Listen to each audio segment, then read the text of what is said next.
The Wind in the Willows by Kenneth Grahame. Chapter 1. The Riverbank. The mole had been working very hard all the morning, spring cleaning his little home.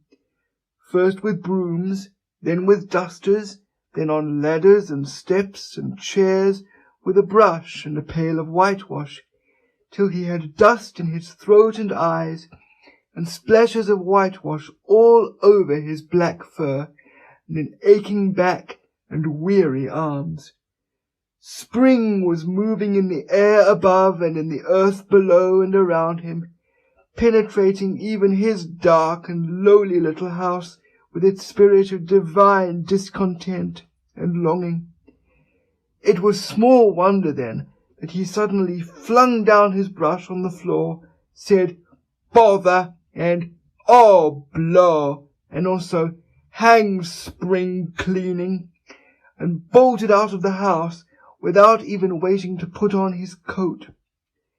Something up above was calling him imperiously, and he made for the steep little tunnel which answered, in his case, to the gravelled carriage drive owned by animals whose residences are nearer to the sun and air.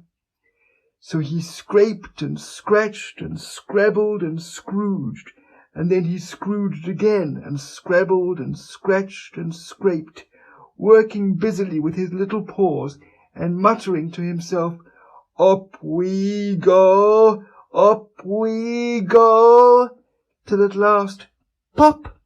His snout came out into the sunlight, and he found himself rolling in the warm grass of a great meadow. "This is fine," he said to himself. "This is better than whitewashing." The sunshine struck hot on his fur, soft breezes caressed his heated brow, and after the seclusion of the cellarage he had lived in so long, the carol of happy birds fell on his dulled hearing almost like a shout. Jumping off all his 4 legs at once in the joy of living and the delight of spring without its cleaning, he pursued his way across the meadow till he reached the hedge on the further side. "Hold up," said an elderly rabbit at the gap. "6pence for the privilege of passing by the private road." He was bowled over in an instant by the impatient and contemptuous mole, who trotted along the side of the hedge, chaffing the other rabbits as they peeped hurriedly from their holes to see what the row was about. "Onion sauce! Onion sauce!" he remarked jeeringly, and was gone before they could think of a thoroughly satisfactory reply. Then they all started grumbling at each other. "How stupid you are! Why didn't you tell him? Or why didn't you say? You might have reminded him," and so on in the usual way. But of course it was then much too late, as is always the case. It all seemed too good to be true. Hither and thither through the meadows he rambled busily, along the hedgerows, across the copses, finding everywhere birds building, flowers budding, leaves thrusting, everything happy and progressive and occupied. And instead of having an uneasy conscience pricking him and whispering, "Whitewash," he somehow could only feel how jolly it was to be the only idle dog among all these busy citizens. After all, the best part of a holiday is perhaps not so much to be resting yourself as to see all the other fellows busy working. He thought his happiness was complete when, as he meandered aimlessly along, suddenly he stood by the edge of a full-fed river. Never in his life had he seen a river before. This sleek, sinuous, full-bodied animal, chasing and chuckling, gripping things with a gurgle and leaving them with a laugh, to fling itself on fresh playmates that shook themselves free and were caught and held again. All was a shake and a shiver, glints and gleams and sparkles, rustle and swirl, chatter and bubble. The mole was bewitched, entranced, fascinated. By the side of the river he trotted as one trots when very small, by the side of a man who holds one spellbound by exciting stories. And when tired at last, he sat on the bank, while the river still chattered on to him, a babbling procession of the best stories in the world, sent from the heart of the earth to be told at last to the insatiable sea. As he sat on the grass and looked across the river, a dark hole in the bank opposite, just above the water's edge, caught his eye, and dreamily he fell to considering what a nice, snug dwelling place it would make for an animal with few wants, and fond of a bijou riverside residence above flood level and remote from noise and dust. As he gazed, something bright and small seemed to twinkle down in the heart of it, vanished, then twinkled once more like a tiny star. But it could hardly be a star in such an unlikely situation, and it was too glittering and small for a glowworm. Then, as he looked, it winked at him, and so declared itself to be an eye, and a small face began gradually to grow up round it, like a frame round a picture, a brown little face with whiskers. A grave, round face, with the same twinkle in its eye that had first attracted his notice, small neat ears, and thick silky hair. It was the water-rat. Then the two animals stood and regarded each other cautiously. "Hello, Mole," said the water-rat. "Hello, Rat," said the Mole. "Would you like to come over?" inquired the rat presently. "Oh, it's all very well to talk," said the Mole rather pettishly, he being new to a river and riverside life and its ways. The rat said nothing, but stooped and unfastened a rope and hauled on it, then lightly stepped into a little boat which the Mole had not observed. It was painted blue outside and white within, and was just the size for two animals, and the Mole's whole heart went out to it at once, even though he did not yet fully understand its uses. The rat sculled smartly across and made fast. Then he held up his forepaw as the Mole stepped gingerly down. "Lean on that," he said. "Now then, step lively." And the Mole, to his surprise and rapture, found himself actually seated in the stern of a real boat. "This has been a wonderful day," said he, as the rat shoved off and took to the sculls again. "Do you know, I've never been in a boat before in all my life." "What?" cried the rat, open-mouthed. "Never been in a... You never...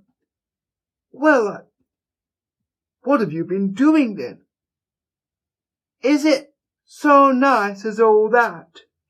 asked the Mole shyly, though he was quite prepared to believe it, as he leant back in his seat and surveyed the cushions, the oars, the rowlocks, and all the fascinating fittings, and felt the boat sway lightly under him. "Nice? It's the only thing," said the water-rat solemnly as he leant forward for his stroke. "Believe me, my young friend, there is nothing, absolutely nothing, half so much worth doing as simply messing about in boats. Simply messing," he went on dreamily, "messing about in boats.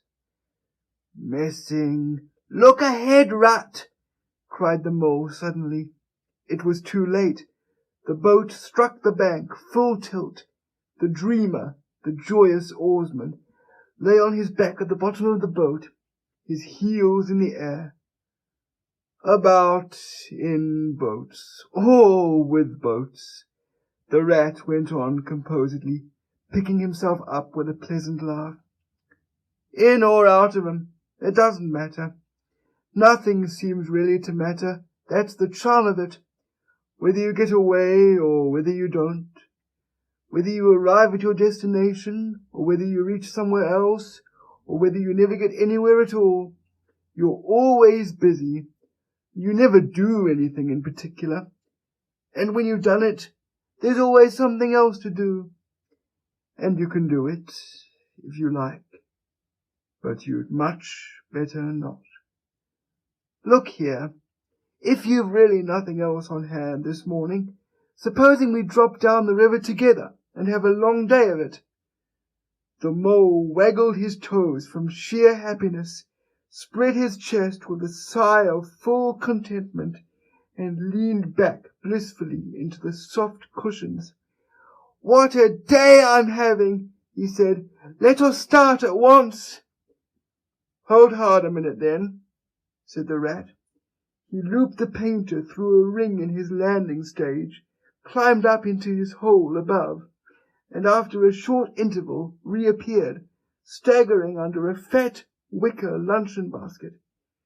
"Shove that under your feet," he observed to the mole, as he passed it down into the boat. Then he untied the painter and took the sculls again. "What's inside it?" asked the mole, wriggling with curiosity. "There's cold chicken inside it," replied the rat briefly. "Cold tongue, cold ham, cold beef, pickled gherkins, salad, French rolls, pressed sandwiches, potted meat, ginger beer, lemonade, soda water." "Oh, stop, stop!" cried the mole in ecstasies. "This is too much." "Do you really think so?" inquired the rat seriously. "It's only what I always take on these little excursions, and the other animals are always telling me that I'm a mean beast and cut it very fine." The mole never heard a word he was saying, absorbed in the new life he was entering upon, intoxicated with the sparkle, the ripple, the scents and the sounds and the sunlight. He trailed a paw in the water and dreamed long, waking dreams.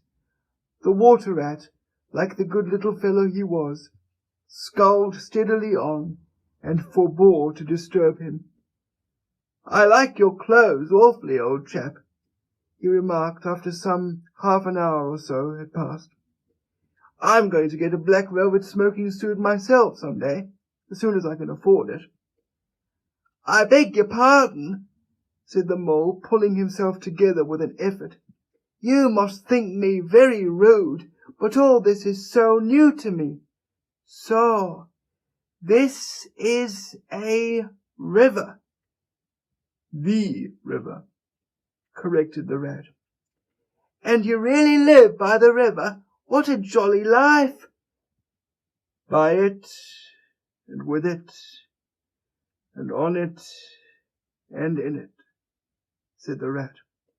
"It's brother and sister to me, and aunts, and company, and food and drink, and naturally washing. It's my world, and I don't want any other. What it hasn't got is not worth having, and what it doesn't know is not worth knowing. Lord, the times we've had together, whether in winter or summer, spring or autumn, it's always got its fun and its excitements. When the floods are on in February, and my cellars and basement are brimming with drink that's no good to me, and the brown water runs by my best bedroom window, or again when it all drops away and shows patches of mud that smells like plum cake, and the rushes and weed clog the channels, and I can potter about dry-shod over most of the bed of it, and find fresh food to eat, and things careless people have dropped out of boats." "But isn't it a bit dull at times?" the mole ventured to ask.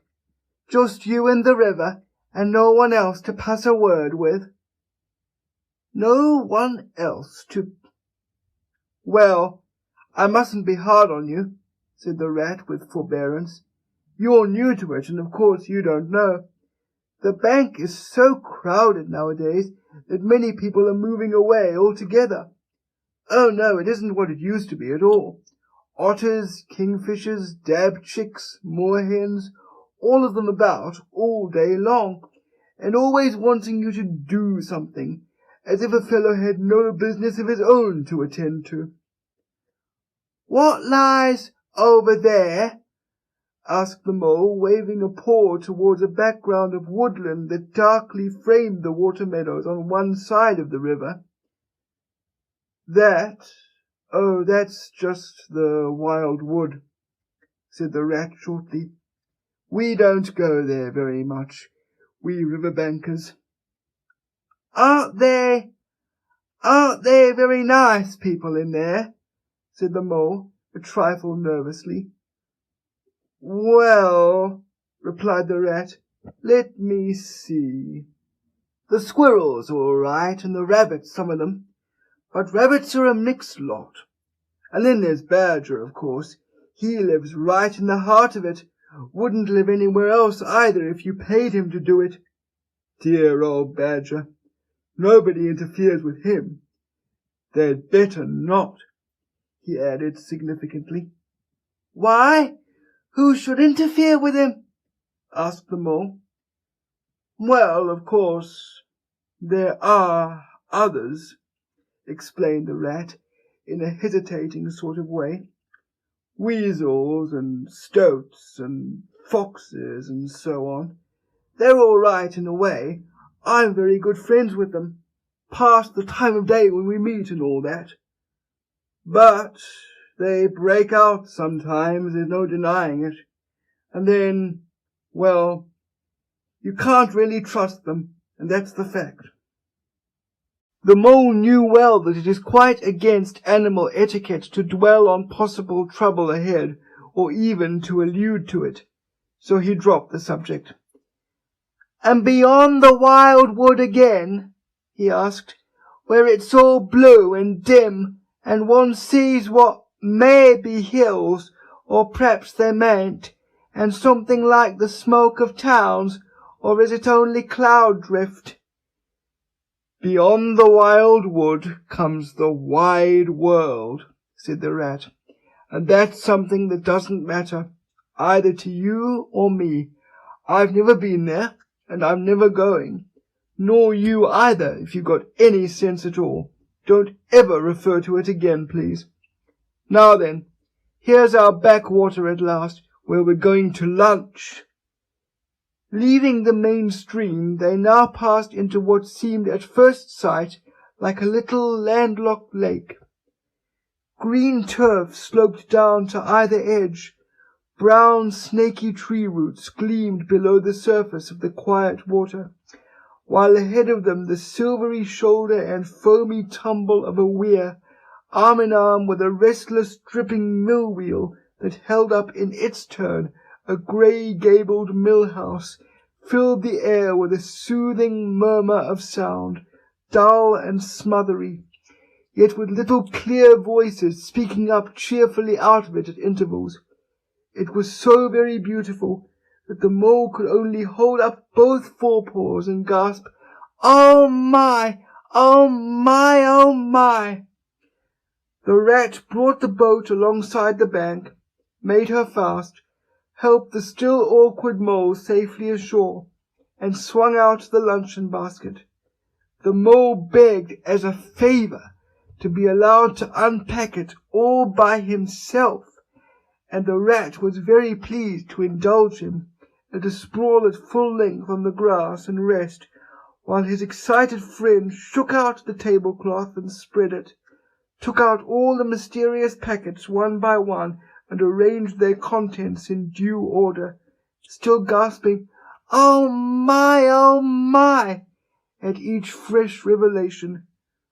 When all was ready, the rat said, "Now, pitch in, old fellow," and the mole was indeed very glad to obey, for he had started his spring cleaning at a very early hour that morning, as people will do, and had not paused for bite or sup, and he had been through a very great deal since that distant time which now seemed so many days ago.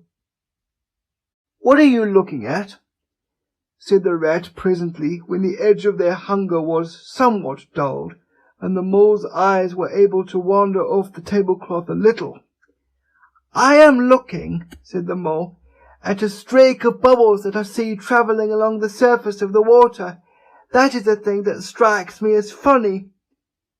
"Bubbles?" "Oh!" said the rat, and chirruped cheerily in an inviting sort of way. A broad glistening muzzle showed itself above the edge of the bank, and the otter hauled himself out and shook the water from his coat. "Greedy beggars," he observed, making for the provender. "Why didn't you invite me, Ratty?" "This was an impromptu affair," explained the rat. "By the way, my friend, Mr. Mole." "Proud, I'm sure," said the otter, and the two animals were friends forthwith. "Such a rumpus everywhere," continued the otter. "All the world seems out on the river today. I came up this backwater to try and get a moment's peace, and then stumble upon you fellows. At least, I beg pardon, I don't exactly mean that, you know." There was a rustle behind them proceeding from a hedge wherein last year's leaves still clung thick, and a stripy head with high shoulders behind it peered forth on them. "Come on, old badger," shouted the rat. The badger trotted forward a pace or two, then grunted, company," and turned his back and disappeared from view. "That's just the sort of fellow he is," observed the disappointed rat.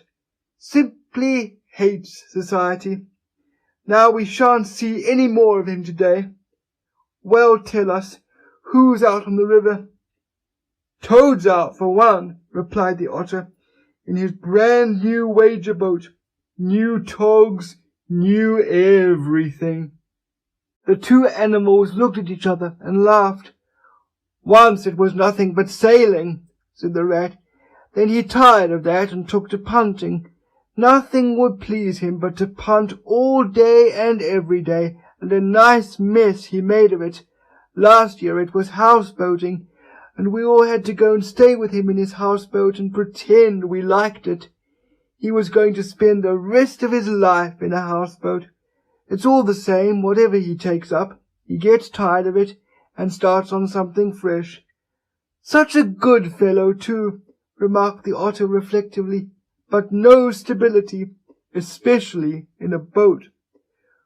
From where they sat they could get a glimpse of the main stream across the island that separated them, and just then a wager boat flashed into view, the rower a short, stout figure, splashing badly and rolling a good deal, but working his hardest. The rat stood up and hailed him, but Toad, for it was he, shook his head and settled sternly to his work. "He'll be out of the boat in a minute if he rows like that," said the rat, sitting down again. "Of course he will," chuckled the otter.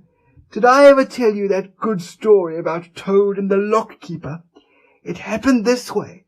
Toad, an errant mayfly, swerved unsteadily athwart the current in the intoxicated fashion affected by young bloods of mayflies seeing life.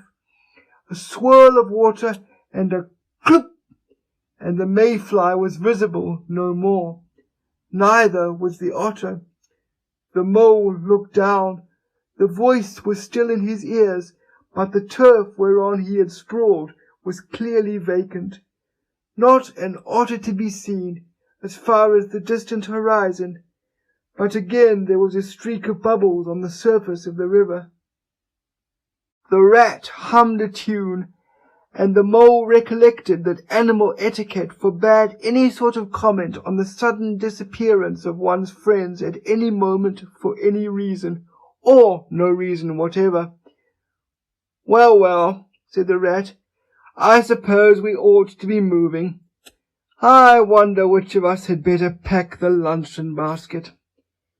He did not speak as if he was frightfully eager for the treat. "Oh, please let me," said the mole.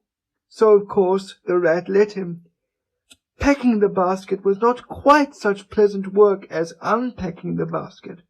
It never is, but the mole was bent on enjoying everything, and although just when he had got the basket packed and strapped up tightly, he saw a plate staring up at him from the grass, and when the job had been done again, the rat pointed out a fork which anybody ought to have seen, and last of all, behold, the mustard pot which he had been sitting on without knowing it. Still, somehow, the thing got finished at last, without much loss of temper. The afternoon sun was getting low as the rat sculled gently homewards in a dreamy mood, murmuring poetry things over to himself and not paying much attention to Mole. But the mole was very full of lunch and self-satisfaction and pride, and already quite at home in a boat, so he thought, and was getting a bit restless besides, and presently he said, "Ratty, please, I want to row now." The rat shook his head with a smile. "Not yet, my young friend," he said. "Wait till you've had a few lessons. It's not so easy as it looks." The mole was quiet for a minute or two, but he began to feel more and more jealous of Rat, sculling so strongly and so easily along, and his pride began to whisper that he could do it every bit as well. He jumped up and seized the sculls so suddenly that the rat, who was gazing out over the water and saying more poetry things to himself, was taken by surprise and fell backwards off his seat with his legs in the air for the second time, while the triumphant mole took his place and grabbed the sculls with entire confidence. "Stop it, you silly ass!" cried the rat from the bottom of the boat. "You can't do it, you'll have us over." The mole flung his sculls back with a flourish and made a great dig at the water. He missed the surface altogether, his legs flew up above his head, and he found himself lying on the top of the prostrate rat. Greatly alarmed, he made a grab at the side of the boat, and the next moment, sploosh! Over went the boat, and he found himself struggling in the river. Oh my! How cold the water was, and oh how very wet it felt! How it sang in his ears as he went down, down, down! How bright and welcome the sun looked as he rose to the surface, coughing and spluttering! How black was his despair when he felt himself sinking again! Then a firm paw gripped him by the back of the neck. It was the rat, and he was evidently laughing. The mole could feel him laughing, right down his arm and through his paw, and so into his, the mole's, neck. The rat got hold of a skull and shoved it under the mole's arm. Then he did the same by the other side of him, and, swimming behind, propelled the helpless animal to shore, hauled him out, and set him down on the bank, a squashy, pulpy lump of misery. When the rat had rubbed him down a bit, and wrung some of the wet out of him, he said, "Now then, old fellow, trot up and down the towing path as hard as you can till you're warm and dry again, while I dive for the luncheon basket." So the dismal mole, wet without and ashamed within, trotted about till he was fairly dry, while the rat plunged into the water again, recovered the boat, righted her and made her fast, fetched his floating property to shore by degrees, and finally dived successfully for the luncheon basket and struggled to land with it. When all was ready for a start once more, the mole, limp and dejected, took his seat in the stern of the boat, and as they set off, he said in a low voice, broken with emotion, "Ratty, my generous friend, I am very sorry indeed for my foolish and ungrateful conduct. My heart quite fails me when I think how I might have lost that beautiful luncheon basket. Indeed, I have been a complete ass, and I know it. Will you overlook it this once and forgive me, and let things go on as before?" "That's all right, bless you," responded the rat cheerily. "What's a little wet to a water rat? I'm more in the water than out of it most days. Don't you think any more about it. And look here, I really think you had better come and stop with me for a little time. It's very plain and rough, you know, not like Toad's house at all, but you haven't seen that yet. Still, I can make you comfortable, and I'll teach you to row and to swim, and you'll soon be as handy on the water as any of us." The mole was so touched by his kind manner of speaking that he could find no voice to answer him, and he had to brush away a tear or two with the back of his paw. But the rat kindly looked in another direction, and presently the mole's spirits revived again, and he was even able to give some straight back talk to a couple of moorhens who were sniggering to each other about his bedraggled appearance. When they got home, the rat made a bright fire in the parlour, and planted the mole in an arm-chair in front of it, having fetched down a dressing-gown and slippers for him, and told him river stories till supper-time. Very thrilling stories they were, too, to an earth-dwelling animal like mole. Stories about weirs and sudden floods and leaping pike and steamers that flung hard bottles. At least, bottles were certainly flung, and from steamers, so presumably by them, and about herons and how particular they were whom they spoke to, and about adventures down drains and night fishings with otter, or excursions far afield with badger. Supper was a most cheerful meal, but very shortly afterwards a terribly sleepy mole had to be escorted upstairs by his considerate host to the best bedroom, where he soon laid his head on his pillow in great peace and contentment, knowing that his new-found friend, the river, was lapping the sill of his window. This day was only the first of many similar ones for the emancipated mole, each of them longer and fuller of interest as the ripening summer moved onward. He learned to swim and to row, and entered into the joy of running water, and with his ear to the reed stems he caught at intervals something of what the wind went whispering so constantly among them. Chapter 2. The Open Road. "Ratty," said the mole suddenly, one bright summer morning, "if you please, I want to ask you a favour." The rat was sitting on the river-bank singing a little song. He had just composed it himself, so he was very taken up with it, and would not pay proper attention to Mole or anything else.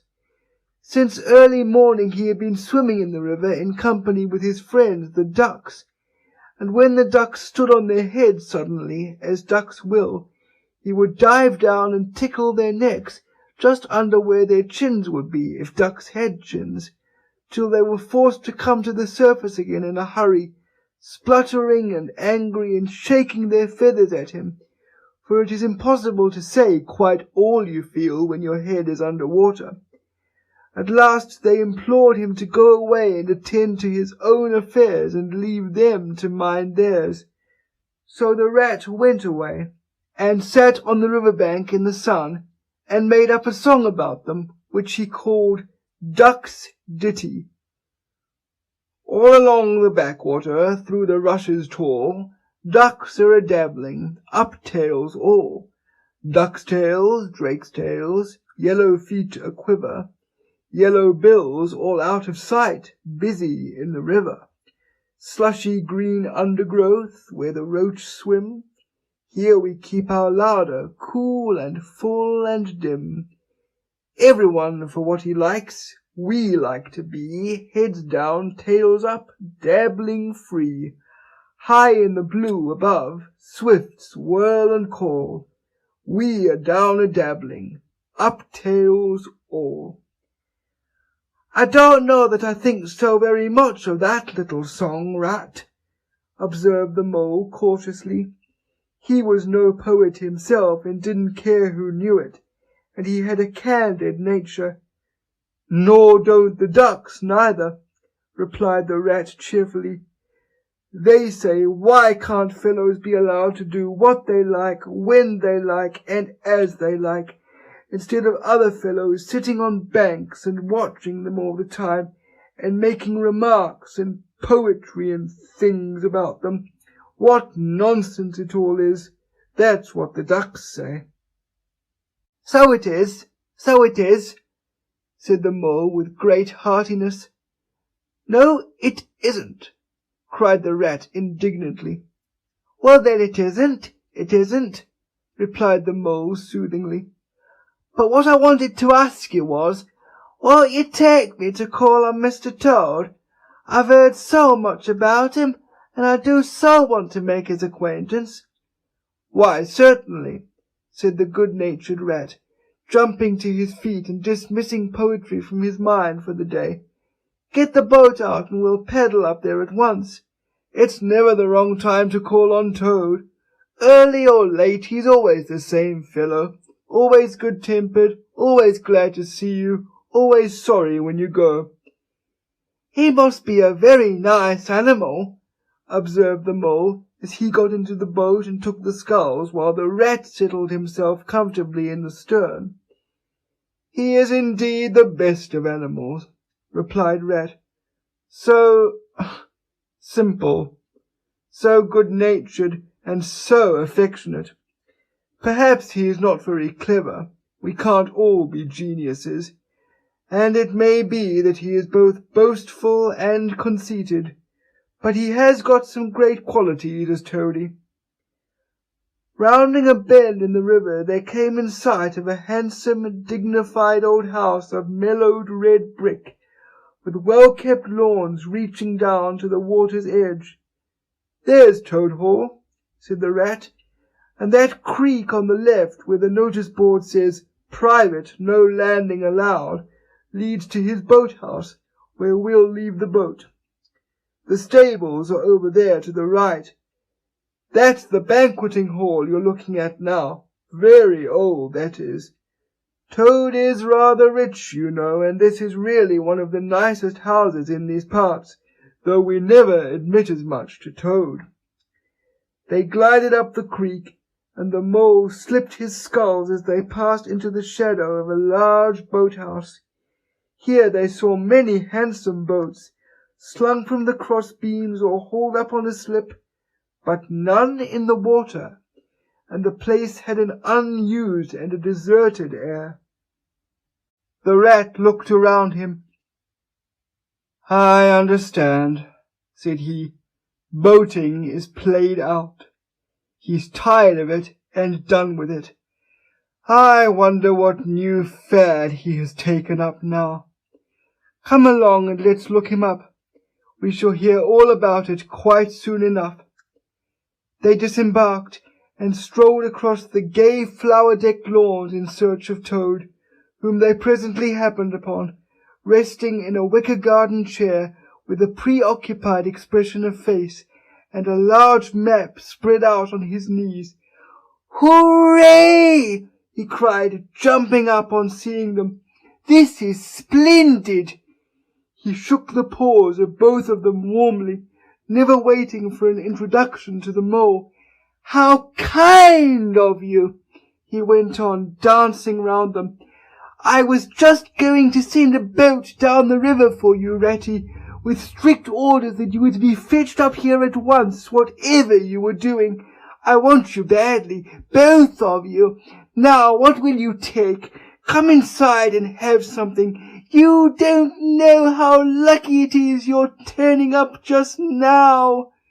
Let's sit quiet a bit, Toady, said the Rat, throwing himself into an easy chair, while the mole took another by the side of him, and made some civil remark about Toad's delightful residence. "Finest house on the whole river!" cried Toad boisterously, "or anywhere else for that matter," he could not help adding. Here the rat nudged the mole. Unfortunately the Toad saw him do it, and turned very red. There was a moment's painful silence. Then Toad burst out laughing. "All right, Ratty," he said. "It's only my way, you know. And it's not such a very bad house, is it? You know you rather like it yourself. Now look here, let's be sensible. You're the very animals I wanted. You've got to help me. It's most important." "It's about your rowing, I suppose," said the rat with an innocent air.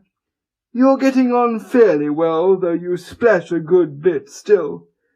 With a great deal of patience and any quantity of coaching, you may—" "Oh, pooh! Boating!" interrupted the Toad in great disgust. "Silly boyish amusement. I've given that up long ago. Sheer waste of time, that's what it is.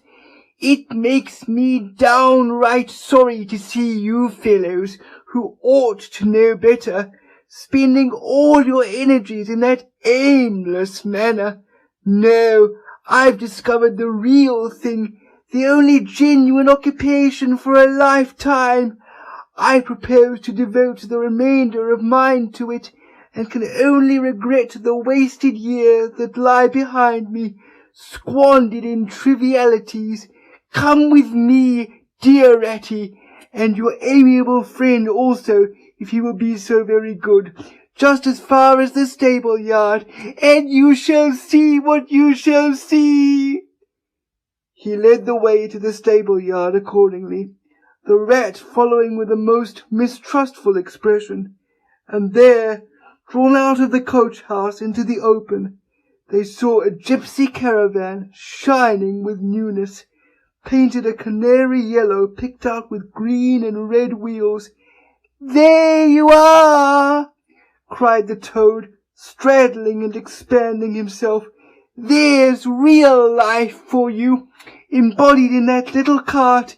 The open road, the dusty highway, the heath, the common, the hedgerows, the rolling downs, camps, villages, towns, cities, here today, up and off to somewhere else tomorrow. Travel, change, interest, excitement, the whole world before you, and a horizon that's always changing. And mind, this is the very finest cart of its sort that was ever built, without any exception. Come inside and look at the arrangements. Planned them all myself, I did." The mole was tremendously interested and excited, and followed him eagerly up the steps and into the interior of the caravan. The rat only snorted, and thrust his hands deep into his pockets, remaining where he was. It was indeed very compact and comfortable.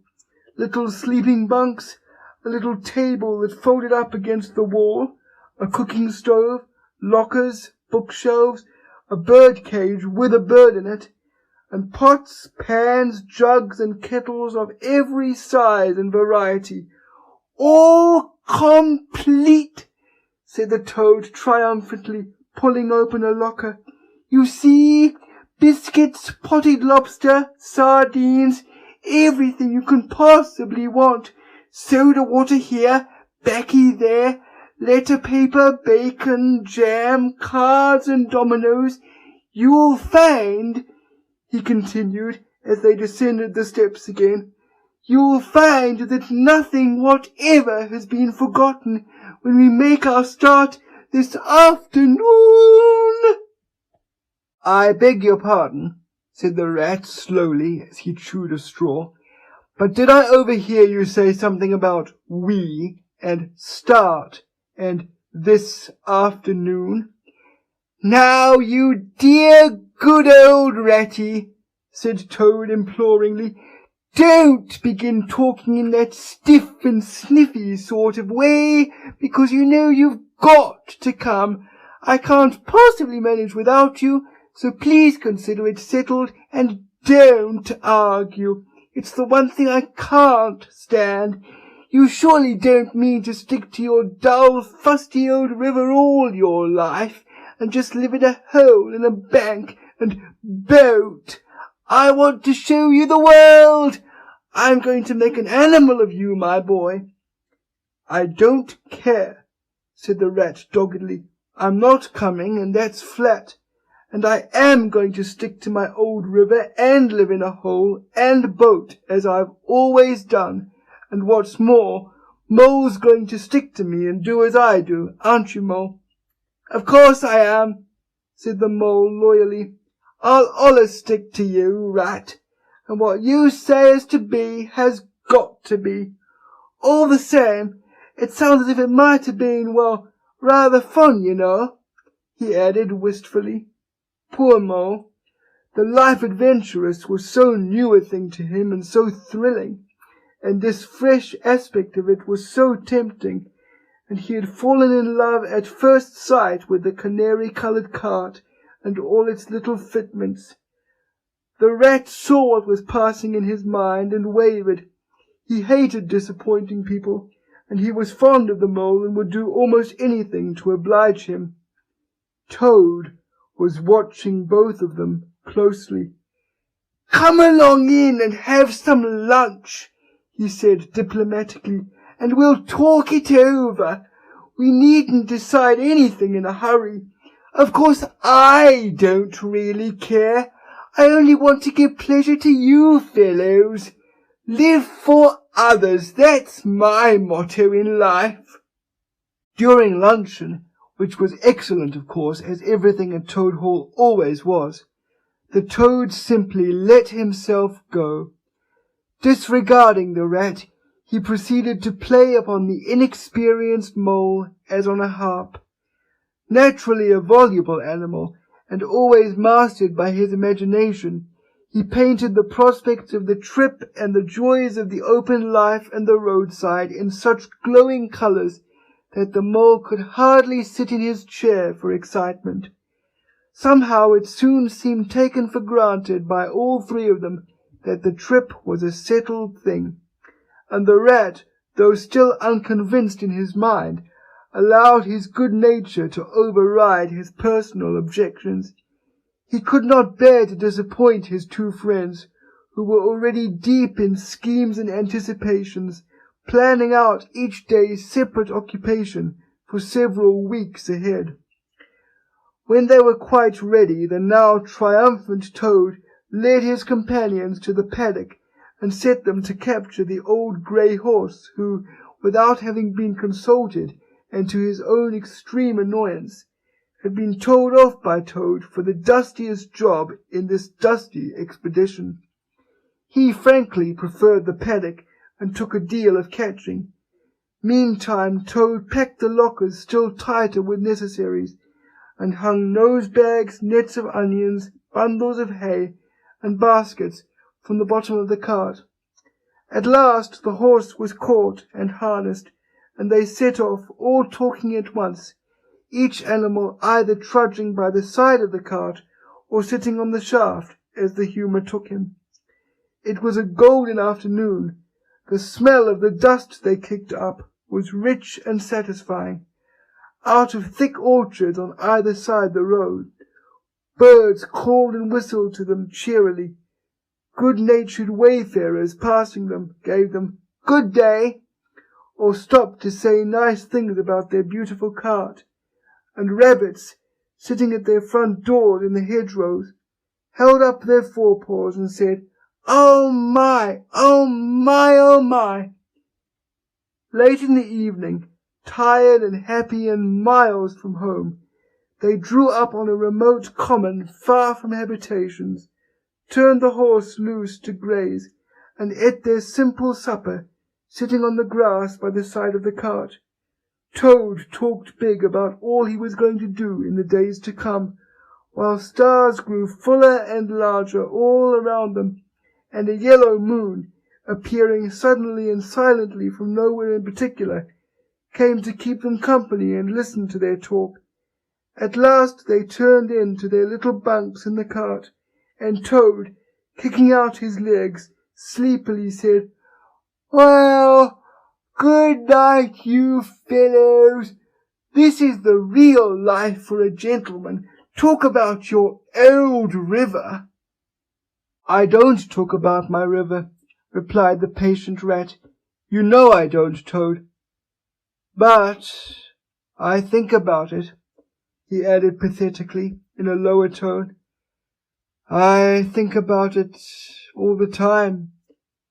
The mole reached out from under his blanket, felt for the rat's paw in the darkness, and gave it a squeeze. "I'll do whatever you like, Ratty," he whispered. "Shall we run away tomorrow morning, quite early, very early, and go back to our dear old hole on the river?" No, we'll see it out," whispered back the rat. "Thanks awfully, but I ought to stick by Toad till this trip is ended.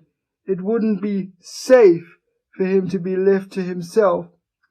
It won't take very long. His fads never do. Good night." The end was indeed nearer than even the rat suspected. After so much open air and excitement, the Toad slept very soundly, and no amount of shaking could rouse him out of bed next morning.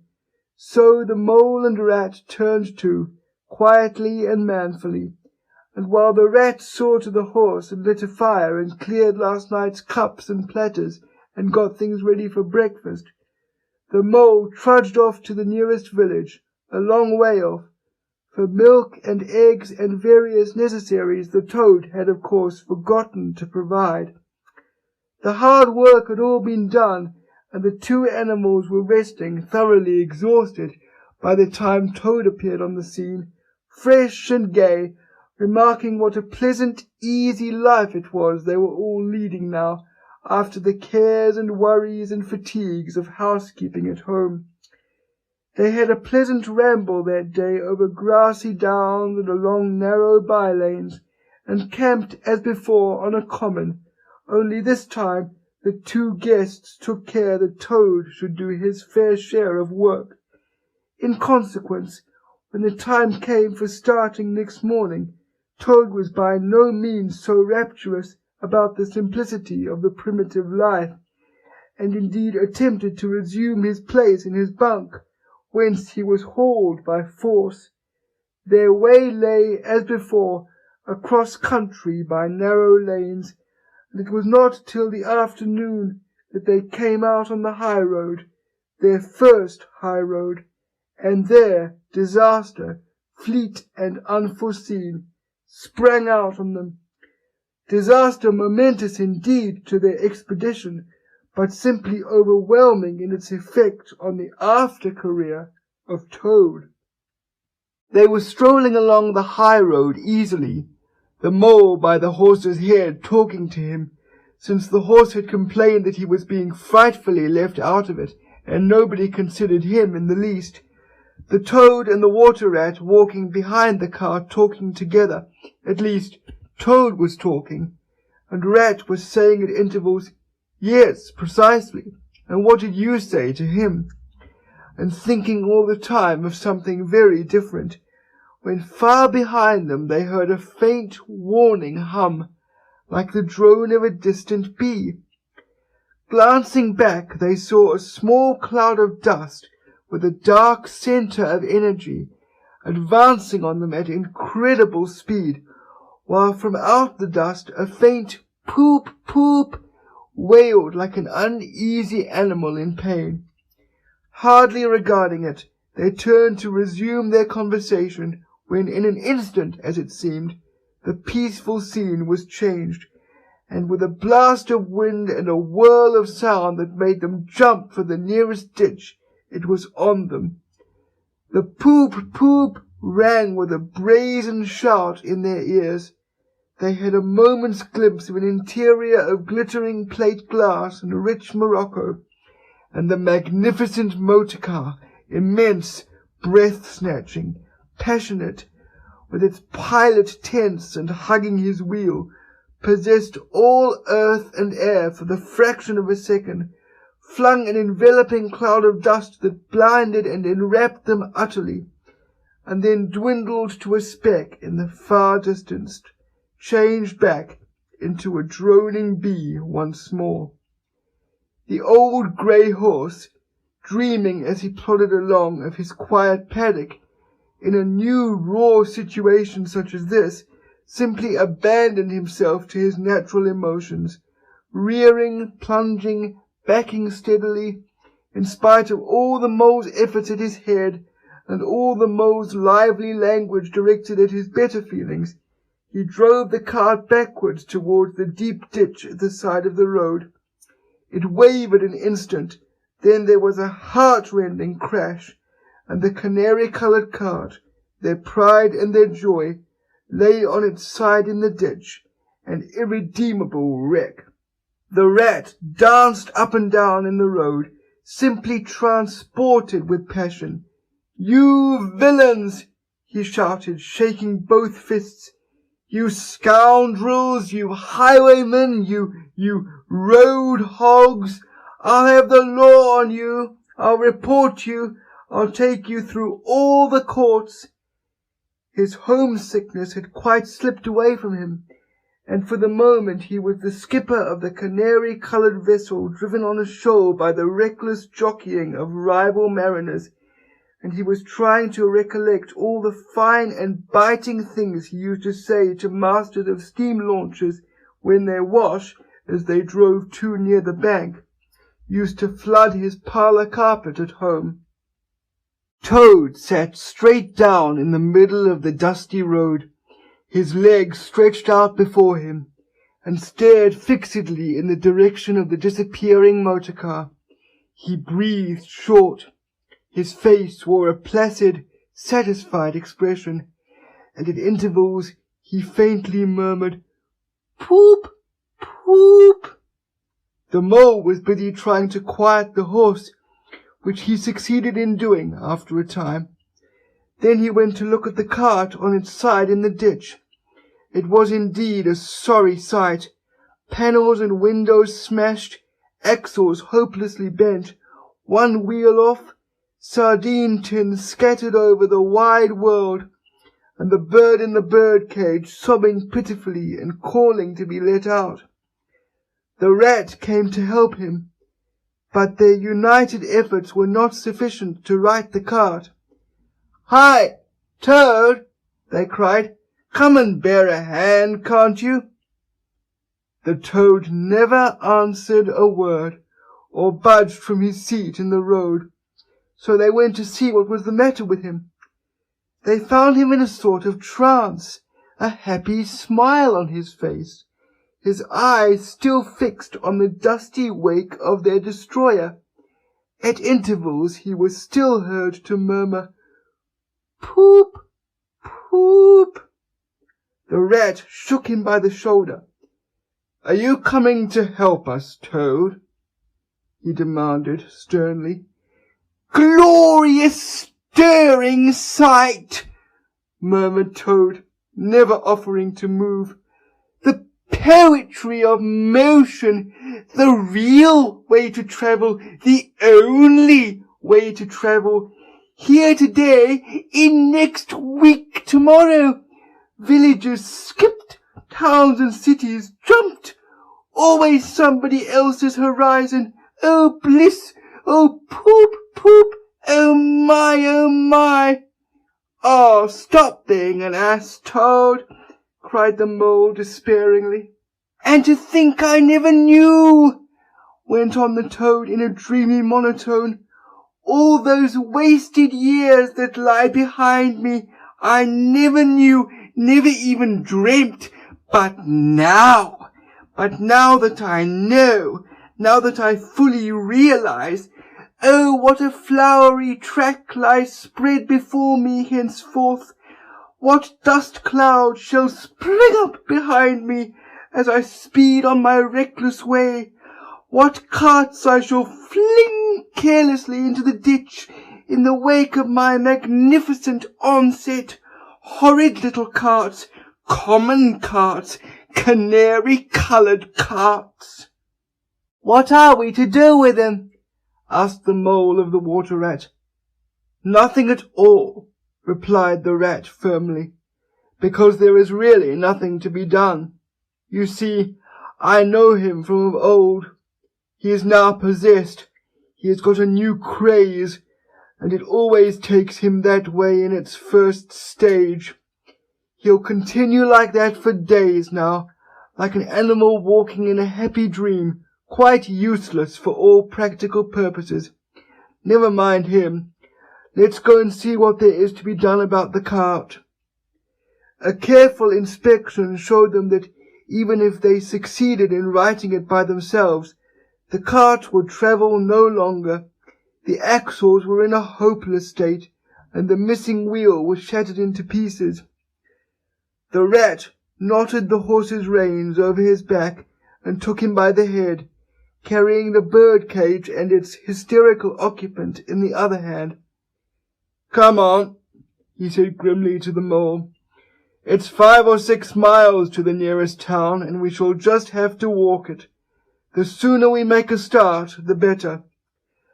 "But what about Toad?" asked the mole anxiously as they set off together. "We can't leave him here sitting in the middle of the road by himself in the distracted state he's in. It's not safe. Supposing another thing were to come along." "Oh, bother Toad," said the rat savagely. "I've done with him." They had not proceeded very far on their way, however, when there was a pattering of feet behind them, and Toad caught them up and thrust a paw inside the elbow of each of them, still breathing short and staring into vacancy. "Now look here, Toad," said the rat sharply. "As soon as we get to the town, you'll have to go straight to the police station and see if they know anything about that motor car and who it belongs to, and lodge a complaint against it. And then you'll have to go to a blacksmith's or a wheelwright's and arrange for the cart to be fetched and mended and put to rights. It'll take time, but it's not quite a hopeless smash. Meanwhile, the mole and I will go to an inn and find comfortable rooms where we can stay till the cart's ready and till your nerves have recovered from their shock." "Police station? Complaint?" murmured Toad dreamily. "Me complain of that beautiful, that heavenly vision that has been vouchsafed me? Mend the cart? I've done with carts forever. I never want to see the cart or to hear of it again. Oh, Ratty, you can't think how obliged I am to you for consenting to come on this trip. I wouldn't have gone without you, and then I might never have seen that swan, that sunbeam, that thunderbolt. I might never have heard that entrancing sound or smelt that bewitching smell. I owe it all to you, my best of friends." The rat turned from him in despair. "You see what it is," he said to the mole, addressing him across Toad's head. "He's quite hopeless. I give it up. When we get to the town, we'll go to the railway station, and with luck we may pick up a train there that'll get us back to Riverbank tonight. And if ever you catch me going a-pleasuring with this provoking animal again—" He snorted, and during the rest of that weary trudge addressed his remarks exclusively to Mole. On reaching the town they went straight to the station and deposited Toad in the second-class waiting-room, giving a porter 2d to keep a strict eye on him. They then left the horse at an inn stable and gave what directions they could about the cart and its contents. Eventually, a slow train having landed them at a station not very far from Toad Hall, They escorted the spellbound, sleepwalking toad to his door, put him inside it, and instructed his housekeeper to feed him, undress him, and put him to bed. They then got out their boat from the boathouse, sculled down the river home, and at a very late hour sat down to supper in their own cosy riverside parlour, to the rat's great joy and contentment.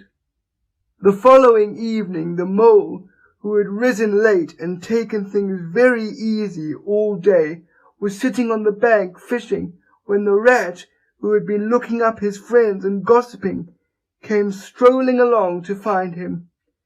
"Heard the news?" he said. "There's nothing else being talked about all along the river bank.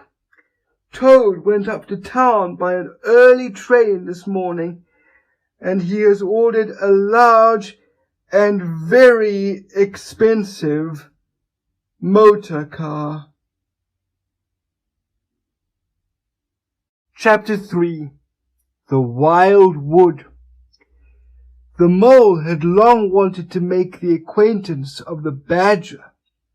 He seemed by all accounts to be such an important personage, and though rarely visible, to make his unseen influence felt by everybody about the place. But whenever the mole mentioned his wish to the water rat, he always found himself put off. "It's all right," the rat would say. "Badger'll turn up some day or other. He's always turning up. And then I'll introduce you. The best of fellows. But you must not only take him as you find him, but when you find him." "Couldn't you ask him here? Dinner or something?" said the mole. "He wouldn't come," replied the rat simply. "Badger hates society and invitations and dinner and all that sort of thing." "Well then, supposing we go and call on him?" suggested the mole. "Oh, I'm sure he wouldn't like that at all," said the rat, quite alarmed. "He's so very shy he'd be sure to be offended. I've never even ventured to call on him at his own home myself, though I know him so well. Besides, we can't, it's quite out of the question, because he lives in the very middle of the wild wood." "Well, supposing he does," said the mole. "You told me the wild wood was all right, you know." "Oh, I know, so it is," replied the rat evasively. "But I think we won't go there just now, not just yet. It's a long way, and he wouldn't be at home at this time of year anyhow, and he'll be coming along some day, if you wait quietly." The mole had to be content with this, but the badger never came along, and every day brought its amusements, and it was not till summer was long over, and cold and frost and miry ways kept them much indoors, and the swollen river raced past outside their windows with a speed that mocked at boating of any sort or kind, that he found his thoughts dwelling again with much persistence on the solitary grey badger who lived his own life by himself in his hole in the middle of the wild wood. In the winter-time the rat slept a great deal, retiring early and rising late. During his short day he sometimes scribbled poetry or did other small domestic jobs about the house, and of course there were always animals dropping in for a chat, and consequently there was a good deal of story-telling and comparing notes on the past summer and all its doings. Such a rich chapter it had been when one came to look back on it all, with illustrations so numerous and so very highly coloured. The pageant of the river bank had marched steadily along, unfolding itself in scene pictures that succeeded each other in stately procession. Purple loosestrife arrived early, shaking luxuriant tangled locks along the edge of the mirror whence its own face laughed back at it. Willow herb, tender and wistful, like a pink sunset cloud, was not slow to follow. Comfrey, the purple hand in hand with the white, crept forth to take its place in the line. And at last, one morning, the diffident and delaying dog rose, stepped delicately on the stage, and one knew as if string music had announced it in stately chords that strayed into a gavotte, that June at last was here. One member of the company was still awaited, the shepherd boy for the nymphs to woo, the knight for whom the ladies waited at the window, the prince that was to kiss the sleeping summer back to life and love. But when Meadowsweet, debonair and odorous in amber jerkin, moved graciously to his place in the group, then the play was ready to begin. And what a play it had been! Drowsy animals snug in their holes while wind and rain were battering at their doors recalled still keen mornings an hour before sunrise, when the white mist, as yet undispersed, clung closely along the surface of the water. Then the shock of the early plunge, the scamper along the bank, and the radiant transformation of earth, air, and water, when suddenly the sun was with them again, and grey was gold, and colour was born, and sprang out of the earth once more. They recalled the languorous siesta of hot midday, deep in green undergrowth, the sun striking through in tiny golden shafts and spots, the boating and bathing of the afternoon, the rambles along dusty lanes and through yellow cornfields, and the long cool evening at last, when so many threads were gathered up, so many friendships rounded, and so many adventures planned for the morrow. There was plenty to talk about on those short winter days when the animals found themselves round the fire. Still, the mole had a good deal of spare time on his hands, and so one afternoon, when the rat in his armchair before the blaze was alternately dozing and trying over rhymes that wouldn't fit, he formed the resolution to go out by himself and explore the wild wood, and perhaps strike up an acquaintance with Mr. Badger. It was a cold, still afternoon with a hard, steely sky overhead when he slipped out of the warm parlour into the open air. The country lay bare and entirely leafless around him, and he thought that he had never seen so far and so intimately into the insides of things as on that winter day when nature was deep in her annual slumber and seemed to have kicked the clothes off.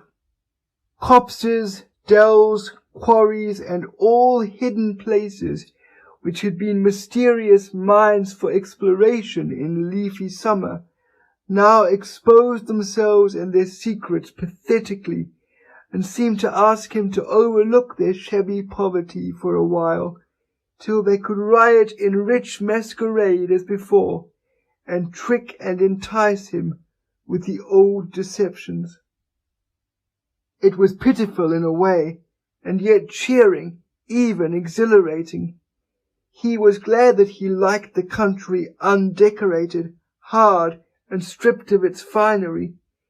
He had got down to the bare bones of it, and they were fine and strong and simple. He did not want the warm clover and the play of seeding grasses, the screens of quickset, the billowy drapery of beech and elm seemed best away, and with great cheerfulness of spirit he pushed on toward the wild wood, which lay before him low and threatening, like a black reef in some still southern sea. There was nothing to alarm him at first entry. Twigs crackled under his feet, logs tripped him, funguses on stumps resembled caricatures, and startled him for the moment by their likeness to something familiar and far away. But that was all fun and exciting.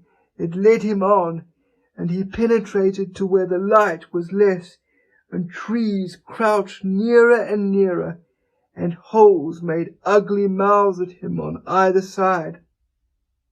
Everything was very still now. The dusk advanced on him steadily, rapidly, gathering in behind and before, and the light seemed to be draining away like floodwater. Then the faces began. It was over his shoulder, and indistinctly, that he first thought he saw a face, a little evil, wedge-shaped face, looking out at him from a hole. When he turned and confronted it, the thing had vanished. He quickened his pace, telling himself cheerfully not to begin imagining things, or there would be simply no end to it. He passed another hole, and another, and then, yes, no, yes, certainly a little narrow face with hard eyes had flashed up for an instant from a hole and was gone. He hesitated, braced himself up for an effort, and strode on. Then suddenly, and as if it had been so all the time, every hole, far and near, and there were hundreds of them, seemed to possess its face, coming and going rapidly, all fixing on him glances of malice and hatred, all hard-eyed and evil and sharp. If he could only get away from the holes in the banks, he thought, there would be no more faces. He swung off the path and plunged into the untrodden places of the wood. Then the whistling began. Very faint and shrill it was, and far behind him when first he heard it, but somehow it made him hurry forward. Then, still very faint and shrill, it sounded far ahead of him, and made him hesitate and want to go back. As he halted in indecision, it broke out on either side, and seemed to be caught up and passed on throughout the whole length of the wood to its farthest limit. They were up and alert and ready, evidently, whoever they were, and he was alone and unarmed and far from any help, and the night was closing in. Then the pattering began. He thought it was only falling leaves at first, so slight and delicate was the sound of it. Then as it grew, it took a regular rhythm, and he knew it for nothing else but the pat, pat, pat of little feet, still a very long way off. Was it in front or behind? It seemed to be first one, and then the other, then both. It grew and it multiplied till from every quarter, as he listened anxiously, leaning this way and that, it seemed to be closing in on him. As he stood still to hearken, a rabbit came running hard towards him through the trees. He waited, expecting it to slacken pace, or to swerve from him into a different course. Instead, the animal almost brushed him as it dashed past, his face set and hard, his eyes staring. "Get out of this, you fool! Get out!" The mole heard him mutter as he swung round a stump and disappeared down a friendly burrow. The pattering increased till it sounded like sudden hail on the dry leaf carpet around him. The whole wood seemed running now, running hard, hunting, chasing, closing in round something or somebody. In panic he began to run too, aimlessly, he knew not whither. He ran up against things, he fell over things and into things, he darted under things and dodged round things. At last he took refuge in the deep, dark hollow of an old beech tree which offered shelter, concealment, perhaps even safety, but who could tell?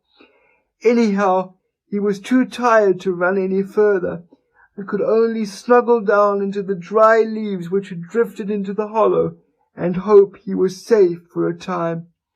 And as he lay there, panting and trembling, and listened to the whistlings and the patterings outside, He knew it at last in all its fullness, that dread thing which other little dwellers in field and hedgerow had encountered here, and known as their darkest moment, that thing which the rat had vainly tried to shield him from, the terror of the wild wood.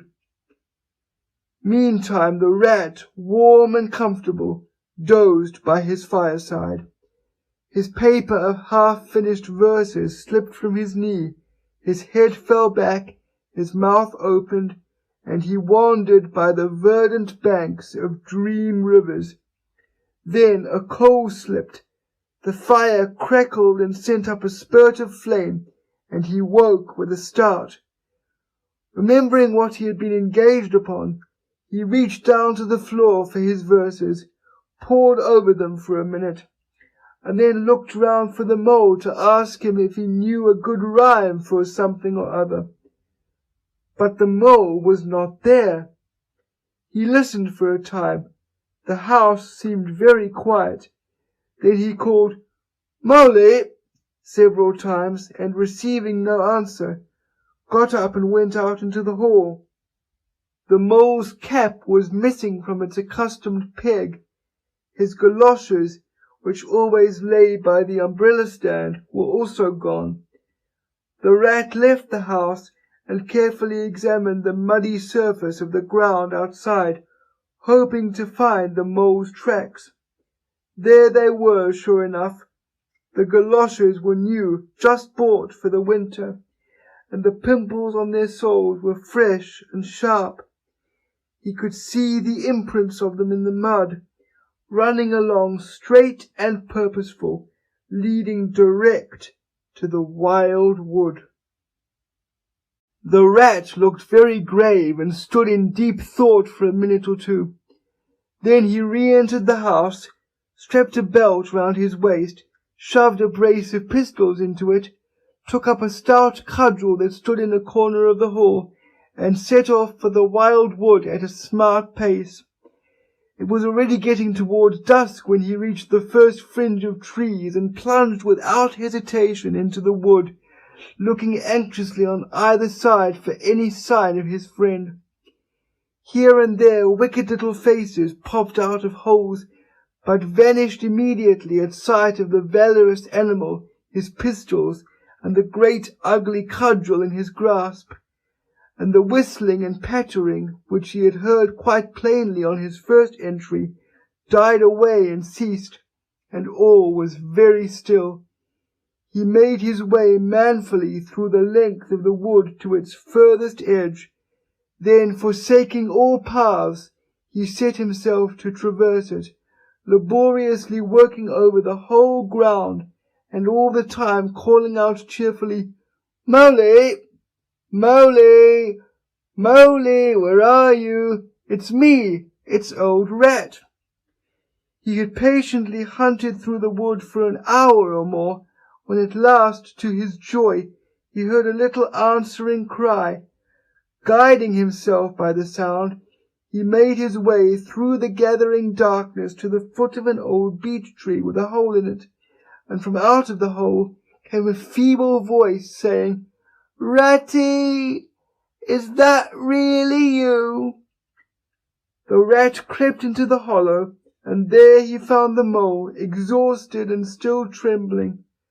"Oh, Rat," he cried, "I've been so frightened you can't think."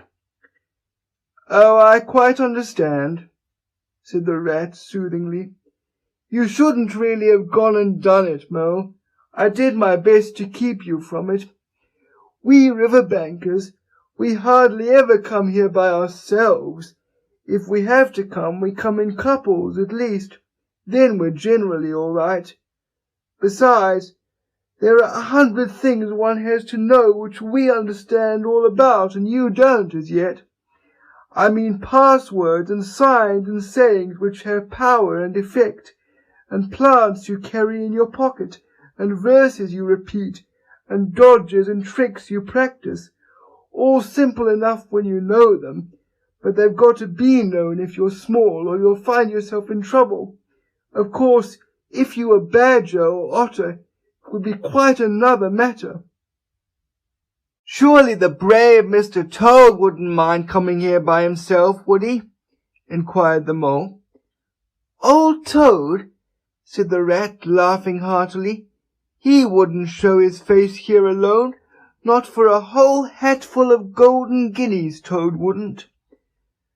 The Mole was greatly cheered by the sound of the Rat's careless laughter, as well as by the sight of his stick and his gleaming pistols, and he stopped shivering and began to feel bolder and more himself again. "Now then," said the Rat presently, "we really must pull ourselves together and make a start for home while there's still a little light left. It'll never do to spend the night here, you understand. Too cold, for one thing." "Dear Ratty," said the poor Mole, "I'm dreadfully sorry, but I'm simply dead beat, and that's a solid fact. You must let me rest here a while longer and get my strength back if I'm to get home at all." "Oh, all right," said the good-natured Rat. "Rest away. It's pretty nearly pitch dark now, anyhow, and there ought to be a bit of a moon later." So the Mole got well into the dry leaves and stretched himself out, and presently dropped off into sleep, though of a broken and troubled sort, while the Rat covered himself up too, as best he might, for warmth, and lay patiently waiting, with a pistol in his paw. When at last the Mole woke up, much refreshed and in his usual spirits, the Rat said, "Now then, I'll just take a look outside and see if everything's quiet, and then we really must be off." He went to the entrance of their retreat and put his head out. Then the Mole heard him saying quietly to himself, "Hello, hello, here is a go." "What's up, Ratty?" asked the Mole. "Snow is up," replied the Rat briefly. "Or rather, down. It's snowing hard." The Mole came and crouched beside him, and looking out saw the wood that had been so dreadful to him in quite a changed aspect. Holes, hollows, pools, pitfalls, and other black menaces to the wayfarer were vanishing fast, and a gleaming carpet of fairy was springing up everywhere that looked too delicate to be trodden upon by rough feet. A fine powder filled the air and caressed the cheek with a tingle in its touch, and the black boles of the trees showed up in a light that seemed to come from below. "Well, well, it can't be helped," said the Rat, after pondering. "We must make a start and take our chance, I suppose. The worst of it is, I don't exactly know where we are, and now this snow makes everything look so very different." It did indeed. The Mole would not have known that it was the same wood. However, they set out bravely, and took the line that seemed most promising, holding on to each other and pretending with invincible cheerfulness that they recognized an old friend in every fresh tree that grimly and silently greeted them, or saw openings, gaps, or paths with a familiar turn in them, in the monotony of white space and black tree trunks that refused to vary. An hour or two later, they had lost all count of time. They pulled up, dispirited, weary, and hopelessly at sea, and sat down on a fallen tree trunk to recover their breath and consider what was to be done. They were aching with fatigue and bruised with tumbles. They had fallen into several holes and got wet through. The snow was getting so deep that they could hardly drag their little legs through it, and the trees were thicker and more like each other than ever. There seemed to be no end to this wood, and no beginning, and no difference in it, and worst of all, no way out. "We can't sit here very long," said the Rat. "We shall have to make another push for it and do something or other. The cold is too awful for anything, and the snow will soon be too deep for us to wade through." He peered about him and considered. "Look here," he went on. "This is what occurs to me. There's a sort of dell down here in front of us, where the ground seems all hilly and humpy and hummocky. We'll make our way down into that, and try and find some sort of shelter, a cave or hole with a dry floor to it, out of the snow and the wind, and there we'll have a good rest before we try again, for we're both of us pretty dead beat. Besides, the snow may leave off, or something may turn up." So once more they got on their feet and struggled down into the dell, where they hunted about for a cave or some corner that was dry and a protection from the keen wind and the whirling snow. They were investigating one of the hummocky bits the rat had spoken of, when suddenly the mole tripped up and fell forward on his face with a squeal. "Oh, my leg!" he cried. "Oh, my poor shin!" And he sat up on the snow and nursed his leg in both his front paws. "Poor old mole," said the rat kindly. "You don't seem to be having much luck today, do you? Let's have a look at that leg. Yes," he went on, going down on his knees to look. "You've cut your shin, sure enough. Wait till I get at my handkerchief, and I'll tie it up for you." "I must have tripped over a hidden branch or a stump," said the mole miserably. "Oh my, oh my!" "It's a very clean cut," said the rat, examining it again attentively. "That was never done by a branch or a stump. Looks as if it was made by a sharp edge of something in metal. Funny." He pondered a while and examined the humps and slopes that surrounded them. "Well, never mind what done it," said the mole, forgetting his grammar in his pain. "It hurts just the same, whatever done it."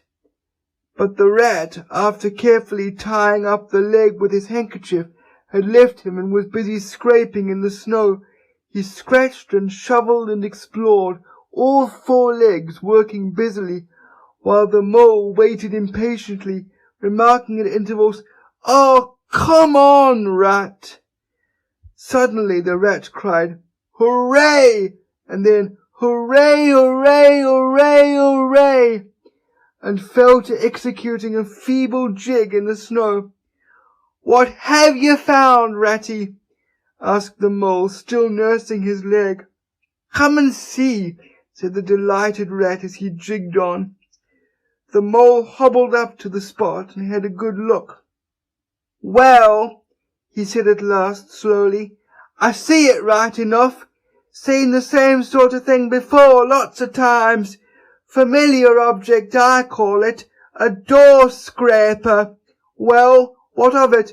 Why dance jigs around a door scraper?" "But don't you see what it means, you dull-witted animal?" cried the rat impatiently. "Of course I see what it means," replied the mole. "It simply means that some very careless and forgetful person has left his door scraper lying about in the middle of the wild wood, just where it's sure to trip everybody up. Very thoughtless of him, I call it. When I get home I shall go and complain about it to somebody or other, see if I don't." "Oh dear," cried the rat, in despair at his obtuseness.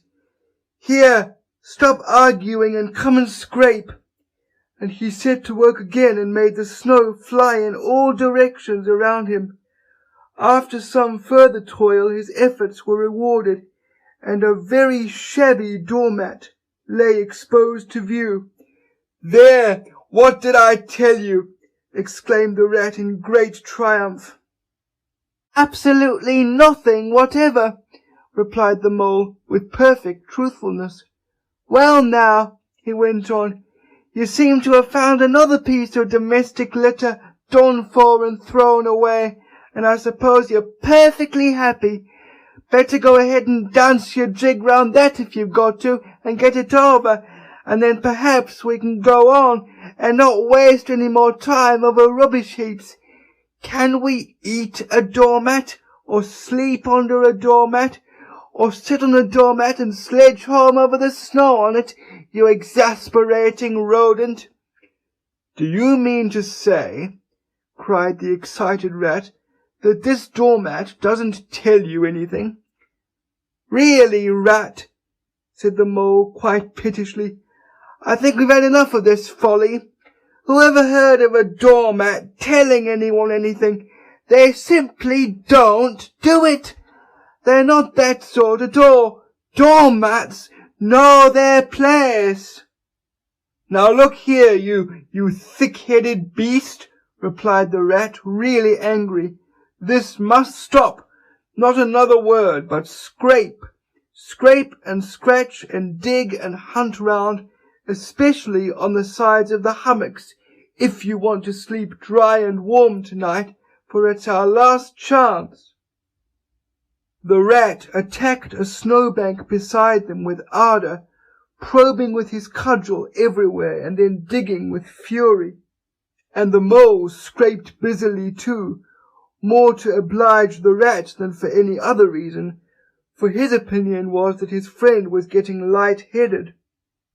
Some 10 minutes' hard work, and the point of the rat's cudgel struck something that sounded hollow.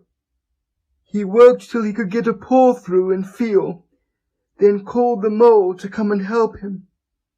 Hard at it went the two animals, till at last the result of their labours stood full in view of the astonished and hitherto incredulous mole. In the side of what had seemed to be a snowbank stood a solid-looking little door, painted a dark green. An iron bell-pull hung by the side, and below it, on a small brass plate, neatly engraved in square capital letters, they could read by the aid of moonlight, "Mr. Badger." The mole fell backwards on the snow from sheer surprise and delight. "Rat!" he cried in penitence, "you're a wonder, a real wonder, that's what you are. I see it all now.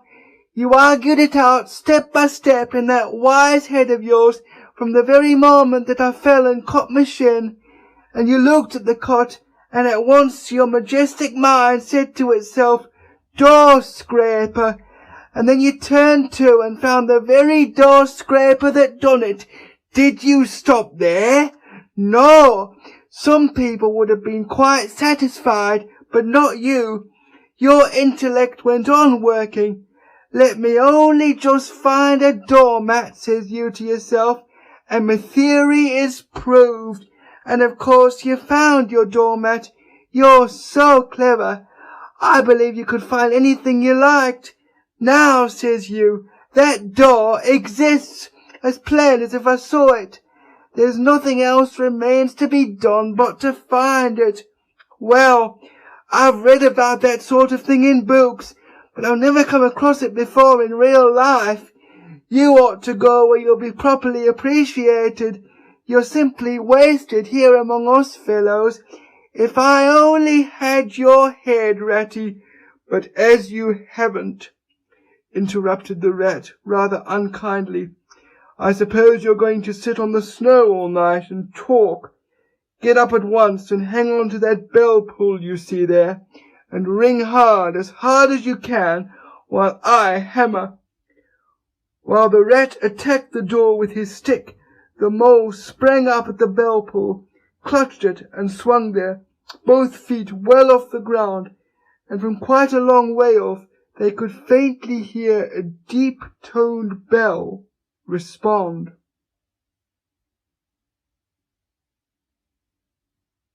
Chapter 4. Mr. Badger. They waited patiently for what seemed a very long time, stamping in the snow to keep their feet warm. At last they heard the sound of slow, shuffling footsteps approaching the door from the inside. It seemed, as the mole remarked to the rat, like someone walking in carpet slippers that were too large for him and down at heel, which was intelligent of Mole because that was exactly what it was.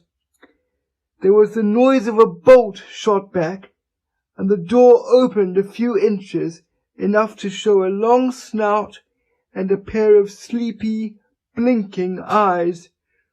"Now the very next time this happens," said a gruff and suspicious voice, "I shall be exceedingly angry. Who is it this time, disturbing people on such a night? Speak up!" "Oh, Badger," cried the Rat, "let us in, please. It's me, Rat, and my friend Mole, and we've lost our way in the snow." "What? Ratty, my dear little man," exclaimed the Badger in quite a different voice. "Come along in, both of you at once. Why, you must be perished. Well, I never. Lost in the snow, and in the wild wood, too, and at this time of night. But come in with you." The two animals tumbled over each other in their eagerness to get inside, and heard the door shut behind them with great joy and relief. The Badger, who wore a long dressing gown, and whose slippers were indeed very down at heel, carried a flat candlestick in his paw, and had probably been on his way to bed when their summons sounded. He looked kindly down on them, and patted both their heads. "This is not the sort of night for small animals to be out," he said paternally. "I'm afraid you've been up to some of your pranks again, Ratty. But come along, come into the kitchen. There's a first-rate fire there, and supper and everything." He shuffled on in front of them, carrying the light, and they followed him, nudging each other in an anticipating sort of way, down a long, gloomy, and, to tell the truth, decidedly shabby passage, into a sort of central hall, out of which they could dimly see other long tunnel-like passages branching, passages mysterious and without apparent end. But there were doors in the hall as well, stout, oaken, comfortable-looking doors. One of these the Badger flung open, and at once they found themselves in all the glow and warmth of a large firelit kitchen. The floor was well-worn red brick, and on the wide hearth burnt a fire of logs between two attractive chimney corners tucked away in the wall, well out of any suspicion of draught. A couple of high-backed settles, facing each other on either side of the fire, gave further sitting accommodations for the sociably disposed. In the middle of the room stood a long table of plain boards placed on trestles, with benches down each side. At one end of it, where an armchair stood pushed back, were spread the remains of the Badger's plain but ample supper. Rows of spotless plates winked from the shelves of the dresser at the far end of the room, and from the rafters overhead hung hams, bundles of dried herbs, nets of onions, and baskets of eggs. It seemed a place where heroes could fitly feast after victory, where weary harvesters could line up in scores along the table and keep their harvest home with mirth and song, or where 2 or 3 friends of simple tastes could sit about as they pleased, and eat and smoke and talk in comfort and contentment. The ruddy brick floor smiled up at the smoky ceiling. The oaken settles, shiny with long wear, exchanged cheerful glances with each other. Plates on the dresser grinned at pots on the shelf, and the merry firelight flickered and played over everything without distinction. The kindly Badger thrust them down on a settle to toast themselves at the fire, and bade them remove their wet coats and boots. Then he fetched them dressing gowns and slippers, and himself bathed the mole's shin with warm water, and mended the cut with sticking plaster, till the whole thing was just as good as new, if not better. in the embracing light and warmth, warm and dry at last, with weary legs propped up in front of them, and a suggestive clink of plates being arranged on the table behind. It seemed to the storm-driven animals, now in safe anchorage, that the cold and trackless wild wood just left outside was miles and miles away, and all that they had suffered in it, a half-forgotten dream. When at last they were thoroughly toasted, the badger summoned them to the table where he had been busy laying a repast. They had felt pretty hungry before, but when they actually saw at last the supper that was spread for them, really it seemed only a question of what they should attack first, where all was so attractive, and whether the other things would obligingly wait for them till they had time to give them attention. Conversation was impossible for a long time, and when it was slowly resumed, it was that regrettable sort of conversation that results from talking with your mouth full. The badger did not mind that sort of thing at all, nor did he take any notice of elbows on the table, or everybody speaking at once. As he did not go into society himself, he had got an idea that these things belonged to the things that didn't really matter. We know, of course, that he was wrong and took too narrow a view, because they do matter very much, though it would take too long to explain why. He sat in his arm-chair at the head of the table, and nodded gravely at intervals as the animals told their story, and he did not seem surprised or shocked at anything, and he never said, "I told you so," or "just what I always said," or remarked that they ought to have done so-and-so, or ought not to have done something else. The mole began to feel very friendly towards him. When supper was really finished at last, and each animal felt that his skin was now as tight as was decently safe, and that by this time he didn't care a hang for anybody or anything, they gathered round the glowing embers of the great wood fire, and thought how jolly it was to be sitting up so late, and so independent, and so full.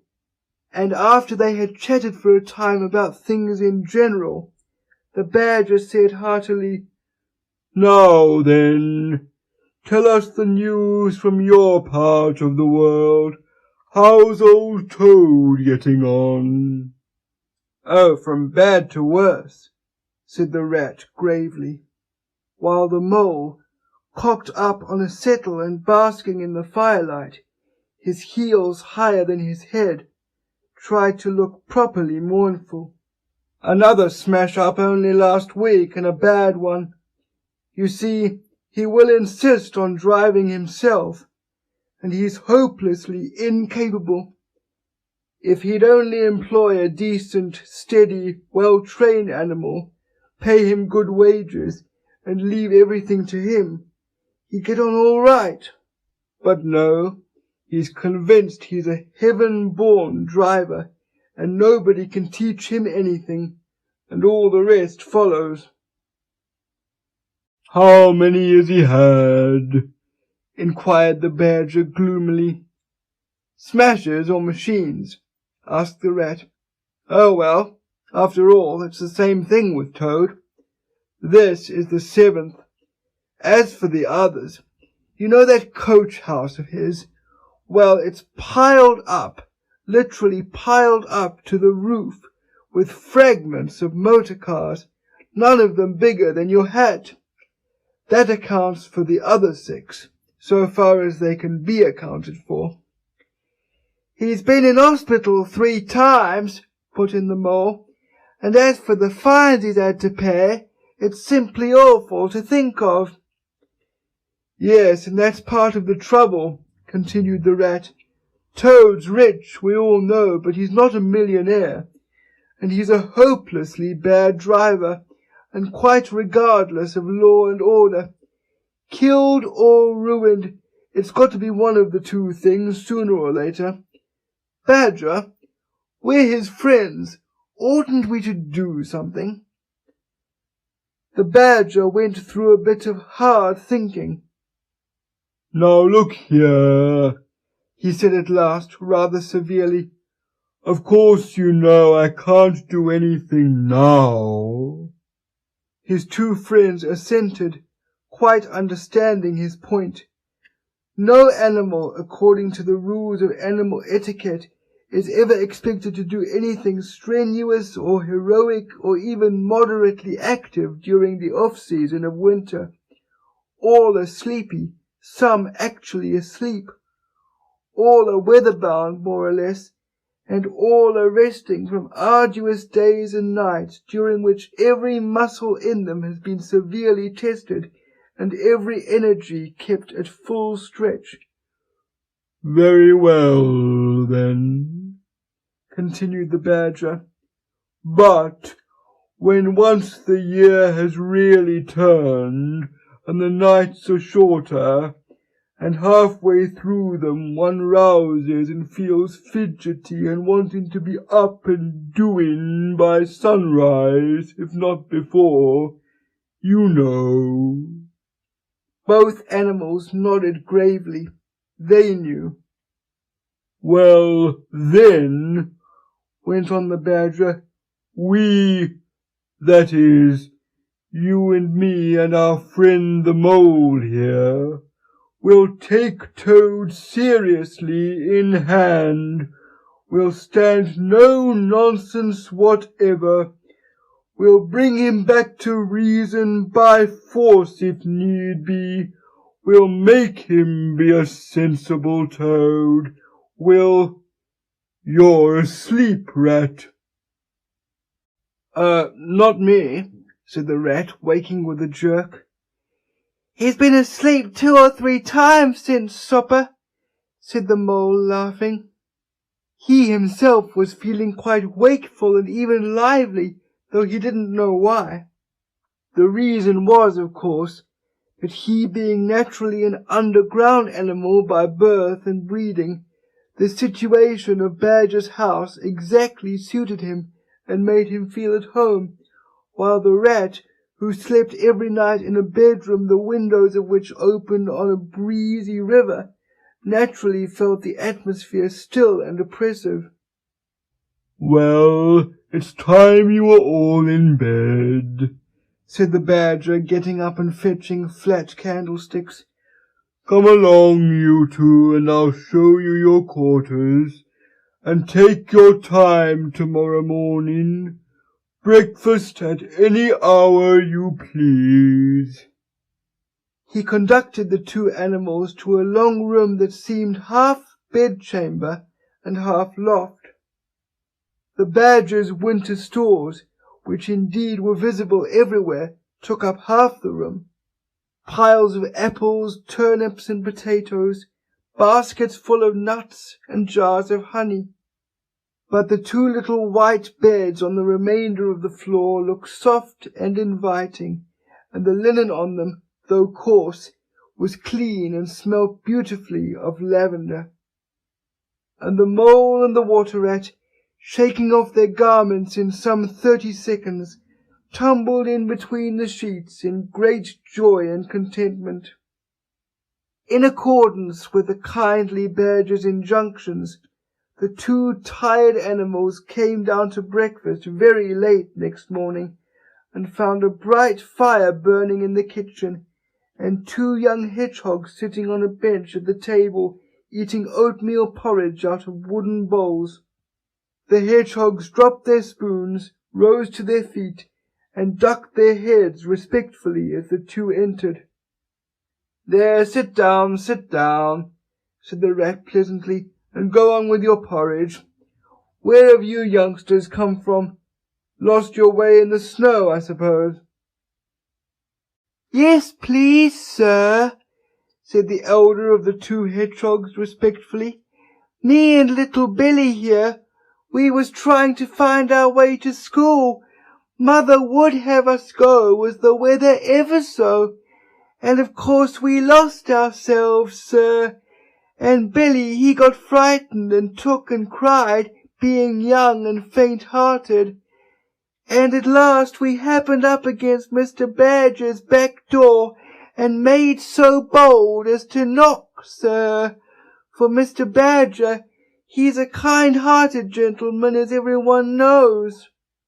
"I understand," said the rat, cutting himself some rashers from a side of bacon, while the mole dropped some eggs into a saucepan. "And what's the weather like outside? You needn't sir me quite so much," he added. "Oh, terrible bad, sir, terrible deep the snow is," said the hedgehog. "No getting out for the likes of you gentlemen to-day." "Where's Mr. Badger?" inquired the mole, as he warmed the coffee-pot before the fire. "The master's gone into his study, sir," replied the hedgehog, "and he said as how he was going to be particular busy this morning, and on no account was he to be disturbed." This explanation, of course, was thoroughly understood by everyone present. The fact is, as already set forth, when you live a life of intense activity for 6 months of the year, and of comparative or actual somnolence for the other 6, during the latter period you cannot be continually pleading sleepiness when there are people about or things to be done. The excuse gets monotonous. The animals well knew that Badger, having eaten a hearty breakfast, had retired to his study and settled himself in an armchair, with his legs up on another and a red cotton handkerchief over his face, and was being busy in the usual way at this time of the year. The front door-bell clanged loudly, and the rat, who was very greasy with buttered toast, sent Billy, the smaller hedgehog, to see who it might be. There was a sound of much stamping in the hall, and presently Billy returned in front of the otter, who threw himself on the rat with an embrace and a shout of affectionate greeting. "Get off!" spluttered the rat with his mouth full. "Thought I should find you here all right," said the otter cheerfully. "They were all in a great state of alarm along Riverbank when I arrived this morning. Rat never been home all night, nor mole either. Something dreadful must have happened, they said, and the snow had covered up all your tracks, of course. But I knew that when people were in any fix, they mostly went to Badger, or else Badger got to know of it somehow. So I came straight off here, through the wild wood in the snow. My, it was fine coming through the snow as the red sun was rising and showing against the black tree trunks. As you went along in the stillness, every now and then masses of snow slid off the branches suddenly with a flop, making you jump and run for cover. Snow castles and snow caverns had sprung up out of nowhere in the night, and snow bridges, terraces, ramparts. I could have stayed and played with them for hours. Here and there great branches had been torn away by the sheer weight of the snow, and robins perched and hopped on them in their perky, conceited way, just as if they had done it themselves. A ragged string of wild geese passed overhead, high on the grey sky, and a few rooks whirled over the trees, inspected, and flapped off homewards with a disgusted expression. But I met no sensible being to ask the news of. About halfway across, I came on a rabbit sitting on a stump, cleaning his silly face with his paws. He was a pretty scared animal when I crept up behind him and placed a heavy forepaw on his shoulder. I had to cuff his head once or twice to get any sense out of it at all. At last I managed to extract from him that Mole had been seen in the wild wood last night by one of them. It was the talk of the burrows, he said, how Mole, Mr. Rat's particular friend, was in a bad fix, how he had lost his way, and they were up and out hunting, and were chivying him round and round. Then why didn't any of you do something? I asked. You mayn't be blessed with brains, but there are hundreds and hundreds of you, big stout fellows as fat as butter, and your burrows running in all directions, and you could have taken him in and made him safe and comfortable, or tried to at all events. What, us? He merely said. Do something? Us rabbits? So I cuffed him again and left him. There was nothing else to be done. At any rate, I had learned something. And if I'd had the luck to meet any of them, I'd have learned something more, or they would. Weren't you at all, nervous? Asked the mole, some of yesterday's terror coming back to him at the mention of the wild wood. Nervous? The otter showed a gleaming set of strong white teeth as he laughed. I'd give 'em nerves if any of them tried anything on with me. Here, Mole, fry me some slices of ham like the good little chap you are. I'm frightfully hungry, and I've got any amount to say to Ratty here. Haven't seen him for an age. So the good-natured Mole, having cut some slices of ham, set the hedgehogs to fry it and returned to his own breakfast, while the otter and the rat, their heads together, eagerly talked river shop, which is long shop, and talk that is endless, running on like the babbling river itself. A plate of fried ham had just been cleared and sent back for more when the badger entered, yawning and rubbing his eyes, and greeted them all in his quiet, simple way, with kind inquiries for everyone. It must be getting on for luncheon time, he remarked to the otter. Better stop and have it with us. You must be hungry this cold morning. Rather, replied the otter, winking at the mole. The sight of these greedy young hedgehogs stuffing themselves with fried ham makes me feel positively famished. The hedgehogs, who were just beginning to feel hungry again after their porridge and after working so hard at their frying, looked timidly up at Mr. Badger, but were too shy to say anything. Here, you two youngsters be off home to your mother, said the badger kindly. I'll send someone with you to show you the way. You won't want any dinner today, I'll be bound. He gave them 6pence apiece and a pat on the head, and they went off with much respectful swinging of caps and touching of forelocks. Presently they all sat down to luncheon together.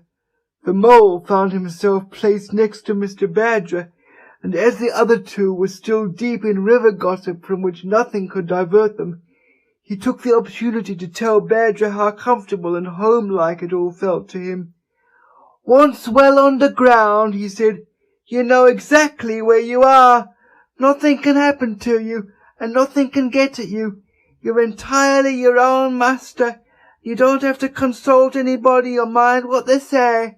Things go on all the same overhead, and you let 'em, and don't bother about 'em. When you want to, up you go, and there the things are waiting for you. The badger simply beamed on him.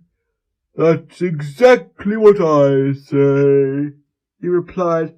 There's no security or peace and tranquility except underground. And then, if your ideas get larger and you want to expand, why a dig and a scrape, and there you are. If you feel your house is a bit too big, you stop up a hole or two, and there you are again. No builders, no tradesmen, no remarks passed on you by fellows looking over your wall, and above all, no weather. Look at Rat now. A couple of feet of flood water, and he's got to move into hired lodgings, uncomfortable, inconveniently situated, and horribly expensive. Take Toad. I say nothing against Toad Hall. Quite the best house in these parts, as a house. But supposing a fire breaks out, where's Toad? Supposing tiles are blown off, or walls sink or crack, or windows get broken, Where's Toad? Supposing the rooms are draughty, I hate a draught myself. Where's Toad? No, up and out of doors is good enough to roam about and get one's living in, but underground to come back to at last, that's my idea of home. The Mole assented heartily, and the Badger, in consequence, got very friendly with him. When lunch is over, he said, I'll take you all round this little place of mine. I can see you'll appreciate it. You understand what domestic architecture ought to be, you do. After luncheon, accordingly, when the other two had settled themselves into the chimney corner, and had started a heated argument on the subject of eels, the Badger lighted a lantern and bade the Mole follow him. Crossing the hall, they passed down one of the principal tunnels, and the wavering light of the lantern gave glimpses on either side of rooms both large and small, some mere cupboards, others nearly as broad and imposing as Toad's dining hall. A narrow passage at right angles led them into another corridor, and here the same thing was repeated. The Mole was staggered at the size, the extent, the ramifications of it all. At the length of the dim passages, the solid vaultings of the crammed store chambers, the masonry everywhere, the pillars, the arches, the pavements. "How on earth, Badger," he said at last, "did you ever find time and strength to do all this? It's astonishing." "It would be astonishing indeed," said the Badger simply, "if I had done it. But as a matter of fact, I did none of it. Only cleaned out the passages and chambers as far as I had need of them. There's lots more of it all round about. I see you don't understand, and I must explain it to you. Well, very long ago, on the spot where the wild wood waves now, before ever it had planted itself and grown up to what it now is, there was a city of people, you know. Here where we are standing, they lived and walked and talked and slept and carried on their business. Here they stabled their horses and feasted. From here they rode out to fight or drove out to trade. They were a powerful people and rich and great builders. They built to last, for they thought their city would last forever. "But what has become of the Mole?" asked the Mole. "Who can tell?" said the Badger. "People come, they stay for a while, they flourish, they build, and they go. It is their way, but we remain. There were badgers here, I've been told, long before that same city ever came to be, and now there are badgers here again. We are an enduring lot. We may move out for a time, but we wait and are patient, and back we come, and so it will ever be." "Well, and when they went at last, those people," said the Mole. "When they went," continued the Badger, "the strong winds and persistent rains took the matter in hand, patiently, ceaselessly, year after year. Perhaps we badgers, too, in our small way, helped a little, who knows? It was all down, down, down, gradually, ruin and levelling and disappearance. Then it was all up, up, up, gradually, as seeds grew to saplings, and saplings to forest trees, and bramble and fern came creeping in to help. Leaf mould rose and obliterated. Streams in their winter freshets brought sand and soil to clog and to cover, and in course of time our home was ready for us again, and we moved in. Up above us on the surface the same thing happened. Animals arrived, liked the look of the place, took up their quarters, settled down, spread, and flourished. They didn't bother themselves about the past. They never do. They're too busy. The place was a bit humpy and hillocky naturally and full of holes, but that was rather an advantage. And they don't bother about the future either. The future when perhaps the people will move in again for a time, as may very well be. The wild wood is pretty well populated by now with all the usual lot, good, bad, and indifferent.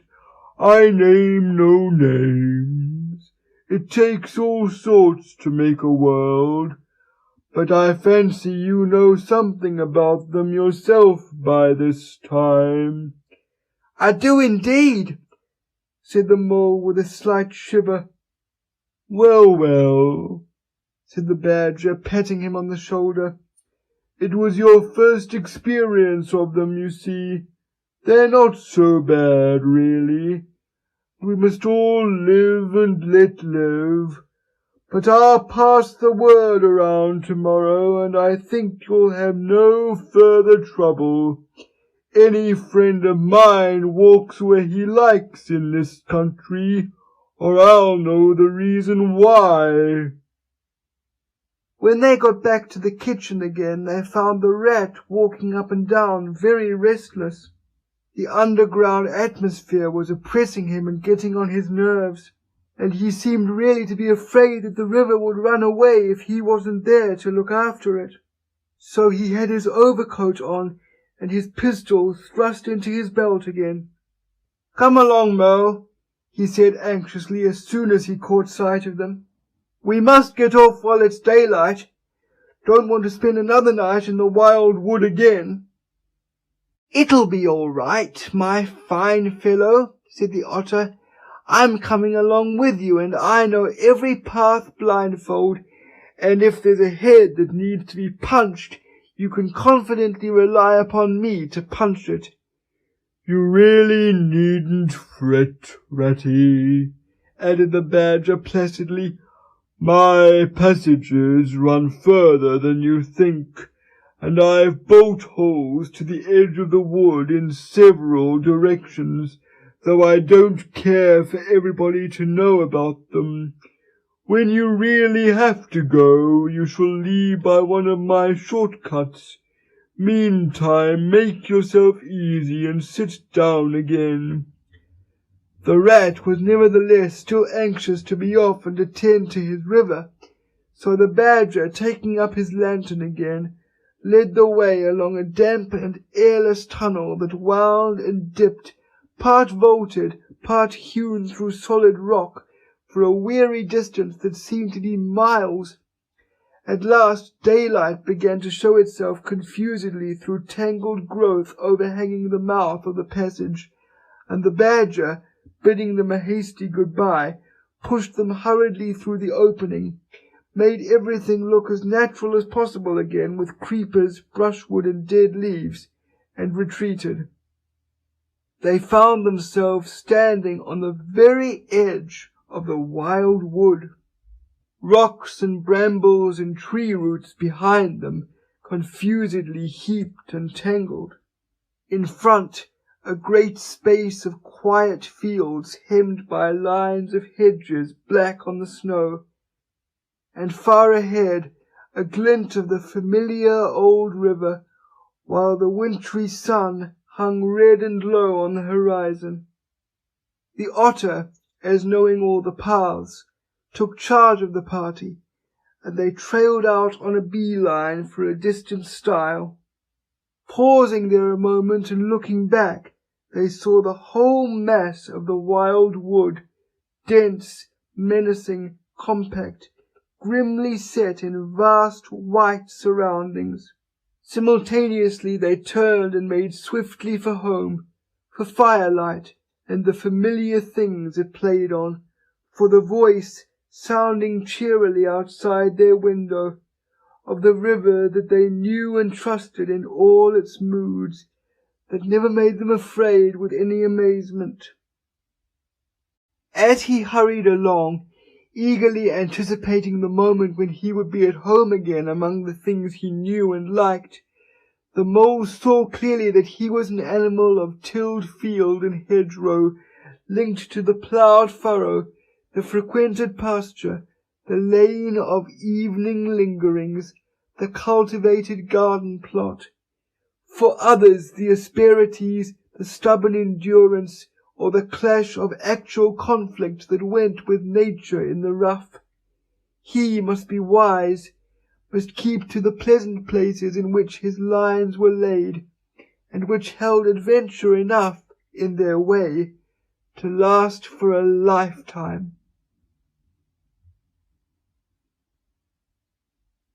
Chapter 5. Dulce Domum.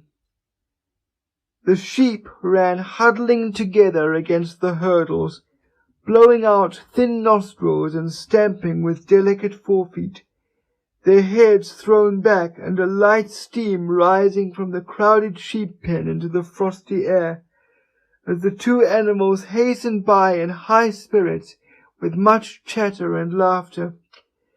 They were returning across country after a long day's outing with Otter, hunting and exploring on the wide uplands where certain streams, tributary to their own river, had their first small beginnings, and the shades of the short winter day were closing in on them, and they had still some distance to go.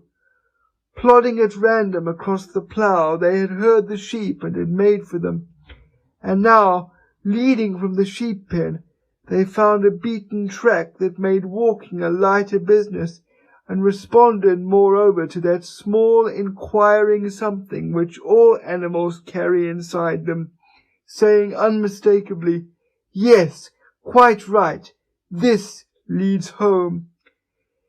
"It looks as if we were coming to a village," said the mole somewhat dubiously, slackening his pace as the track, that had in time become a path, and then had developed into a lane, now handed them over to the charge of a well-metalled road.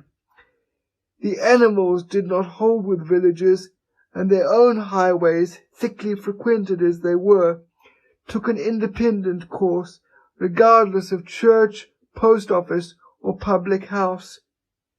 "Oh, never mind," said the rat. "At this season of the year they're all safe indoors by this time, sitting round the fire, men, women, and children, dogs and cats and all. We shall slip through all right without any bother or unpleasantness. We can have a look at them through their windows if you like, and see what they're doing." The rapid nightfall of mid-December had quite beset the little village as they approached it on soft feet over a first thin fall of powdery snow. Little was visible but squares of a dusky orange-red on either side of the street, where the firelight or lamplight of each cottage overflowed through the casements into the dark world without.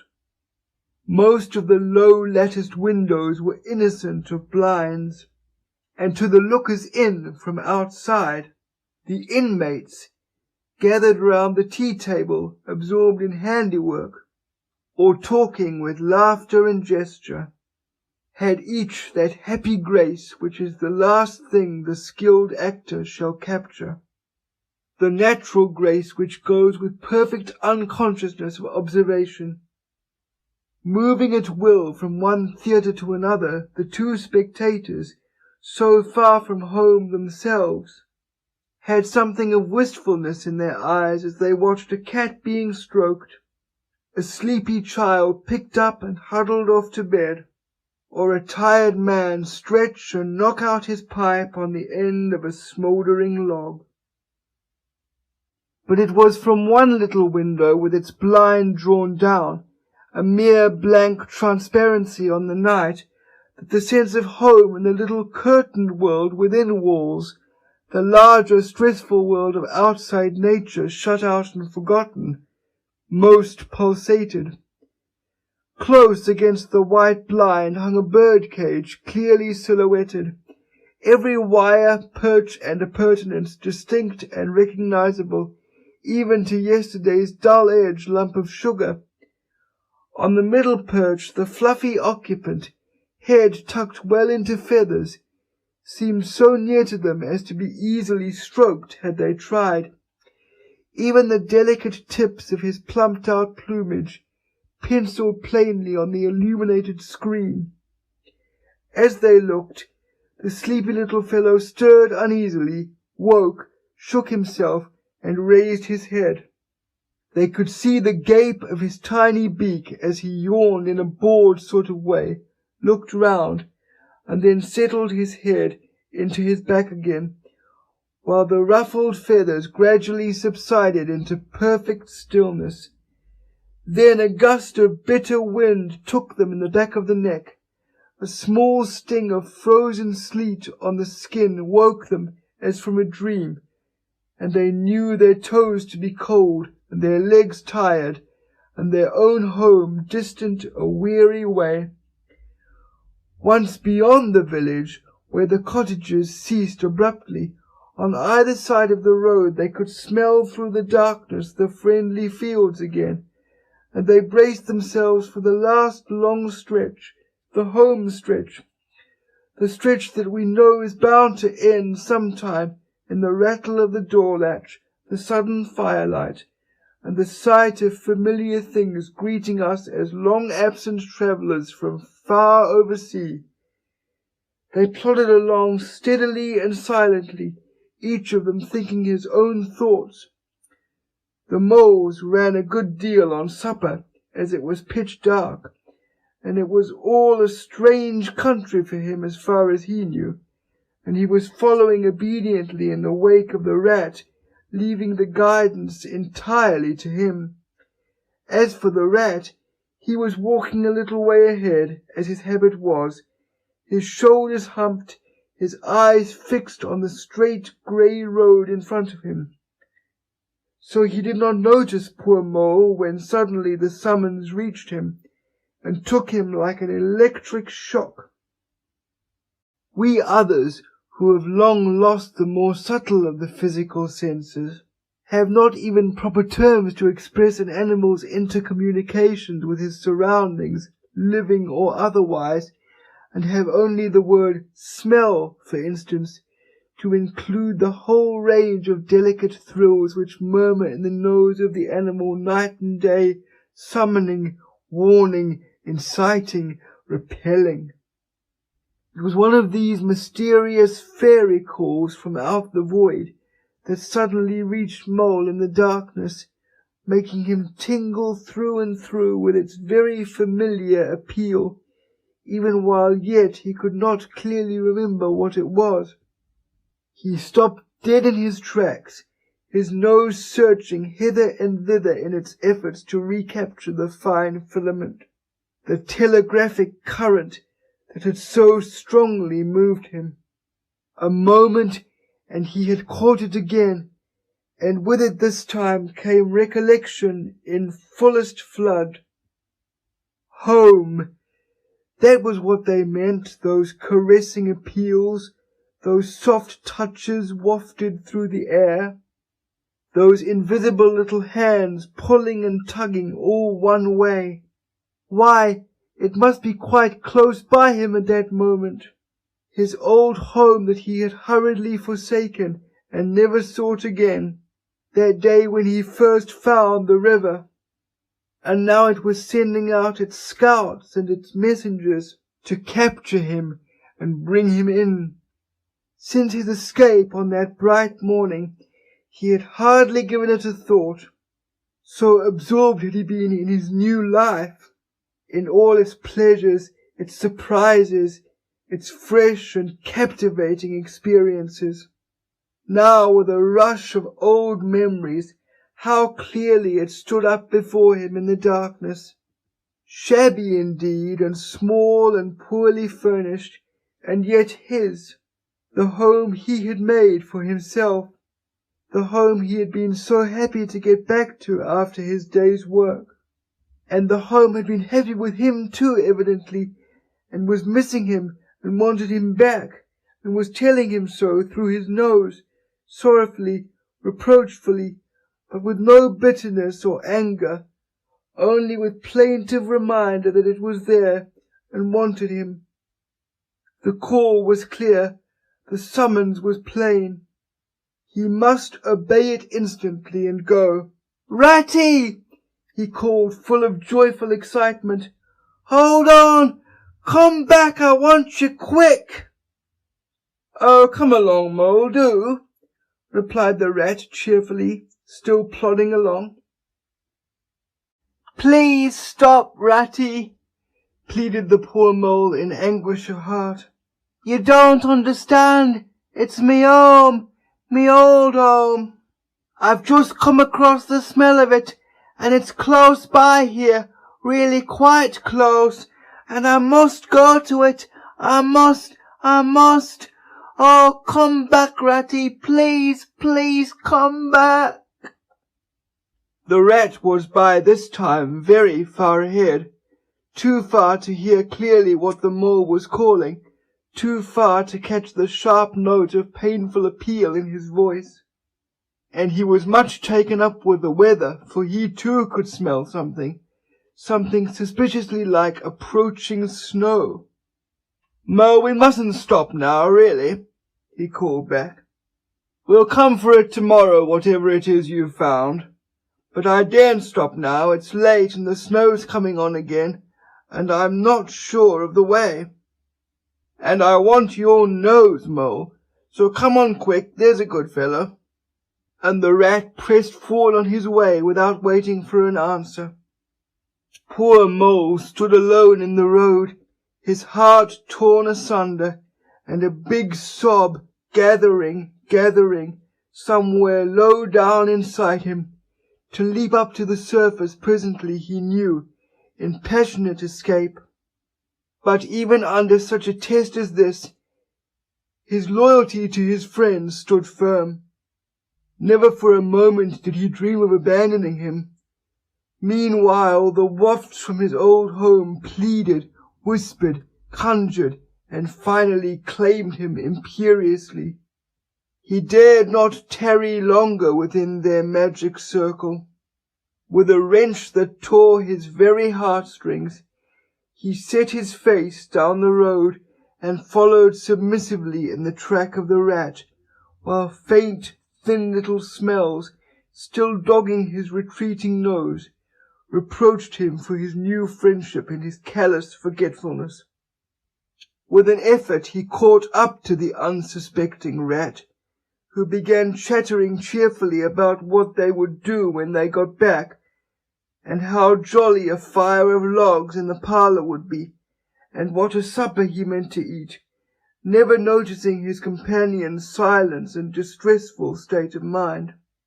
At last, however, when they had gone some considerable way further, and were passing some tree stumps at the edge of a copse that bordered the road, he stopped and said kindly, "Look here, Mole, old chap, you seem dead tired, no talk left in you, and your feet dragging like lead. We'll sit down here for a minute and rest. The snow has held off so far, and the best part of our journey is over." The mole subsided forlornly on a tree stump and tried to control himself, for he felt it surely coming. The sob he had fought with so long refused to be beaten. Up and up it forced its way to the air, and then another, and others thick and fast, till poor Mole at last gave up the struggle and cried freely and helplessly and openly, now that he knew it was all over, and he had lost what he could hardly be said to have found. The rat, astonished and dismayed at the violence of Mole's paroxysm of grief, did not dare to speak for a while. At last he said, very quietly and sympathetically, "What is it, old fellow? Whatever can be the matter? Tell us your trouble, and let me see what I can do." Poor Mole found it difficult to get any words out between the upheavals of his chest that followed one upon another so quickly, and held back speech and choked it as it came. "I know it's a shabby, dingy little place," he sobbed forth at last brokenly.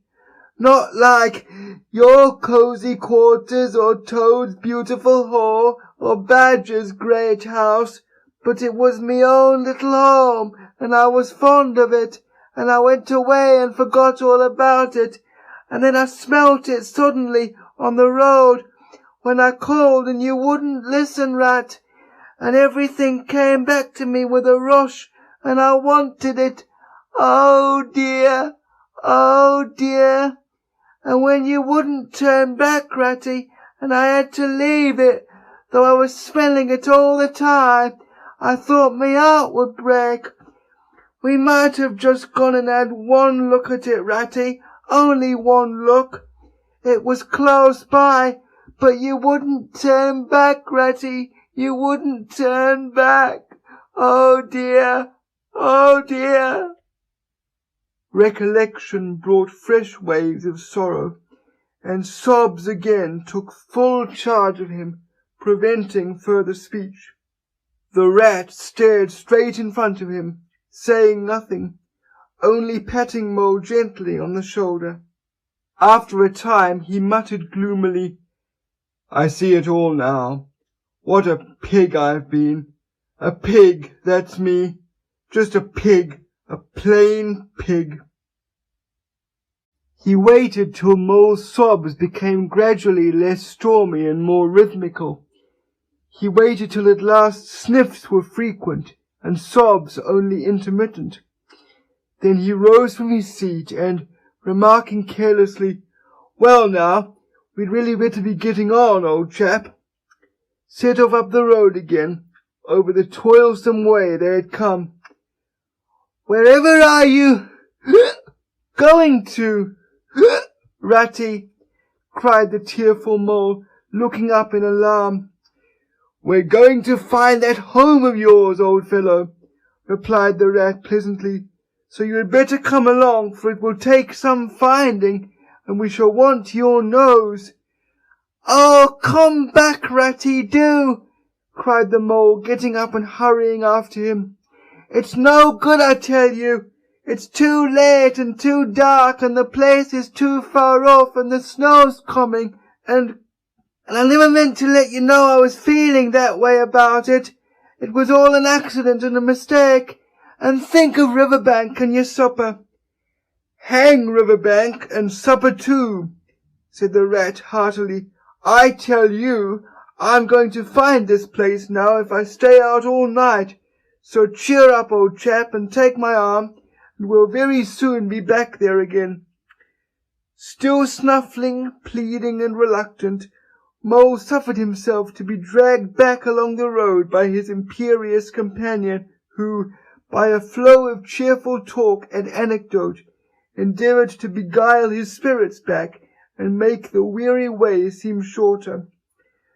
When at last it seemed to the Rat that they must be nearing that part of the road where the Mole had been held up, he said, "Now, no more talking. Business. Use your nose and give your mind to it." They moved on in silence for some little way, when suddenly the Rat was conscious, through his arm that was linked in Mole's, of a faint sort of electric thrill that was passing down that animal's body. Instantly he disengaged himself, fell back a pace, and waited, all attention. The signals were coming through. Mole stood a moment rigid, while his uplifted nose, quivering slightly, felt the air.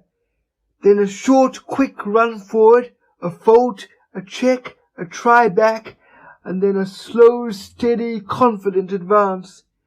The Rat, much excited, kept close to his heels as the Mole, with something of the air of a sleepwalker, crossed a dry ditch, scrambled through a hedge, and nosed his way over a field open and trackless and bare in the faint starlight. Suddenly, without giving warning, He dived, but the rat was on the alert and promptly followed him down the tunnel to which his unerring nose had faithfully led him. It was close and airless, and the earthy smell was strong, and it seemed a long time to Rat ere the passage ended, and he could stand erect and stretch and shake himself. The mole struck a match, and by its light the rat saw that they were standing in an open space, neatly swept and sanded underfoot, and directly facing them was Mole's little front door with Mole End painted in Gothic lettering over the bell pull at the side. Mole reached down a lantern from a nail on the wall and lit it, and the rat, looking round him, saw that they were in a sort of forecourt. A garden seat stood on one side of the door, and on the other a roller, for the mole, who was a tidy animal when at home, could not stand having his ground kicked up by other animals into little runs that ended in earth heaps.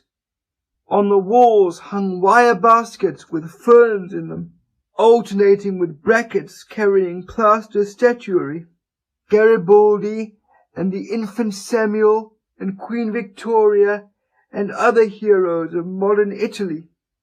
Down on one side of the forecourt ran a skittle alley with benches along it, and little wooden tables marked with rings that hinted at beer mugs. In the middle was a small round pond containing goldfish and surrounded by a cockleshell border. Out of the centre of the pond rose a fanciful erection clothed in more cockleshells, and topped by a large silvered glass ball that reflected everything all wrong and had a very pleasing effect. Mole's face beamed at the sight of all these objects so dear to him, and he hurried Rat through the door, lit a lamp in the hall, and took one glance round his old home. He saw the dust lying thick on everything, saw the cheerless, deserted look of the long-neglected house and its narrow, meagre dimensions, its worn and shabby contents, and collapsed again on a hall chair, his nose to his paws. "Oh, Ratty!" he cried dismally. "Why ever did I do it? Why did I bring you to this poor, cold little place on a night like this, when you might have been at Riverbank by this time, toasting your toes before a blazing fire, with all your own nice things about you?" The rat paid no heed to his doleful self-reproaches. He was running here and there, opening doors, inspecting rooms and cupboards, and lighting lamps and candles and sticking them up everywhere. "What a capital little house this is!" he called out cheerily. "So compact, so well planned, everything here and everything in its place. We'll make a jolly night of it. The first thing we want is a good fire. I'll see to that. I always know where to find things. So this is the parlour? Splendid. Your own idea, those little sleeping bunks in the wall? Capital. Now, I'll fetch the wood and the coals, and you get a duster, Mole. You'll find one in the drawer of the kitchen table, and try and smarten things up a bit. Bustle about, old chap." Encouraged by his inspiriting companion, the mole roused himself and dusted and polished with energy and heartiness, while the rat, running to and fro with armfuls of fuel, soon had a cheerful blaze roaring up the chimney. He hailed the mole to come and warm himself, but Mole promptly had another fit of the blues, dropping down on a couch in dark despair and burying his face in his duster. "Rat," he moaned, "how about your supper, you poor, cold, hungry, weary animal? I've nothing to give you, nothing, not a crumb." "What a fellow you are for giving in," said the rat reproachfully. "Why, only just now I saw a sardine opener on the kitchen dresser quite distinctly. And everybody knows that means there are sardines about somewhere in the neighbourhood." Rouse yourself, pull yourself together, and come with me and forage." They went and foraged accordingly, hunting through every cupboard and turning out every drawer. The result was not so very depressing after all, though of course it might have been better. A tin of sardines, a box of Captain's biscuits, nearly full, and a German sausage encased in silver paper. "There's a banquet for you," observed the rat as he arranged the table. "I know some animals who would give their ears to be sitting down to supper with us tonight."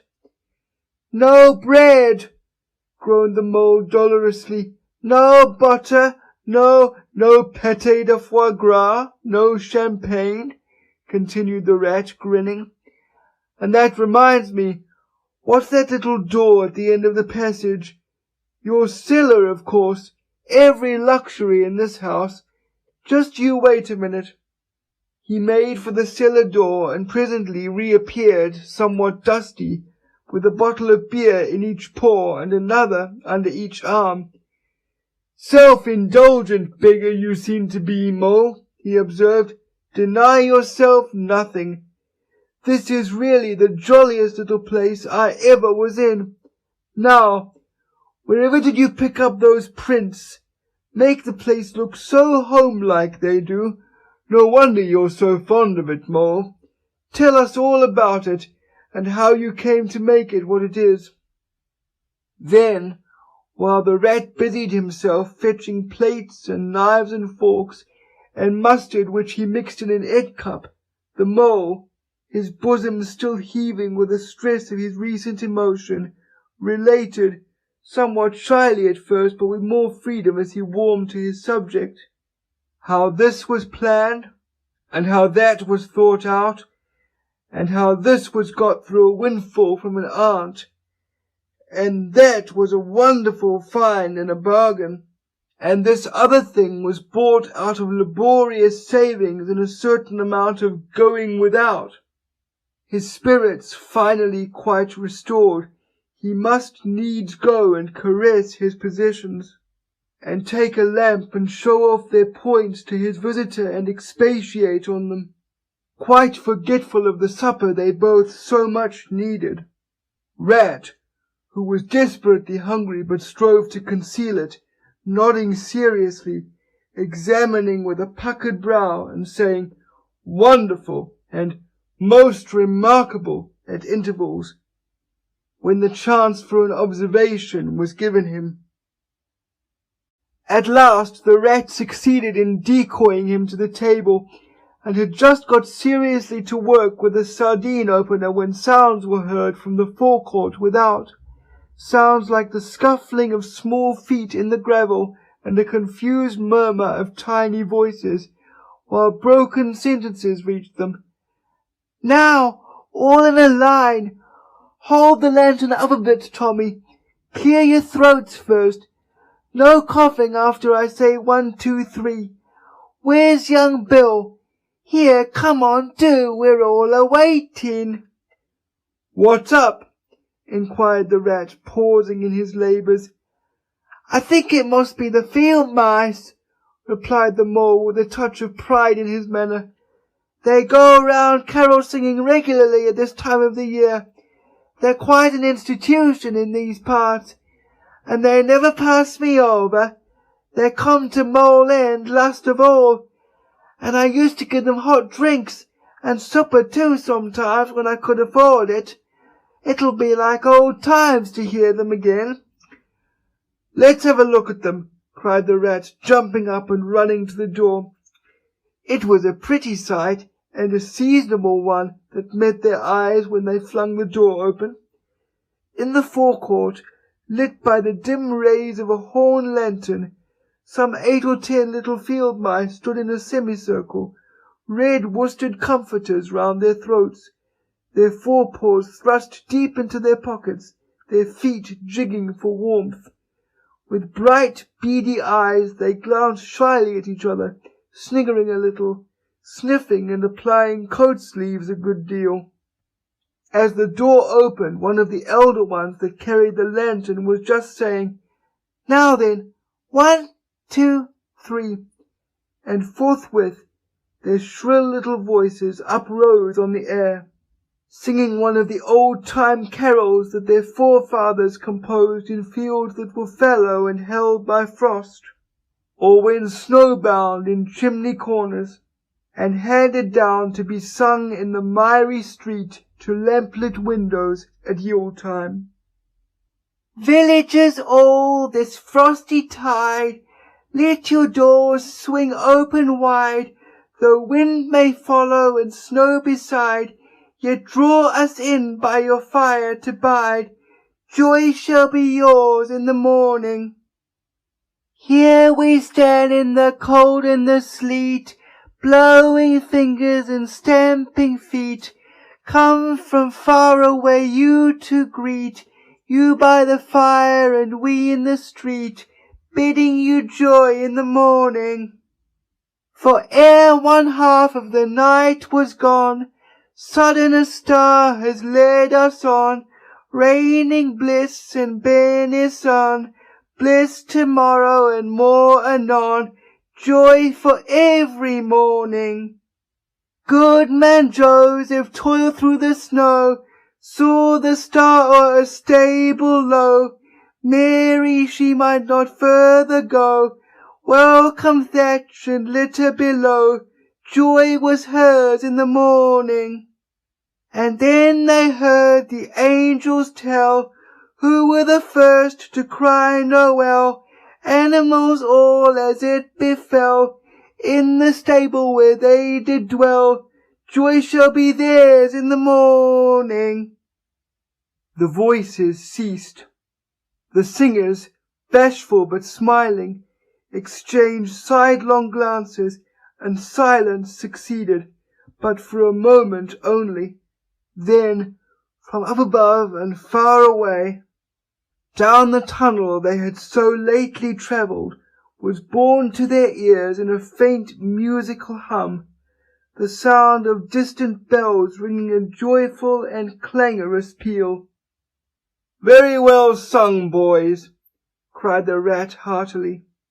"And now come along in, all of you, and warm yourselves by the fire, and have something hot." "Yes, come along, field mice," cried the mole eagerly. "This is quite like old times. Shut the door after you.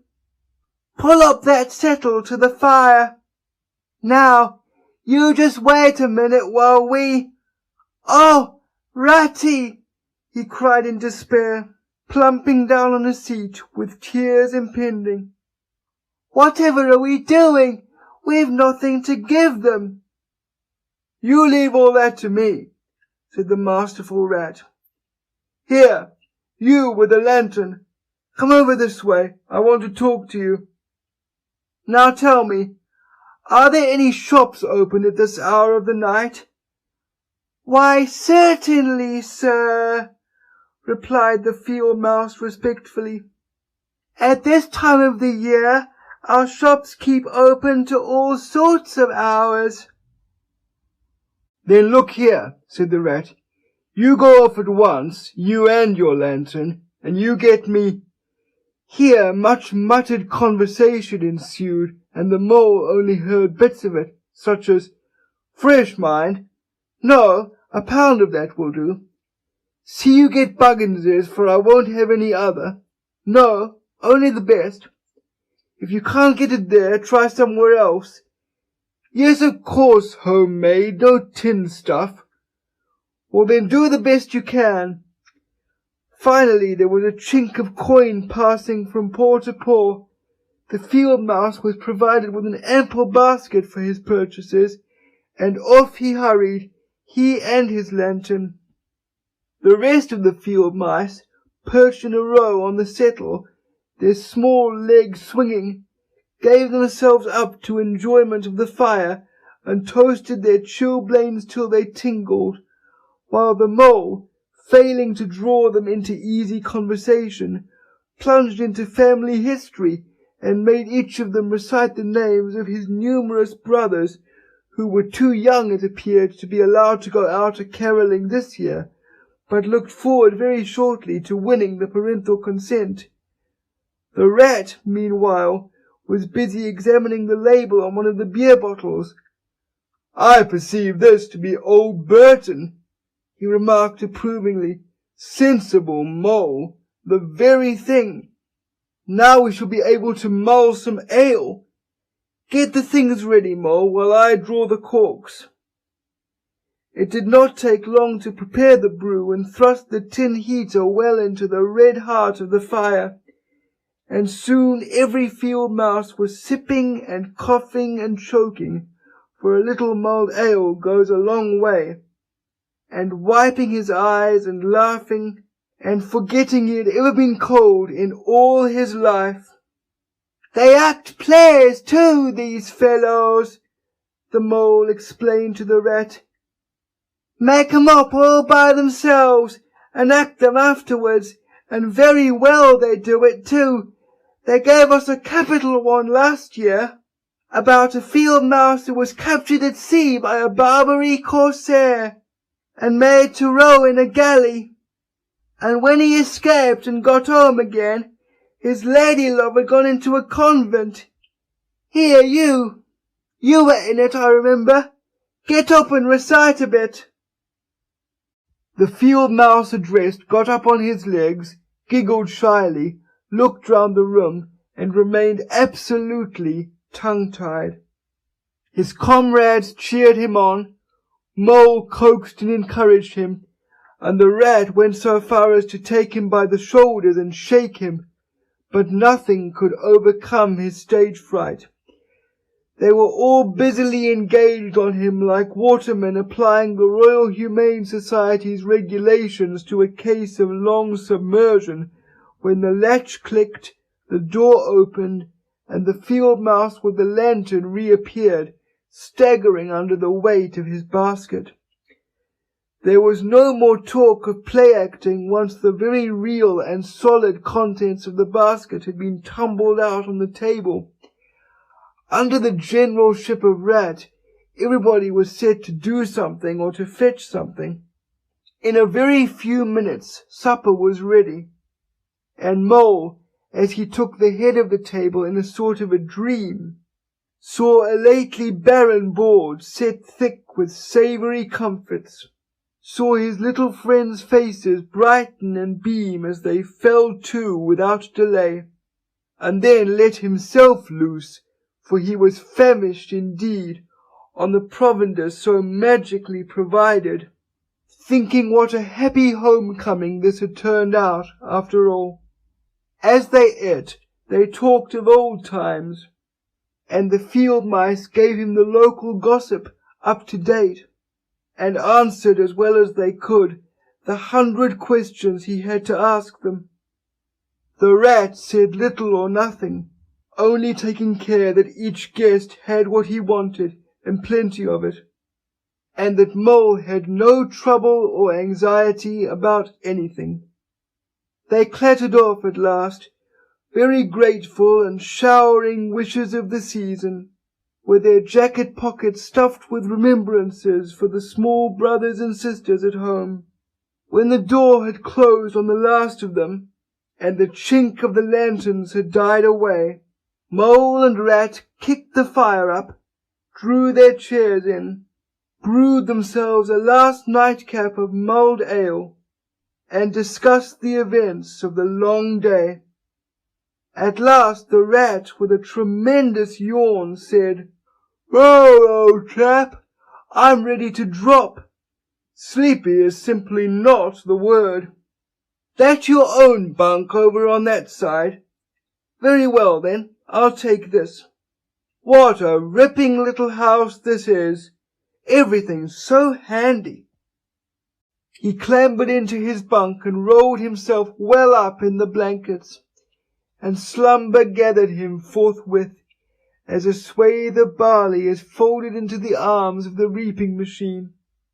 The weary Mole also was glad to turn in without delay, and soon had his head on his pillow in great joy and contentment.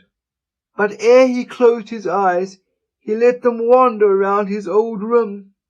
mellow in the glow of the firelight that played or rested on familiar and friendly things which had long been unconsciously a part of him, and now smilingly received him back without rancour.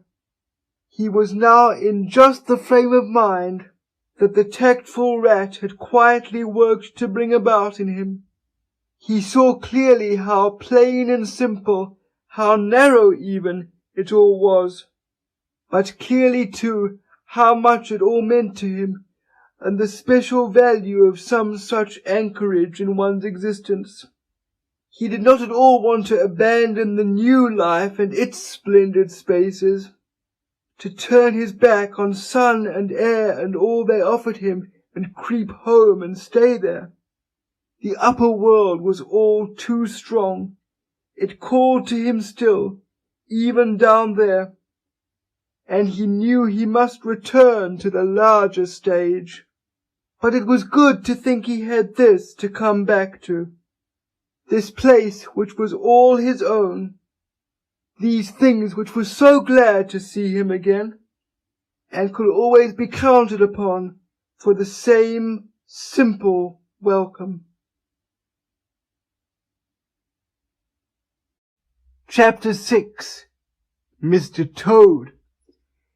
It was a bright morning in the early part of summer. The river had resumed its wonted banks and its accustomed pace, and a hot sun seemed to be pulling everything green and bushy and spiky up out of the earth towards him, as if by strings.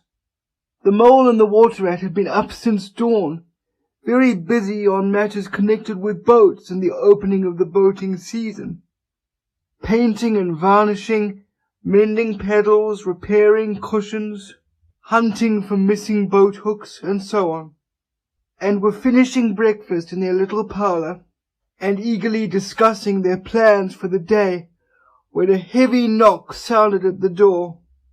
"Bother," said the rat, all over egg. "See who it is, Mole, like a good chap, since you've finished." The mole went to attend the summons, and the rat heard him utter a cry of surprise. Then he flung the parlour door open, and announced with much importance, "Mr. Badger!" This was a wonderful thing indeed, that the Badger should pay a formal call on them, or indeed on anybody. He generally had to be caught if you wanted him badly, as he slipped quietly along a hedgerow of an early morning or a late evening, or else hunted up in his own house in the middle of the wood, which was a serious undertaking. The Badger strode heavily into the room, and stood looking at the two animals with an expression full of seriousness. The rat let his egg-spoon fall on the tablecloth, and sat open-mouthed. "The hour has come," said the Badger at last, with great solemnity. "What hour?" asked the rat uneasily, glancing at the clock on the mantelpiece. "Whose hour, you should rather say," replied the Badger. "Why, Toad's hour, the hour of Toad. I said I would take him in hand as soon as the winter was well over, and I'm going to take him in hand today." "Toad's hour, of course!" cried the mole delightedly. "Hooray! I remember now. We'll teach him to be a sensible toad." "This very morning," continued the Badger, taking an armchair, "as I learnt last night from a trustworthy source, another new and exceptionally powerful motor car will arrive at Toad Hall on approval or return. At this very moment, perhaps, Toad is busy arraying himself in those singularly hideous habiliments so dear to him, which transform him from a comparatively good-looking Toad into an object which throws any decent-minded animal that comes across it into a violent fit. We must be up and doing ere it is too late. You 2 animals will accompany me instantly to Toad Hall, and the work of rescue shall be accomplished." "Right you are," cried the rat, starting up.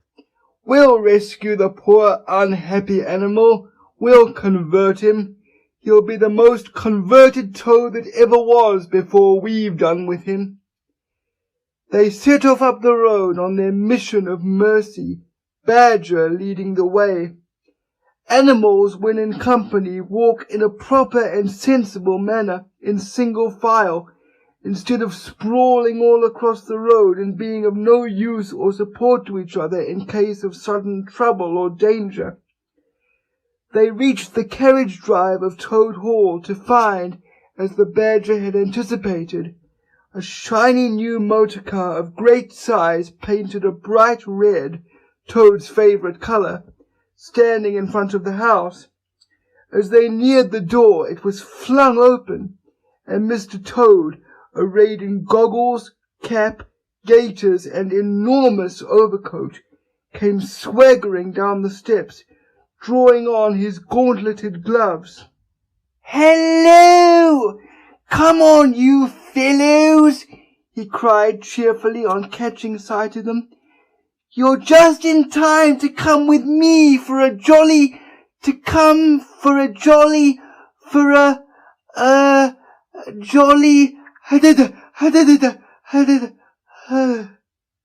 His hearty accents faltered and fell away as he noticed the stern, unbending look on the countenances of his silent friends, and his invitation remained unfinished. The Badger strode up the steps. "Take him inside," he said sternly to his companion. Then, as Toad was hustled through the door, struggling and protesting, he turned to the chauffeur in charge of the new motor car. "I'm afraid you won't be wanted today," he said. "Mr. Toad has changed his mind. He will not require the car. Please understand that this is final. You needn't wait." Then he followed the others inside and shut the door. "Now then," he said to the Toad when the 4 of them stood together in the hall, "first of all, take those ridiculous things off." "Shan't!" replied Toad with great spirit. "What is the meaning of this gross outrage? I demand an instant explanation." "Take them off him then, you 2, ordered the Badger briefly. They had to lay Toad out on the floor, kicking and calling all sorts of names before they could get to work properly. Then the Rat sat on him, and the Mole got his motor clothes off him bit by bit, and they stood him up on his legs again. A good deal of his blustering spirit seemed to have evaporated with the removal of his fine panoply. Now that he was merely Toad, and no longer the terror of the highway, he giggled feebly and looked from one to the other appealingly, seeming quite to understand the situation. "You knew it must come to this, sooner or later, Toad," the Badger explained severely. "You've disregarded all the warnings we've given you. You've gone on squandering the money your father left you, and you're getting us animals a bad name in the district by your furious driving and your smashes and your rows with the police. Independence is all very well, but we animals never allow our friends to make fools of themselves beyond a certain limit. And that limit you've reached. Now you're a good fellow in many respects, and I don't want to be too hard on you. I'll make one more effort to bring you to reason. You will come with me into the smoking room, and there you will hear some facts about yourself, and we'll see whether you come out of that room the same Toad that you went in." He took Toad firmly by the arm, led him into the smoking room, and closed the door behind them. "That's no good," said the Rat contemptuously. "Talking to Toad'll never cure him. He'll say anything." They made themselves comfortable in armchairs and waited patiently.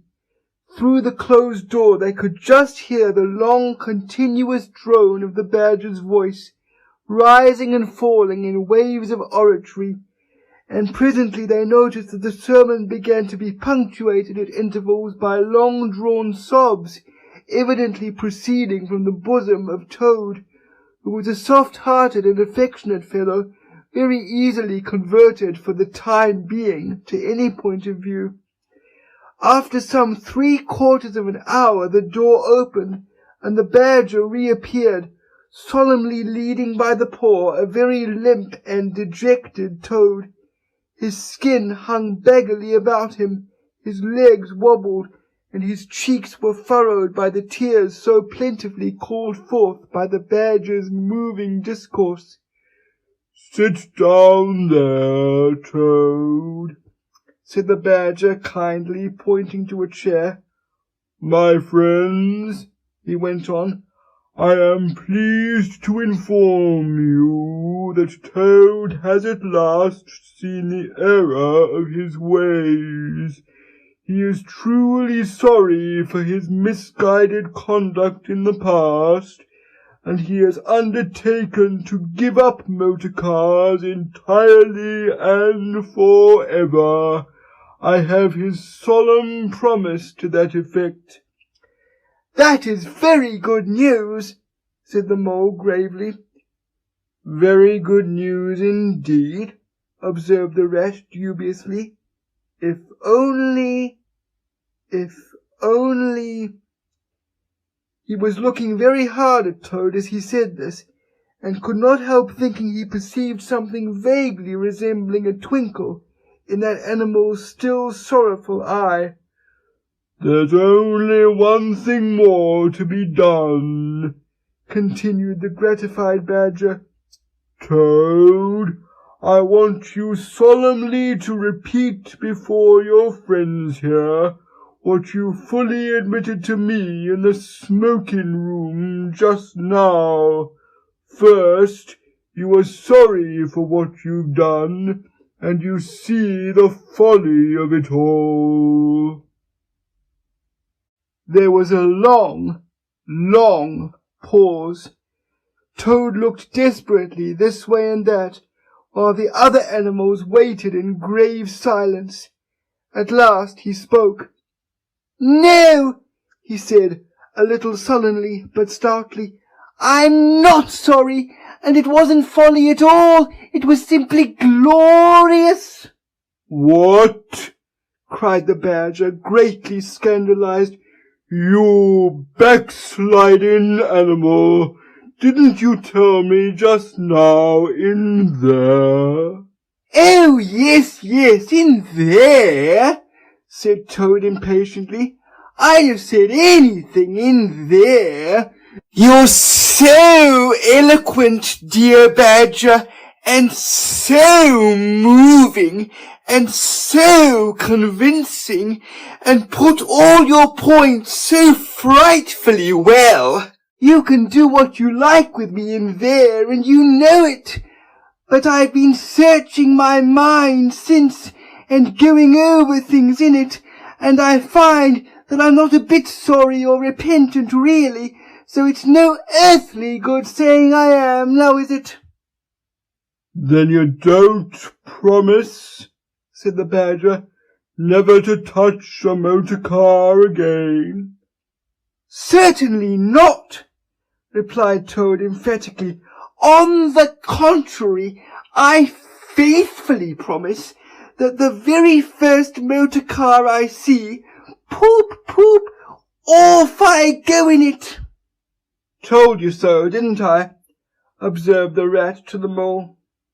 "Very well, then," said the Badger firmly, rising to his feet.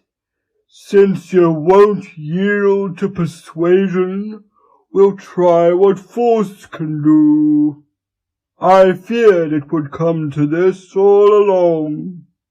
You've often asked us three to come and stay with you, Toad, in this handsome house of yours. Well, now we're going to. When we've converted you to a proper point of view, we may quit, but not before. Take him upstairs, you two, and lock him up in his bedroom, while we arrange matters between ourselves." "It's for your own good, Toady, you know," said the Rat kindly, as Toad, kicking and struggling, was hauled up the stairs by his two faithful friends. "Think what fun we shall all have together, just as we used to, when you've quite got over this painful attack of yours." "We'll take great care of everything for you till you're well, Toad," said the Mole, "and we'll see your money isn't wasted as it has been." "No more of those regrettable incidents with the police, Toad," said the Rat as they thrust him into his bedroom. "And no more weeks in hospital being ordered about by female nurses, Toad," added the Mole, turning the key on him. They descended the stair, Toad shouting abuse at them through the keyhole, and the three friends then met in conference on the situation. "It's going to be a tedious business," said the Badger, sighing. "I've never seen Toad so determined. However, we will see it out. He must never be left an instant unguarded. We shall have to take it in turns to be with him till the poison has worked itself out of his system." They arranged watches accordingly. Each animal took it in turns to sleep in Toad's room at night, and they divided the day up between them. At first Toad was undoubtedly very trying to his careful guardians. When his violent paroxysms possessed him, he would arrange bedroom chairs in rude resemblance of a motor car, and would crouch on the foremost of them, bent forward and staring fixedly ahead, making uncouth and ghastly noises till the climax was reached, when, turning a complete somersault, he would lie prostrate amidst the ruins of the chairs, apparently completely satisfied for the moment. As time passed, however, these painful seizures grew gradually less frequent, and his friends strove to divert his mind into fresh channels, but his interest in other matters did not seem to revive, and he grew apparently languid and depressed. One fine morning the Rat, whose turn it was to go on duty, went upstairs to relieve Badger, whom he found fidgeting to be off, and stretch his legs in a long ramble round his wood and down his earths and burrows. "Toad's still in bed," he told the Rat outside the door. "Can't get much out of him, except, 'Oh, leave him alone, he wants nothing, perhaps he'll be better presently, it may pass off in time, don't be unduly anxious,' and so on. Now you look out, Rat. When Toad's quiet and submissive and playing at being the hero of a Sunday school prize, then he's at his artfullest. There's sure to be something up, I know him. Well, now I must be off." How are you today, old chap? Inquired the rat cheerfully as he approached Toad's bedside. He had to wait some minutes for an answer. At last a feeble voice replied, "Thank you so much, dear Ratty. So good of you to inquire. But first, tell me how you are yourself and the excellent Mole." "Oh, we're all right," replied the rat. "Mole," he added incautiously, "is going out for a run round with Badger. They'll be out till luncheon time, so you and I will spend a pleasant morning together, and I'll do my best to amuse you.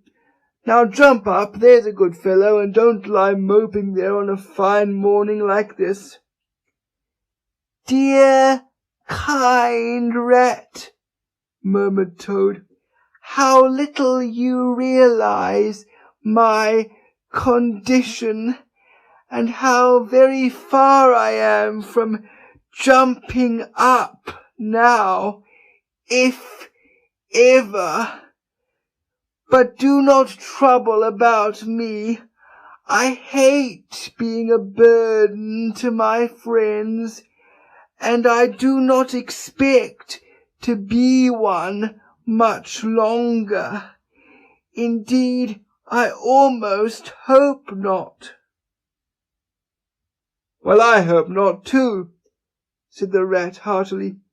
"You've been a fine bother to us all this time, and I'm glad to hear it's going to stop. And in weather like this, and the boating season just beginning, it's too bad for you, Toad. It isn't the trouble we mind, but you're making us miss such an awful lot." "I'm afraid it is the trouble you mind, though," replied the Toad languidly.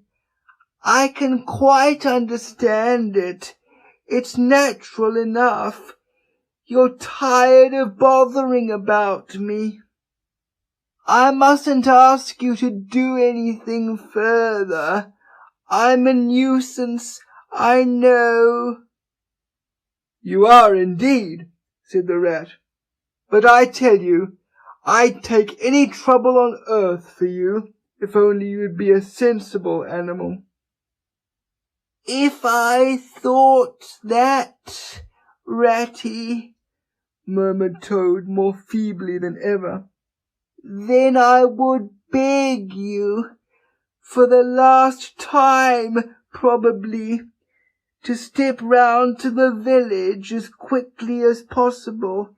Even now it may be too late, and fetch the doctor. But don't you bother, it's only a trouble, and perhaps we may as well let things take their course." "Why, what do you want a doctor for?" inquired the rat, coming closer and examining him. He certainly lay very still and flat, and his voice was weaker, and his manner much changed. "Surely you have noticed of late," murmured Toad. "But no, why should you? Noticing things is only a trouble. Tomorrow, indeed, you may be saying to yourself, 'Oh, if only I had noticed sooner, if only I had done something.' But no, it's a trouble. Never mind, forget that I asked." "Look here, old man," said the rat, beginning to get rather alarmed. "Of course I'll fetch a doctor to you, if you really think you want him. But you can hardly be bad enough for that yet. Let's talk about something else." "I fear, dear friend," said Toad with a sad smile, "that talk can do little in a case like this, or doctors either for that matter. Still, one must grasp at the slightest straw, And, by the way, while you're about it, I hate to give you additional trouble, but I happen to remember that you will pass the door. Would you mind at the same time asking the lawyer to step up? It would be a convenience to me, and there are moments, perhaps I should say there is a moment, when one must face disagreeable tasks at whatever cost to exhausted nature. A lawyer? Oh, he must be really bad, the affrighted rat said to himself as he hurried from the room, not forgetting, however, to lock the door carefully behind him. Outside he stopped to consider. The other two were far away and he had no one to consult. It's best to be on the safe side, he said on reflection. I've known Toad fancy himself frightfully bad before without the slightest reason, but I've never heard him ask for a lawyer. If there's nothing really the matter, the doctor will tell him he's an old ass and cheer him up, and that will be something gained. I'd better humour him and go. It won't take very long. So he ran off to the village on his errand of mercy.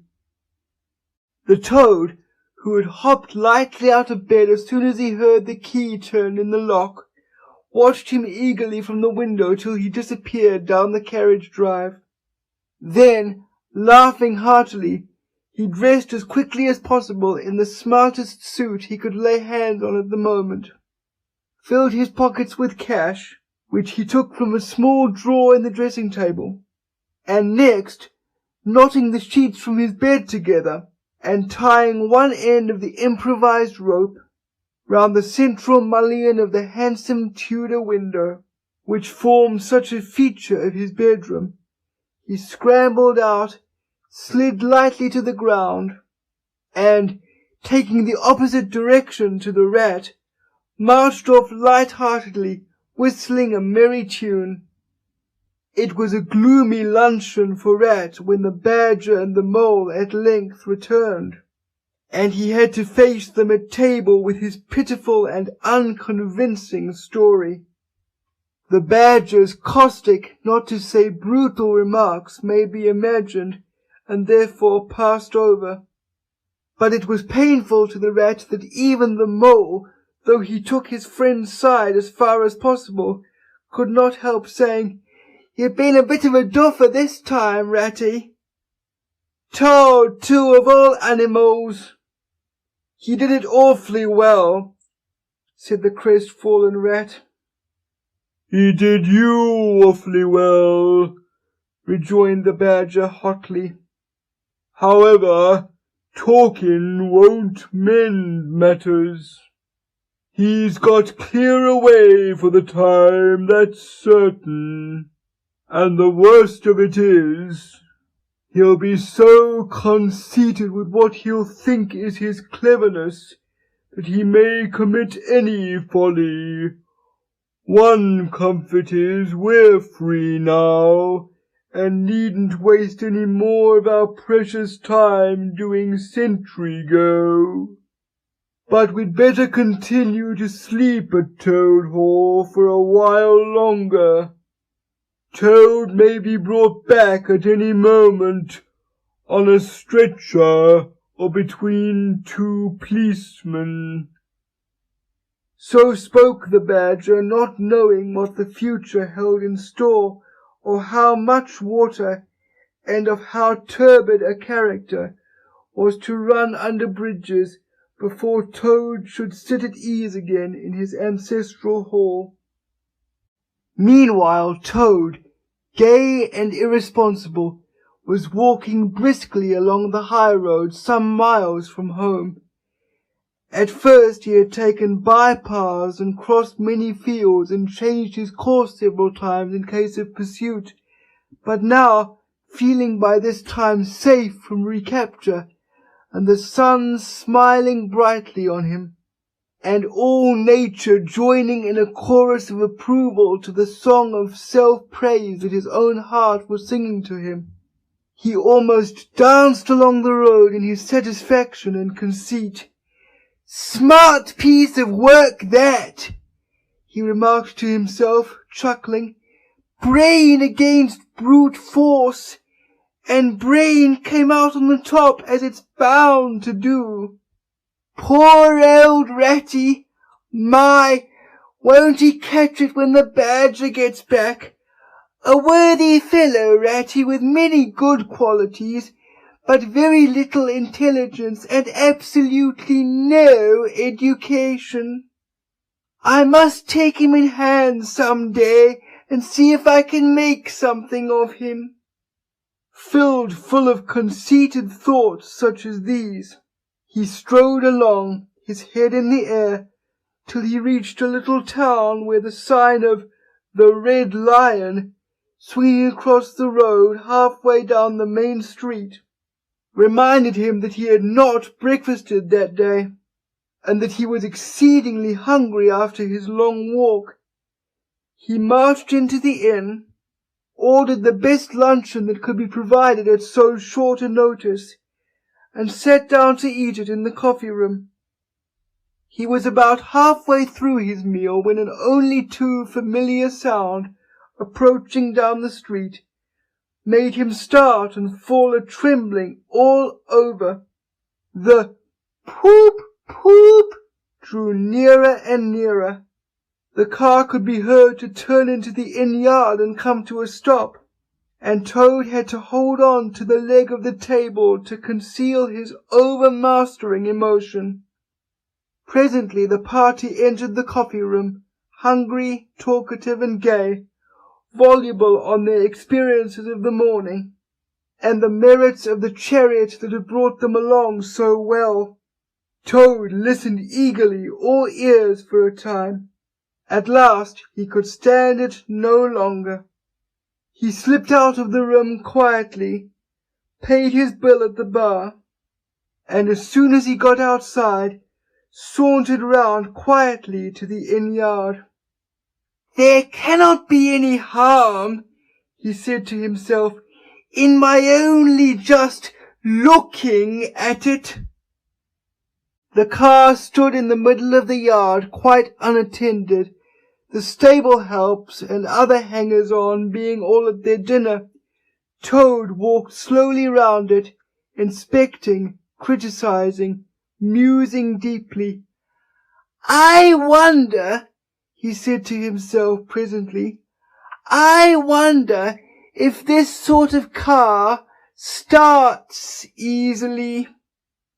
Next moment, hardly knowing how it came about, he found he had hold of the handle and was turning it. As the familiar sound broke forth, the old passion seized on Toad and completely mastered him, body and soul.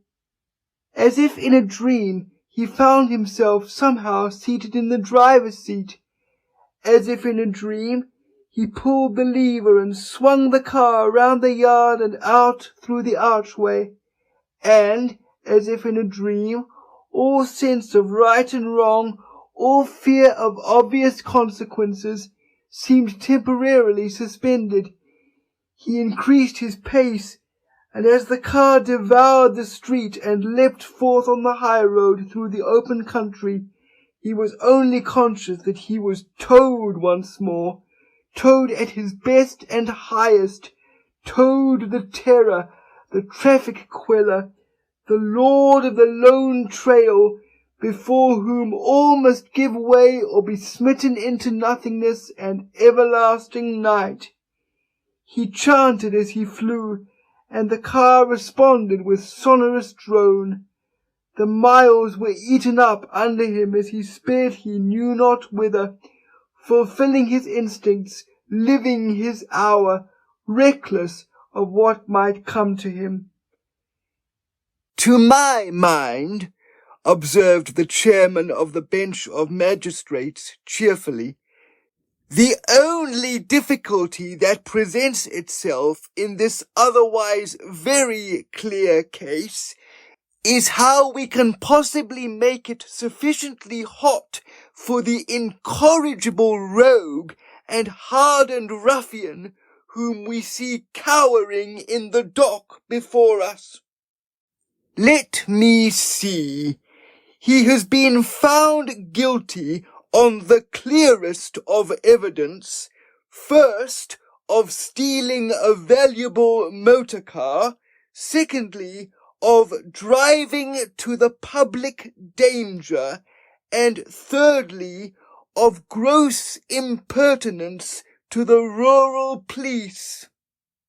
Mr. Clark, will you tell us, please, what is the very stiffest penalty we can impose for each of these offences, without, of course, giving the prisoner the benefit of any doubt, because there isn't any? The clerk scratched his nose with his pen. Some people would consider, he observed, that stealing the motor car was the worst offence, and so it is. But cheeking the police undoubtedly carries the severest penalty, and so it ought. Supposing you were to say 12 months for the theft, which is mild, and 3 years for the furious driving, which is lenient, and 15 years for the cheek, which was pretty bad sort of cheek, judging by what we've heard from the witness box, even if you only believe 1/10 part of what you heard, and I never believe more myself. Those figures, if added together correctly, tot up to 19 years. First rate, said the chairman. So you had better make it around 20 years and be on the safe side, concluded the clerk. An excellent suggestion, said the chairman approvingly. Prisoner, pull yourself together and stand up straight. It's going to be 20 years for you this time, and mind, if you appear before us again upon any charge whatever, we shall have to deal with you very seriously. Then the brutal minions of the law fell upon the hapless Toad, loaded him with chains, and dragged him from the courthouse, shrieking, praying, protesting. Across the marketplace, where the playful populace, always as severe upon detected crime, as they are sympathetic and helpful when one is merely wanted, assailed him with jeers, carrots, and popular catchwords. Past hooting schoolchildren, their innocent faces lit up with the pleasure they ever derive from the sight of a gentleman in difficulties. Across the hollow-sounding drawbridge, below the spiky portcullis, under the frowning archway of the grim old castle, whose ancient towers soared high overhead, past guard-rooms full of grinning soldiery off-duty, past sentries who coughed in a horrid, sarcastic way, because that is as much as a sentry on his post dare do, to show his contempt and abhorrence of crime, up time-worn winding stairs, past men-at-arms in casquet and corselet of steel, darting threatening looks through their vizards, across courtyards where mastiffs strained at their leash and pawed the air to get at him, past ancient warders, their halberds leant against the wall, dozing over a pasty and a flagon of brown ale, on and on, past the rack chamber and the thumbscrew room, past the turning that led to the private scaffold, till they reached the door of the grimmest dungeon that lay in the heart of the innermost keep.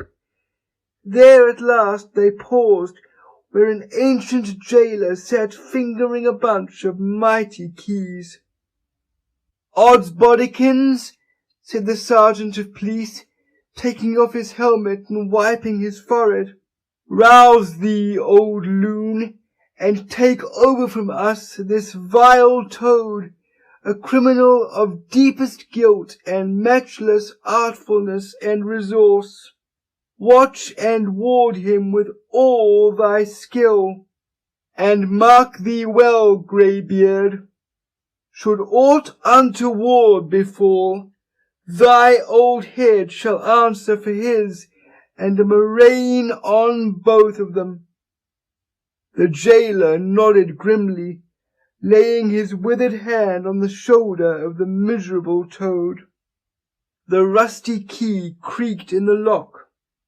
The great door clanged behind them, and Toad was a helpless prisoner in the remotest dungeon of the best guarded keep of the stoutest castle in all the length and breadth of merry England. Chapter 7. The Piper at the Gates of Dawn. The willow wren was twittering his thin little song, hidden himself in the dark selvage of the river bank.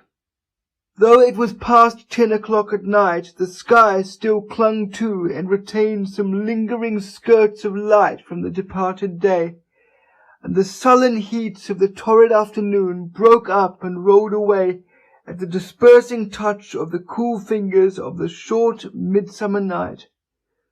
Mole lay stretched on the bank, still panting from the stress of the fierce day that had been cloudless from dawn to late sunset, and waited for his friend to return.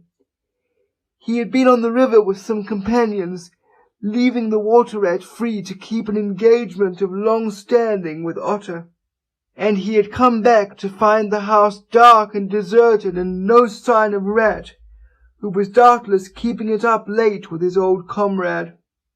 It was still too hot to think of staying indoors, so he lay on some cool dock leaves, and thought over the past day and its doings, and how very good they all had been.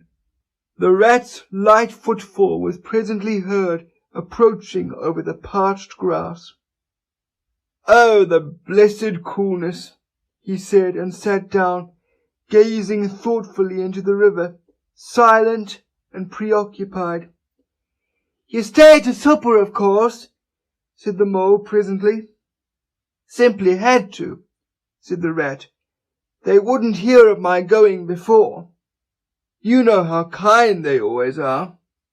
And they made things as jolly for me as ever they could, right up to the moment I left. But I felt a brute all the time, as it was clear to me that they were very unhappy, though they tried to hide it. Mole, I'm afraid they're in trouble. Little Portly is missing again, and you know what a lot his father thinks of him, though he never says much about it."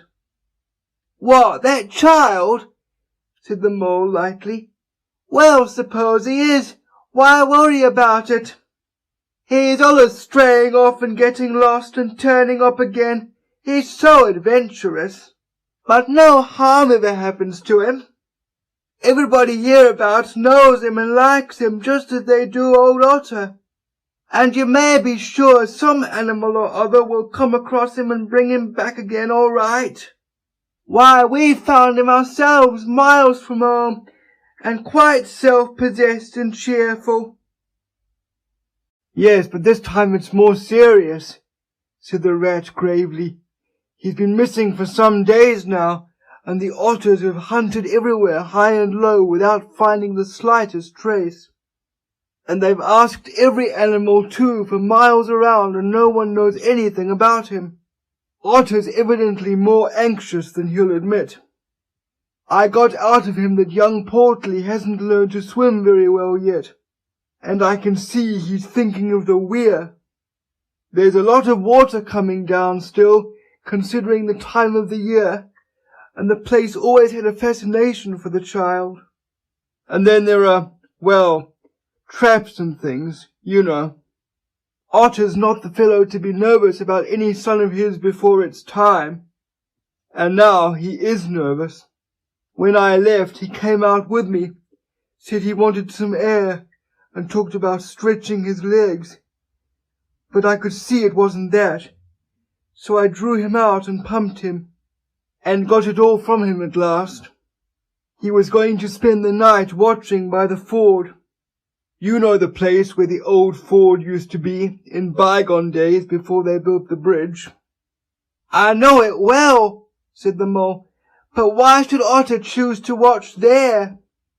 Well, it seems that it was there he gave Portly his first swimming lesson, continued the rat, from that shallow gravelly spit near the bank.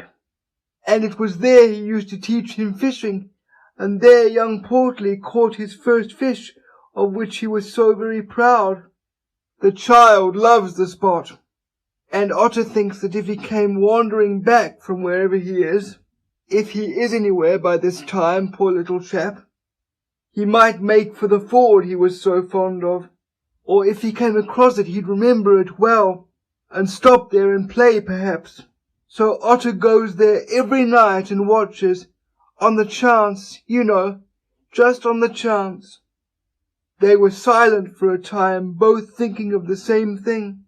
The lonely, heart-sore animal, crouched by the ford, watching and waiting the long night through, on the chance. Well, well, said the rat presently, I suppose we ought to be thinking about turning in. But he never offered to move. Rat, said the mole, I simply can't go and turn in and go to sleep and do nothing, even though there doesn't seem to be anything to be done. We'll get the boat out and paddle upstream. The moon will be up in an hour or so, and then we will search as well as we can. Anyhow, it'll be better than going to bed and doing nothing. Just what I was thinking myself, said the rat. It's not the sort of night for bed anyhow, and daybreak is not so very far off. And then we may pick up some news of him from early risers as we go along. They got the boat out, and the rat took the sculls, paddling with caution. Out in mid-stream there was a clear, narrow track that faintly reflected the sky, but wherever shadows fell on the water from bank, bush, or tree, they were as solid to all appearance as the banks themselves, and the mole had to steer with judgment accordingly. Dark and deserted as it was, the night was full of small noises, song and chatter and rustling, telling of the busy little population who were up and about, plying their trades and vocations through the night, till sunshine should fall on them at last and send them off to their well-earned repose.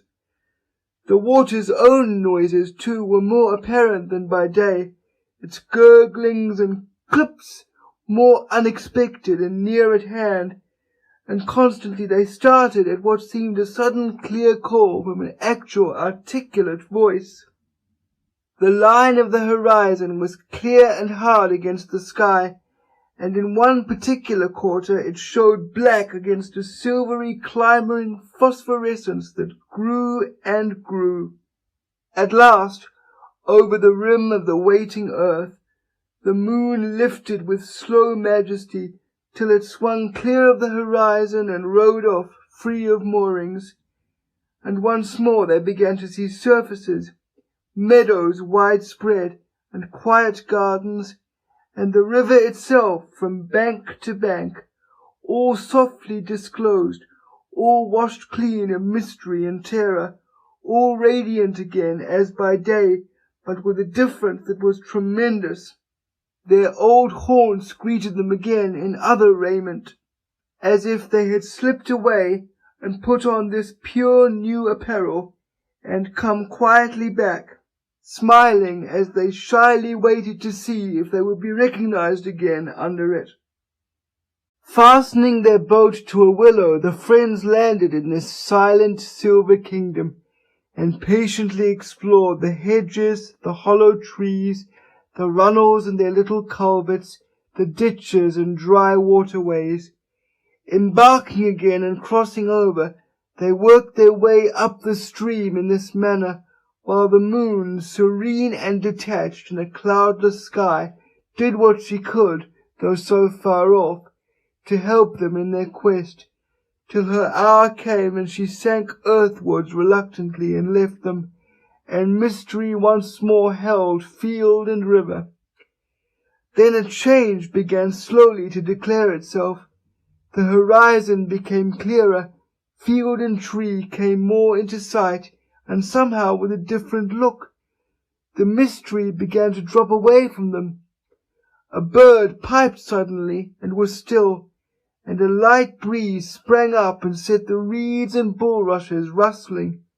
Rat, who was in the stern of the boat while Mole sculled, sat up suddenly and listened with a passionate intentness.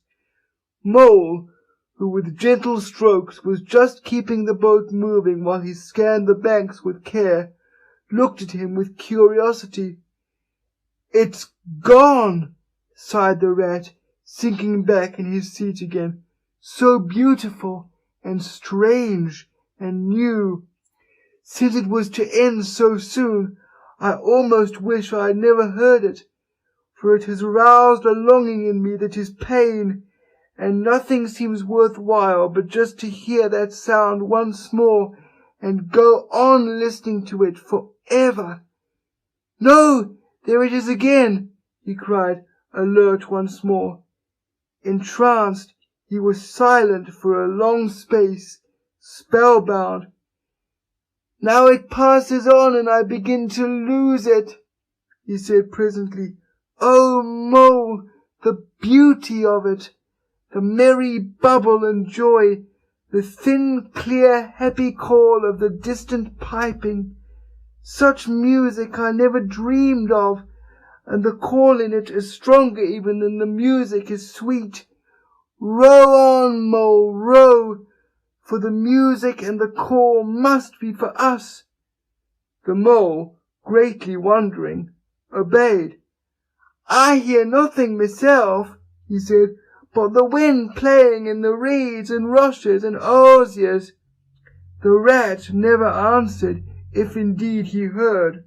Rapt, transported, trembling, he was possessed in all his senses by this new divine thing that caught up his helpless soul and swung and dandled it, a powerless but happy infant in a strong sustaining grasp. In silence Mole rowed steadily, and soon they came to a point where the river divided, a long backwater branching off to one side. With a slight movement of his head, Rat, who had long dropped the rudder lines, directed the rower to take the backwater. The creeping tide of light gained and gained, and now they could see the colour of the flowers that gemmed the water's edge. "Clearer and nearer still," cried the Rat joyously. "Now you must surely hear it. Ah, at last I see you do." Breathless and transfixed, the Mole stopped rowing as the liquid run of that glad piping broke on him like a wave, caught him up, and possessed him utterly. He saw the tears on his comrade's cheeks, and bowed his head and understood. For a space they hung there, brushed by the purple loosestrife that fringed the bank. Then the clear, imperious summons that marched hand in hand with the intoxicating melody imposed its will on Mole, and mechanically he bent to his oars again, and the light grew steadily stronger, but no birds sang as they were wont to do at the approach of dawn, and but for the heavenly music all was marvellously still. On either side of them as they glided onwards, the rich meadow grass seemed that morning of a freshness and a greenness unsurpassable. Never had they noticed the roses so vivid, the willow herb so riotous, the meadow-sweet so odorous and pervading. Then the murmur of the approaching weir began to hold the air, and they felt a consciousness that they were nearing the end, whatever it might be, that surely awaited their expedition. A wide half-circle of foam and glinting lights and shining shoulders of green water. The great weir closed the backwater from bank to bank, troubled all the quiet surface with twirling eddies and floating foam streaks, and deadened all other sounds with its solemn and soothing rumble. In midmost of the stream, embraced in the weir's shimmering arm-spread, a small island lay anchored, fringed close with willow and silver birch and alder. Reserved, shy, but full of significance, it hid whatever it might hold behind a veil, keeping it till the hour should come, and with the hour those who were called and chosen. Slowly, but with no doubt or hesitation whatever, and in something of a solemn expectancy, the two animals passed through the broken, tumultuous water, and moored their boat at the flowery margin of the island. In silence they landed, and pushed through the blossom and scented herbage and undergrowth that led up to the level ground, till they stood on a little lawn of a marvellous green, set round with nature's own orchard trees, crab-apple, wild cherry, and sloe. "This is the place of my song-dream, the place the music played to me," whispered the rat, as if in a trance. "Here in this holy place, here if anywhere, surely we shall find him." Then suddenly the mole felt a great awe fall upon him, an awe that turned his muscles to water, bowed his head, and rooted his feet to the ground. It was no panic terror. Indeed, he felt wonderfully at peace and happy, but it was an awe that smote and held him, and without seeing, he knew it could only mean that some august presence was very, very near. With difficulty he turned to look for his friend, and saw him at his side, cowed, stricken, and trembling violently. And still there was utter silence in the populous, bird-haunted branches around them, and still the light grew and grew. Perhaps he would never have dared to raise his eyes, but that, though the piping was now hushed, the call and the summons seemed still dominant and imperious. He might not refuse were death himself waiting to strike him instantly, once he had looked with mortal eye on things rightly kept hidden. Trembling he obeyed, and raised his humble head, and then, in that utter clearness of the imminent dawn, while nature, flushed with fullness of incredible colour, seemed to hold her breath for the event, he looked in the very eyes of the friend and helper, saw the backward sweep of the curved horns gleaming in the growing daylight, saw the stern hooked nose between the kindly eyes that were looking down on them humorously, while the bearded mouth broke into a half-smile at the corners, saw the rippling muscles on the arm that lay across the broad chest, the long supple hand still holding the panpipes, only just fallen away from the parted lips, saw the splendid curves of the shaggy limbs, disposed in majestic ease on the sward, saw, last of all, nestling between his very hooves, sleeping soundly in entire peace and contentment, the little round, podgy, childish form of the baby otter. All this he saw, for one moment breathless and intense, vivid on the morning sky, and still as he looked, he lived, and still as he lived, he wondered. "Rat!" he found breath to whisper, shaking. "Are you afraid?" "Afraid?" murmured the rat, his eyes shining with unutterable love. "Afraid of him? Oh, never, never! And yet, oh, Mole, I am afraid." Then the two animals, crouching to the earth, bowed their heads and did worship. Sudden and magnificent, the sun's broad golden disk showed itself over the horizon facing them, and the first rays, shooting across the level water meadows, took the animals full in the eyes and dazzled them. When they were able to look once more, the vision had vanished, and the air was full of the carol of birds that hailed the dawn.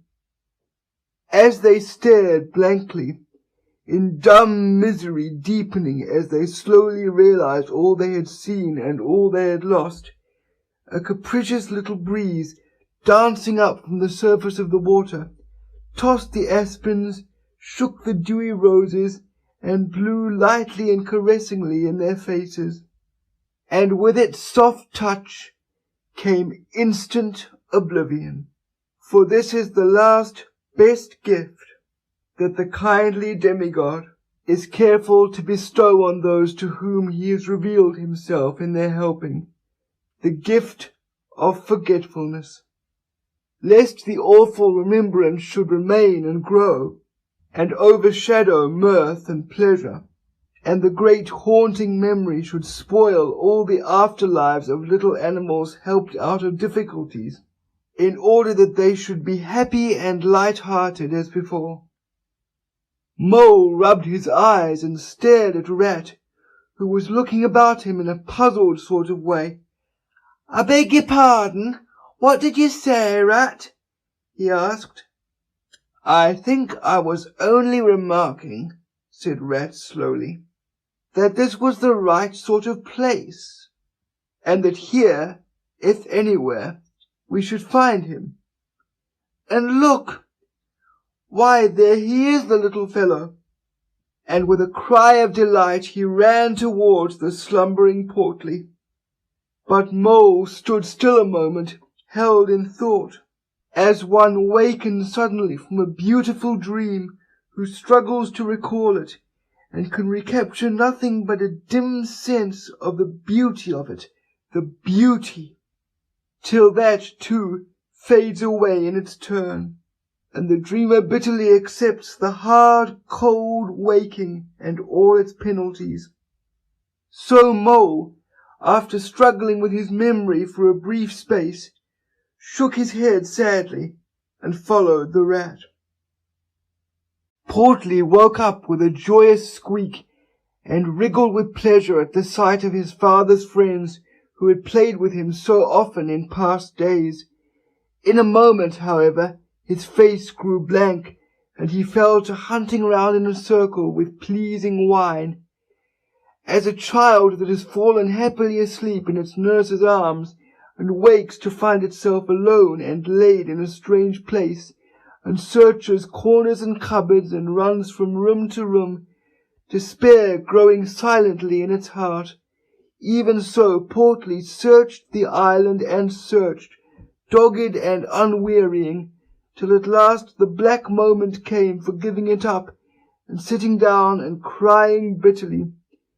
The Mole ran quickly to comfort the little animal, but Rat, lingering, looked long and doubtfully at certain hoof marks deep in the sward. "Some great animal has been here," he murmured slowly and thoughtfully, and stood musing, his mind strangely stirred. "Come along, Rat," called the Mole. "Think of poor Otter waiting up there by the ford." Portly had soon been comforted by the promise of a treat, a jaunt on the river in Mr. Rat's real boat, and the two animals conducted him to the water's side, placed him securely between them in the bottom of the boat, and paddled off down the backwater. The sun was fully up by now and hot on them. Birds sang lustily and without restraint, and flowers smiled and nodded from either bank, but somehow, so thought the animals, with less of richness and blaze of colour than they seemed to remember seeing quite recently somewhere. They wondered where. The main river reached again, they turned the boat's head upstream, towards the point where they knew their friend was keeping his lonely vigil. As they drew near the familiar ford, the Mole took the boat into the bank, and they lifted Portly out and set him on his legs on the towpath, gave him his marching orders and a friendly farewell pat on the back, and shoved out into midstream. They watched the little animal as he waddled along the path contentedly and with importance, watched him till they saw his muzzle suddenly lift, and his waddle break into a clumsy amble as he quickened his pace with shrill whines and wriggles of recognition. Looking up the river, they could see Otter start up, tense and rigid, from out of the shallows where he crouched in dumb patience, and could hear his amazed and joyous bark as he bounded up through the osiers onto the path. Then the Mole, with a strong pull on one oar, swung the boat round and let the full stream bear them down again whither it would, their quest now happily ended. "I feel strangely tired, Rat," said the Mole, leaning wearily over his oars as the boat drifted. "It's being up all night, you'll say, perhaps, but that's nothing. We do as much half the nights of the week at this time of the year. No, I feel as if I'd been through something very exciting and rather terrible, and it was just over, and yet nothing particular has happened." "Or something very surprising and splendid and beautiful," murmured the Rat, leaning back and closing his eyes. "I feel just as you do, Mole, simply dead tired, though not body tired. It's lucky we've got the stream with us to take us home. Isn't it jolly to feel the sun again soaking into one's bones, and hark to the wind playing in the reeds? It's like music, far away music," said the Mole, nodding drowsily.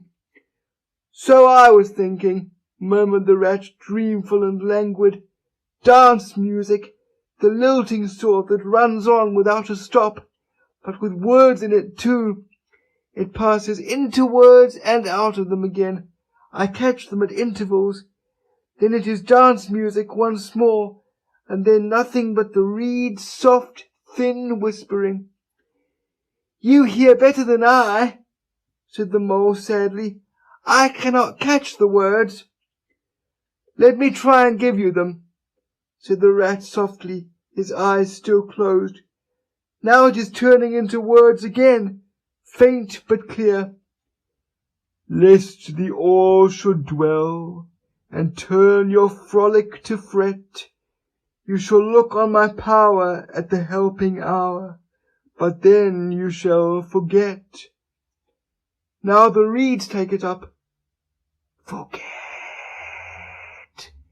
forget," they sigh, and it dies away in a rustle and a whisper. Then the voice returns. "Lest limbs be reddened and rent, I spring the trap that is set. As I loose the snare, you may glimpse me there, for surely you shall forget." Row nearer, Mole, nearer to the reeds. It's hard to catch and grows each minute fainter. Helper and healer, I cheer small waifs in the woodland wet. Strays I find in it, wounds I bind in it, bidding them all forget. Nearer, Mole, nearer. No, it's no good. The song has died away into reed talk. But what do the words mean? Asked the wondering Mole. That I do not know, said the Rat simply. I passed them on to you as they reached me. Ah, now they return again, and this time full and clear. This time at last it is the real, the unmistakable thing, simple, passionate, perfect. Well, let's have it then, said the Mole, after he had waited patiently for a few minutes, half dozing in the hot sun. But no answer came. He looked and understood the silence. With a smile of much happiness on his face, and something of a listening look still lingering there, the weary Rat was fast asleep. Chapter 8. Toad's Adventures. When Toad found himself immured in a dank and noisome dungeon, and knew that all the grim darkness of a medieval fortress lay between him and the outer world of sunshine and well-metalled roads where he had lately been so happy, disporting himself as if he had bought up every road in England, he flung himself at full length on the floor, and shed bitter tears, and abandoned himself to dark despair. "This is the end of everything," he said. "At least, it is the end of the career of Toad, which is the same thing.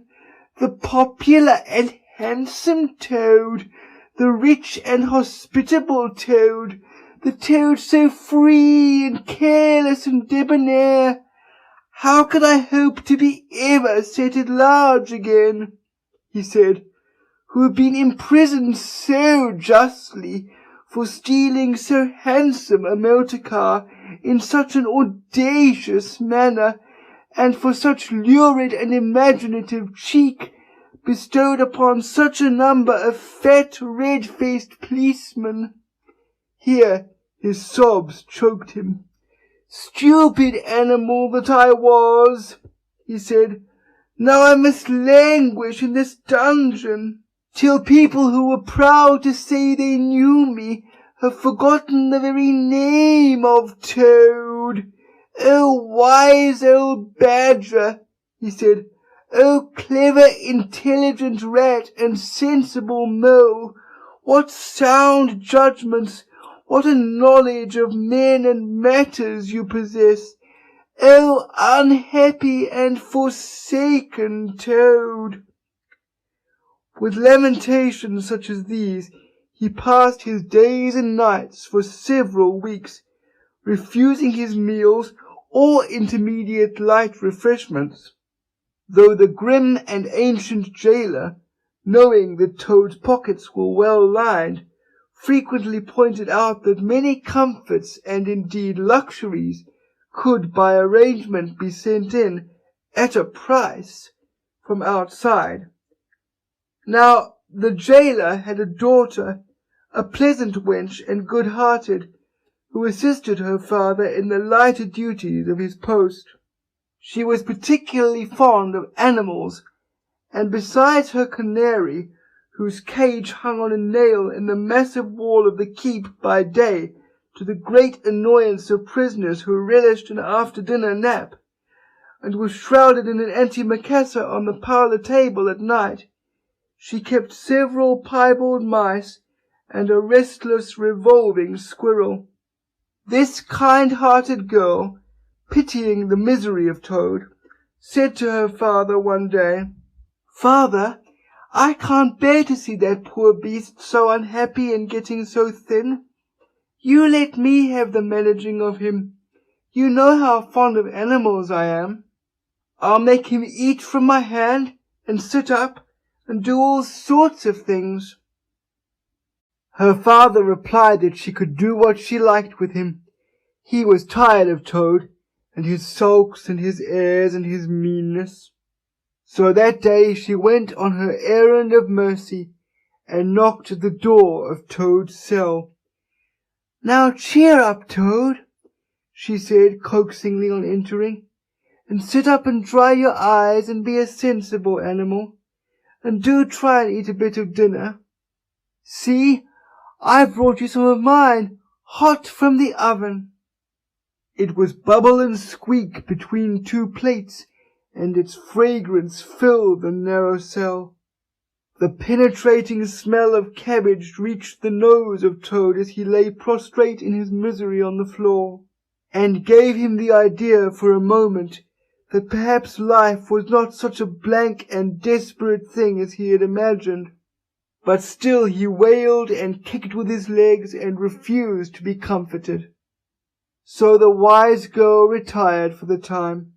But of course, a good deal of the smell of hot cabbage remained behind, as it will do, and Toad, between his sobs, sniffed and reflected, and gradually began to think new and inspiring thoughts, of chivalry and poetry and deeds still to be done, of broad meadows and cattle browsing in them, raked by sun and wind, of kitchen gardens and straight herb borders, and warm snapdragon beset by bees, and of the comforting clink of dishes set down on the table at Toad Hall, and the scrape of chair legs on the floor as everyone pulled himself close up to his work. The air of the narrow cell took a rosy tinge. He began to think of his friends, and how they would surely be able to do something, of lawyers, and how they would have enjoyed his case, and what an ass he had been not to get in a few, and lastly, he thought of his own great cleverness and resource, and all that he was capable of, if only he gave his great mind to it, and the cure was almost complete. When the girl returned some hours later, she carried a tray with a cup of fragrant tea steaming on it, and a plate piled up with very hot buttered toast cut thick, very brown on both sides, with the butter running through the holes in it in great golden drops like honey from the honeycomb. The smell of that buttered toast simply talked to Toad, and with no uncertain voice, talked of warm kitchens, of breakfasts on bright frosty mornings, of cosy parlour firesides on winter evenings, when one's ramble was over and slippered feet were propped on the fender, of the purring of contented cats and the twitter of sleepy canaries. Toad sat up on end once more, dried his eyes, sipped his tea and munched his toast, and soon began talking freely about himself, and the house he lived in, and his doings there, and how important he was, and what a lot his friends thought of him. The jailer's daughter saw that the topic was doing him as much good as the tea, as indeed it was, and encouraged him to go on. "Tell me about Toad Hall," said she. "It sounds beautiful."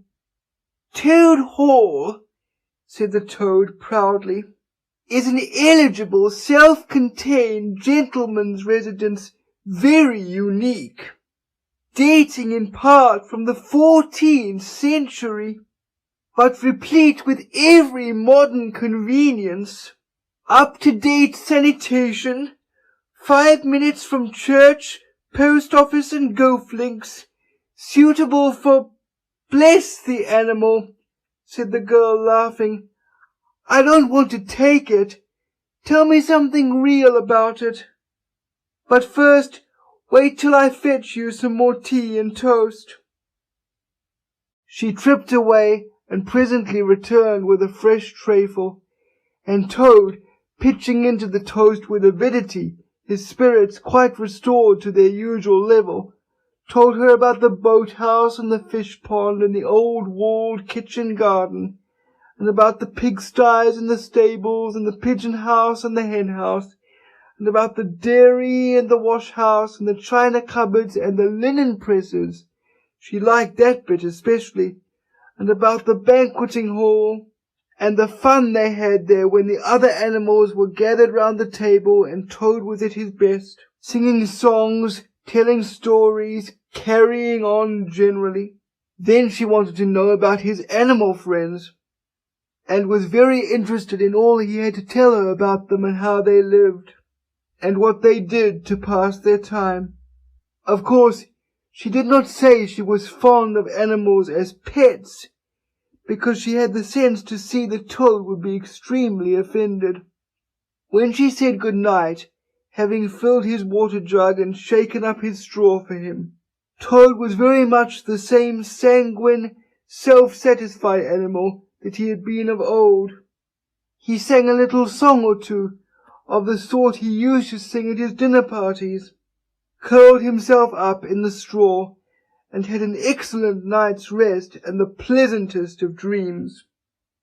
They had many interesting talks together after that, as the dreary days went on, and the jailer's daughter grew very sorry for Toad, and thought it a great shame that a poor little animal should be locked up in prison for what seemed to her a very trivial offence.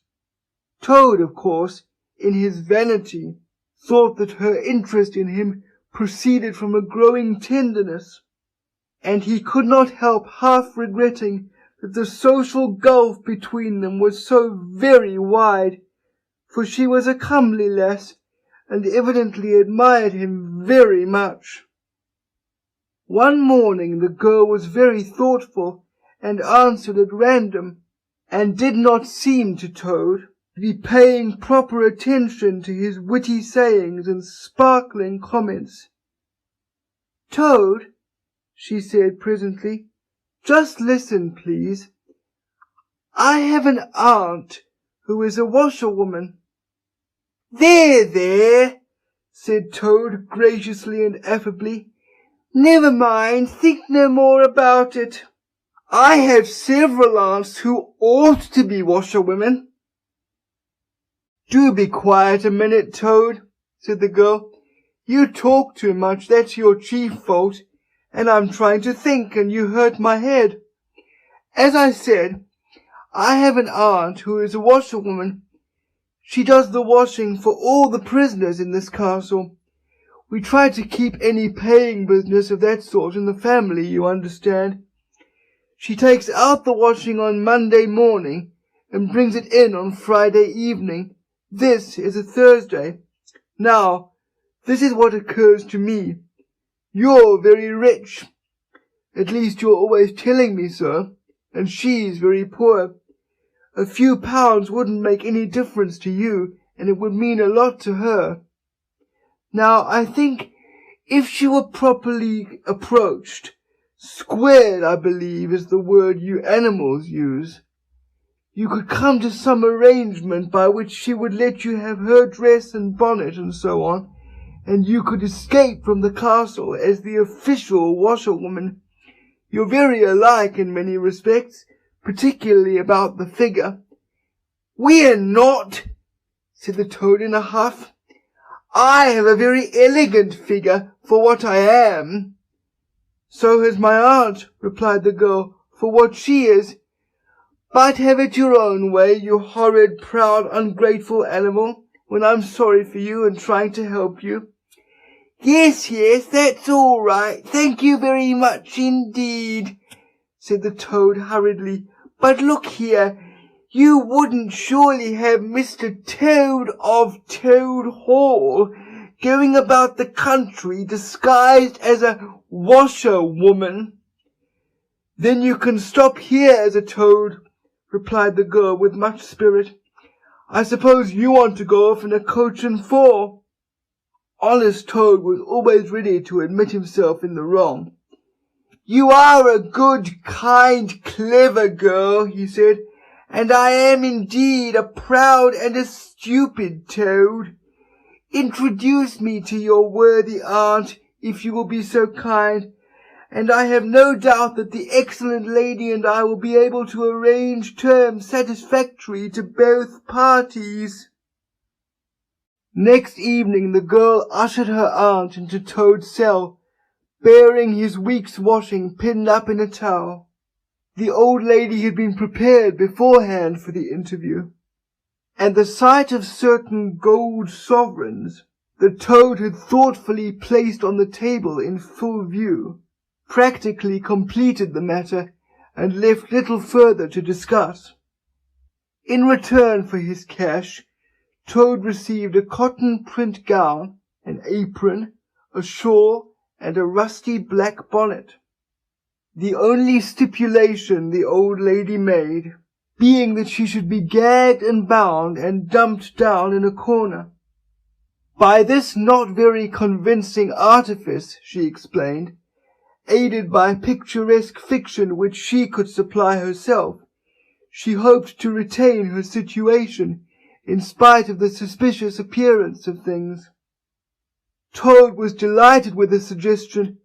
It would enable him to leave the prison in some style, and with his reputation for being a desperate and dangerous fellow untarnished.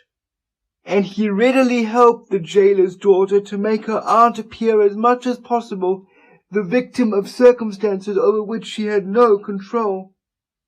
"Now it's your turn, Toad," said the girl. "Take off that coat and waistcoat of yours. You're fat enough as it is." Shaking with laughter, she proceeded to hook and eye him into the cotton print gown, arranged the shawl with a professional fold, and tied the strings of the rusty bonnet under his chin. "You're the very image of her," she giggled. "Only I'm sure you never looked half so respectable in all your life before. Now, goodbye, Toad, and good luck. Go straight down the way you came up, and if anyone says anything to you, as they probably will, being but men, you can chaff back a bit, of course, but remember you're a widow woman, quite alone in the world, with a character to lose."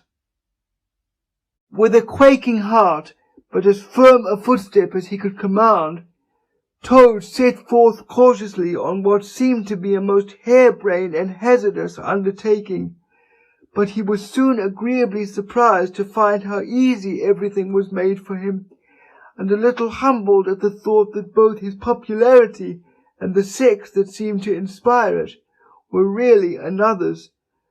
The washerwoman's squat figure in its familiar cotton print seemed a passport for every barred door and grim gateway.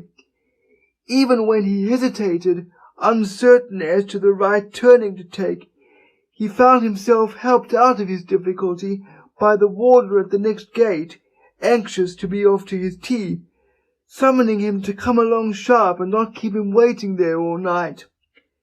The chaff and the humorous sallies to which he was subjected, and to which, of course, he had to provide prompt and effective reply, formed indeed his chief danger. For Toad was an animal with a strong sense of his own dignity, and the chaff was mostly, he thought, poor and clumsy, and the humour of the sallies entirely lacking. However, he kept his temper, though with great difficulty, suited his retorts to his company and his supposed character, and did his best not to overstep the limits of good taste. It seemed hours before he crossed the last courtyard, rejected the pressing invitations from the last guard-room, and dodged the outspread arms of the last warder, pleading with simulated passion for just one farewell embrace. But at last he heard the wicket gate in the great outer door click behind him, felt the fresh air of the outer world upon his anxious brow, and knew that he was free. Dizzy with the easy success of his daring exploit, he walked quickly towards the lights of the town, not knowing in the least what he should do next, only quite certain of one thing, that he must remove himself as quickly as possible from the neighbourhood where the lady he was forced to represent was so well known and so popular a character. As he walked along, considering, his attention was caught by some red and green lights a little way off to one side of the town, and the sound of the puffing and snorting of engines and the banging of shunted trucks fell on his ear. "Aha!"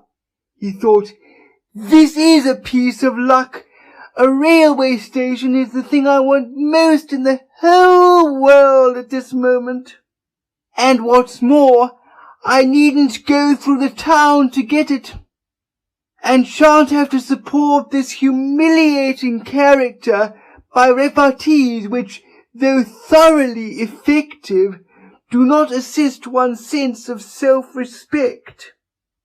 He made his way to the station accordingly, consulted a timetable, and found that a train, bound more or less in the direction of his home, was due to start in half an hour.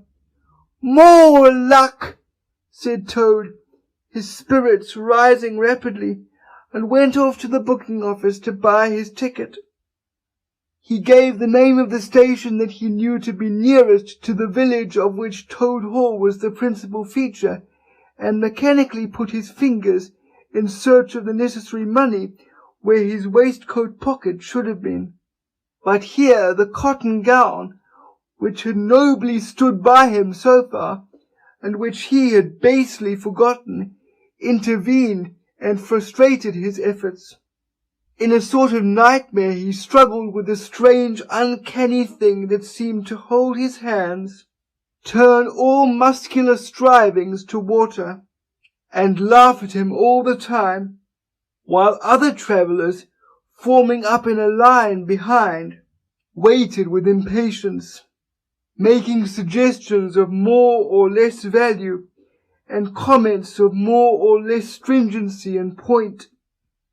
At last, somehow, he never rightly understood how, he burst the barriers, attained the goal, arrived at where all waistcoat pockets are eternally situated, and found not only no money, but no pocket to hold it, and no waistcoat to hold the pocket. To his horror, he recollected that he had left both coat and waistcoat behind him in his cell, and with them his pocket-book, money, keys, watch, matches, pencil case, all that makes life worth living, all that distinguishes the many-pocketed animal, the lord of creation, from the inferior one-pocketed or no-pocketed productions that hop or trip about permissively, unequipped for the real contest. In his misery he made one desperate effort to carry the thing off, and with a return to his fine old manner, a blend of the squire and the college don, he said, "Look here, I find I've left my purse behind. Just give me that ticket, will you, and I'll send the money on tomorrow. I'm well known in these parts." The clerk stared at him in the rusty bonnet a moment, and then laughed. "I should think you were pretty well known in these parts," he said, "if you've tried this game on often. Here, stand away from the window, please, madam. You're obstructing the other passengers." An old gentleman who had been prodding him in the back for some moments here thrust him away, and, what was worse, addressed him as his good woman, which angered Toad more than anything that had occurred that evening. Baffled and full of despair, he wandered blindly down the platform where the train was standing, and tears trickled down each side of his nose. It was hard, he thought, to be within sight of safety and almost of home, and to be balked by the want of a few wretched shillings, and by the pettifogging mistrustfulness of paid officials. Very soon his escape would be discovered, the hunt would be up, he would be caught, reviled, loaded with chains, dragged back again to prison and bread and water and straw. his guards and penalties would be doubled. And oh, what sarcastic remarks the girl would make! What was to be done? He was not swift of foot. His figure was unfortunately recognizable. Could he not squeeze under the seat of a carriage? He had seen this method adopted by schoolboys, when the journey money provided by thoughtful parents had been diverted to better ends. As he pondered, he found himself opposite the engine, which was being oiled, wiped, and generally caressed by its affectionate driver, a burly man with an oil can in one hand and a lump of cotton waste in the other. "Hello, mother," said the engine driver. "What's the trouble? You don't look particularly cheerful." "Oh, sir," said Toad, crying afresh, "I'm a poor, unhappy washerwoman, and I've lost all my money and can't pay for a ticket, and I must get home tonight somehow, and whatever I'm to do I don't know. Oh dear, oh dear." "That's a bad business indeed," said the engine driver reflectively. "Lost your money and can't get home, and got some kids too waiting for you, I dare say." "Any amount of 'em," sobbed Toad, "and they'll be hungry and playing with matches and upsetting lamps, the little innocents, and quarrelling and going on generally. Oh dear, oh dear." "Well, I'll tell you what I'll do," said the good engine driver. "You're a washerwoman to your trade, says you? Very well, that's that. And I'm an engine driver, as you well may see, and there's no denying it's terribly dirty work. Uses up a power of shirts, it does, till my missus is fair tired of washing of 'em. If you'll wash a few shirts for me when you get home, and send 'em along, I'll give you a ride on my engine. It's against the company's regulations, but we're not so very particular in these out-of-the-way parts." The Toad's misery turned into rapture as he eagerly scrambled up into the cab of the engine. Of course, he had never washed a shirt in his life and couldn't if he tried, and anyhow he wasn't going to begin. But he thought, "When I get safely home to Toad Hall and have money again and pockets to put it in, I will send the engine driver enough to pay for quite a quantity of washing, and that will be the same thing, or better." The guard waved his welcome flag, the engine driver whistled in cheerful response, and the train moved out of the station. As the speed increased, and the Toad could see on either side of him real fields and trees and hedges and cows and horses all flying past him, and as he thought how every minute was bringing him nearer to Toad Hall, and sympathetic friends, and money to chink in his pocket, and a soft bed to sleep in, and good things to eat, and praise and admiration at the recital of his adventures and his surpassing cleverness, he began to skip up and down and shout and sing snatches of song, to the great astonishment of the engine driver, who had come across washerwomen before at long intervals, but never one at all like this. They had covered many and many a mile, and Toad was already considering what he would have for supper as soon as he got home, when he noticed that the engine driver, with a puzzled expression on his face, was leaning over the side of the engine and listening hard. Then he saw him climb onto the coals and gaze out over the top of the train. Then he returned and said to Toad, "It's very strange. We're the last train running in this direction tonight, yet I could be sworn that I heard another following us." Toad ceased his frivolous antics at once.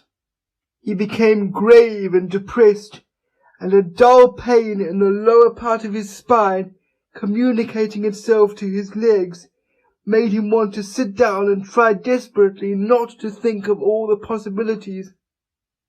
By this time the moon was shining brightly, and the engine driver, steadying himself on the coal, could command a view of the line behind them for a long distance. Presently he called out, "I can see it clearly now. It is an engine on our rails, coming along at a great pace. It looks as if we were being pursued." The miserable Toad, crouching in the coal dust, tried hard to think of something to do, with dismal want of success. "They are gaining on us fast," cried the engine driver, "and the engine is crowded with the queerest lot of people. Men like ancient warders waving halberds, policemen in their helmets waving truncheons, and shabbily dressed men in pot hats. Obvious and unmistakable plain-clothes detectives even at this distance, waving revolvers and walking sticks, all waving and all shouting the same thing, 'Stop! Stop! Stop!'" Then Toad fell on his knees among the coals, and raising his clasped paws in supplication, cried, "Save me! Only save me! Dear, kind Mr. Engine Driver, and I will confess everything. I am not the simple washerwoman I seem to be. I have no children waiting for me, innocent or otherwise. I am a Toad, the well-known and popular Mr. Toad, a landed proprietor.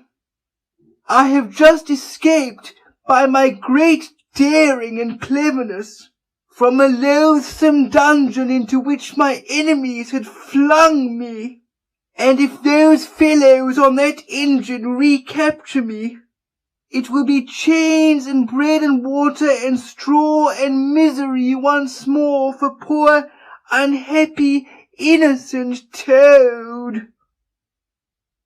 The engine driver looked down upon him very sternly and said, "Now tell the truth. What were you in prison for?"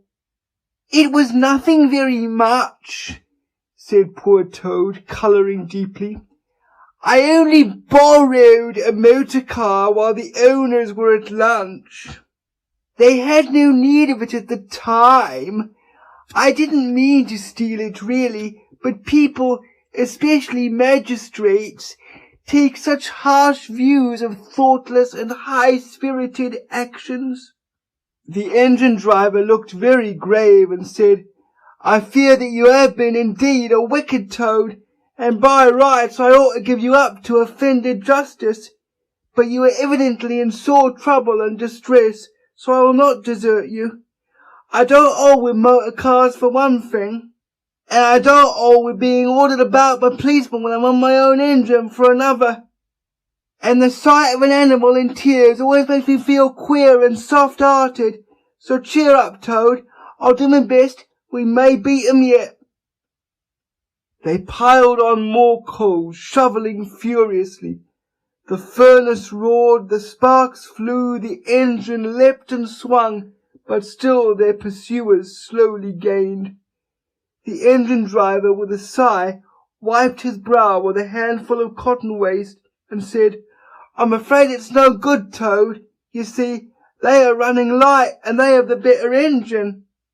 There's just one thing left for us to do, and it's your only chance. So attend very carefully to what I tell you.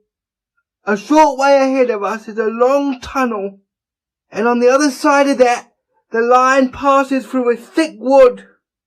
Now, I'll put on all the speed I can when we are running through the tunnel, but the other fellows will slow down a bit naturally for fear of an accident.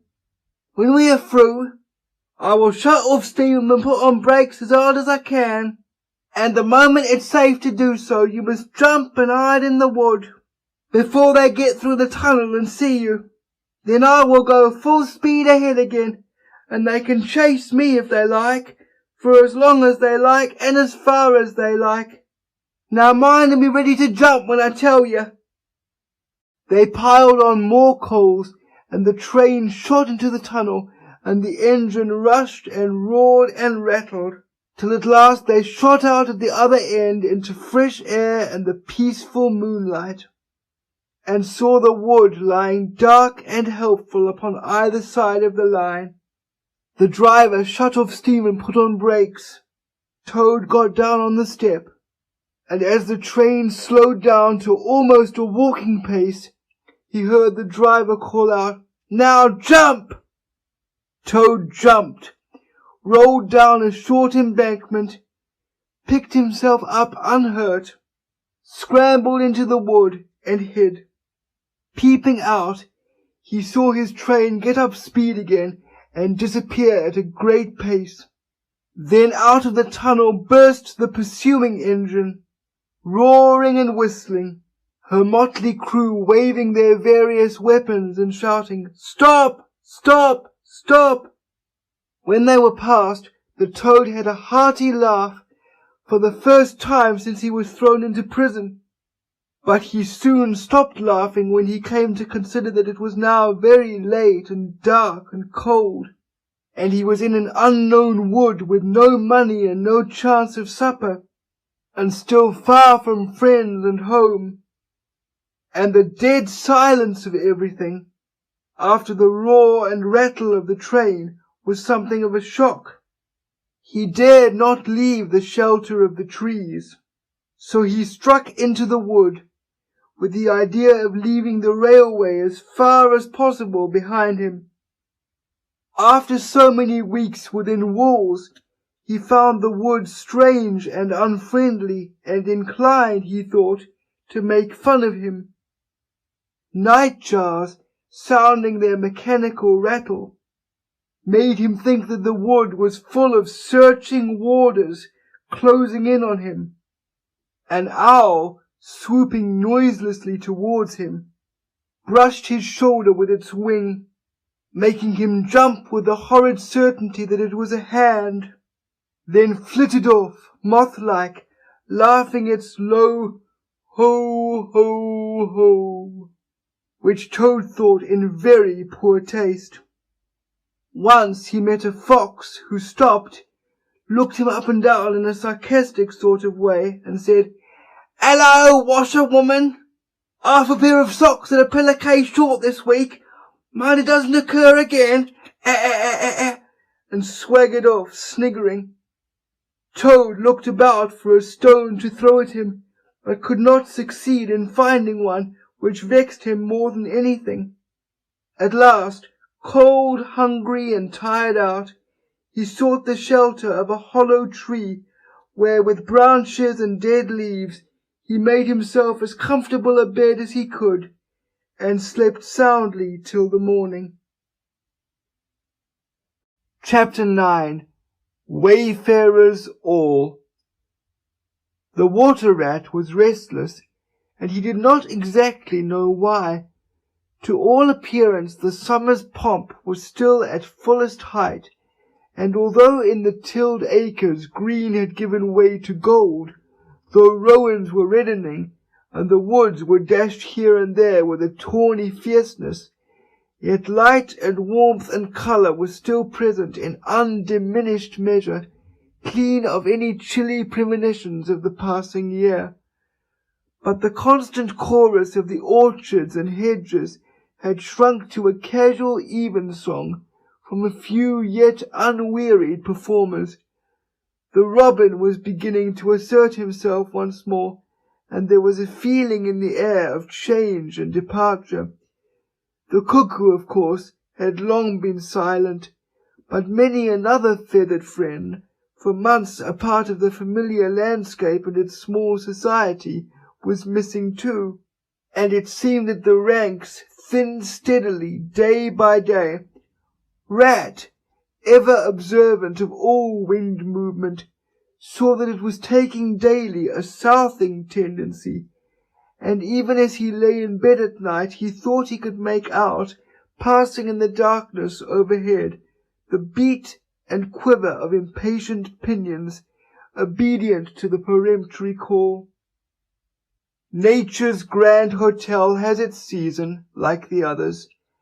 As the guests, one by one, pack, pay, and depart, and the seats at the table d'hôte shrink pitifully at each succeeding meal, as suites of rooms are closed, carpets taken up, and waiters sent away, those boarders who are staying on en pension until the next year's full reopening cannot help being somewhat affected by all these flittings and farewells, this eager discussion of plans, routes, and fresh quarters, this daily shrinkage in the stream of comradeship.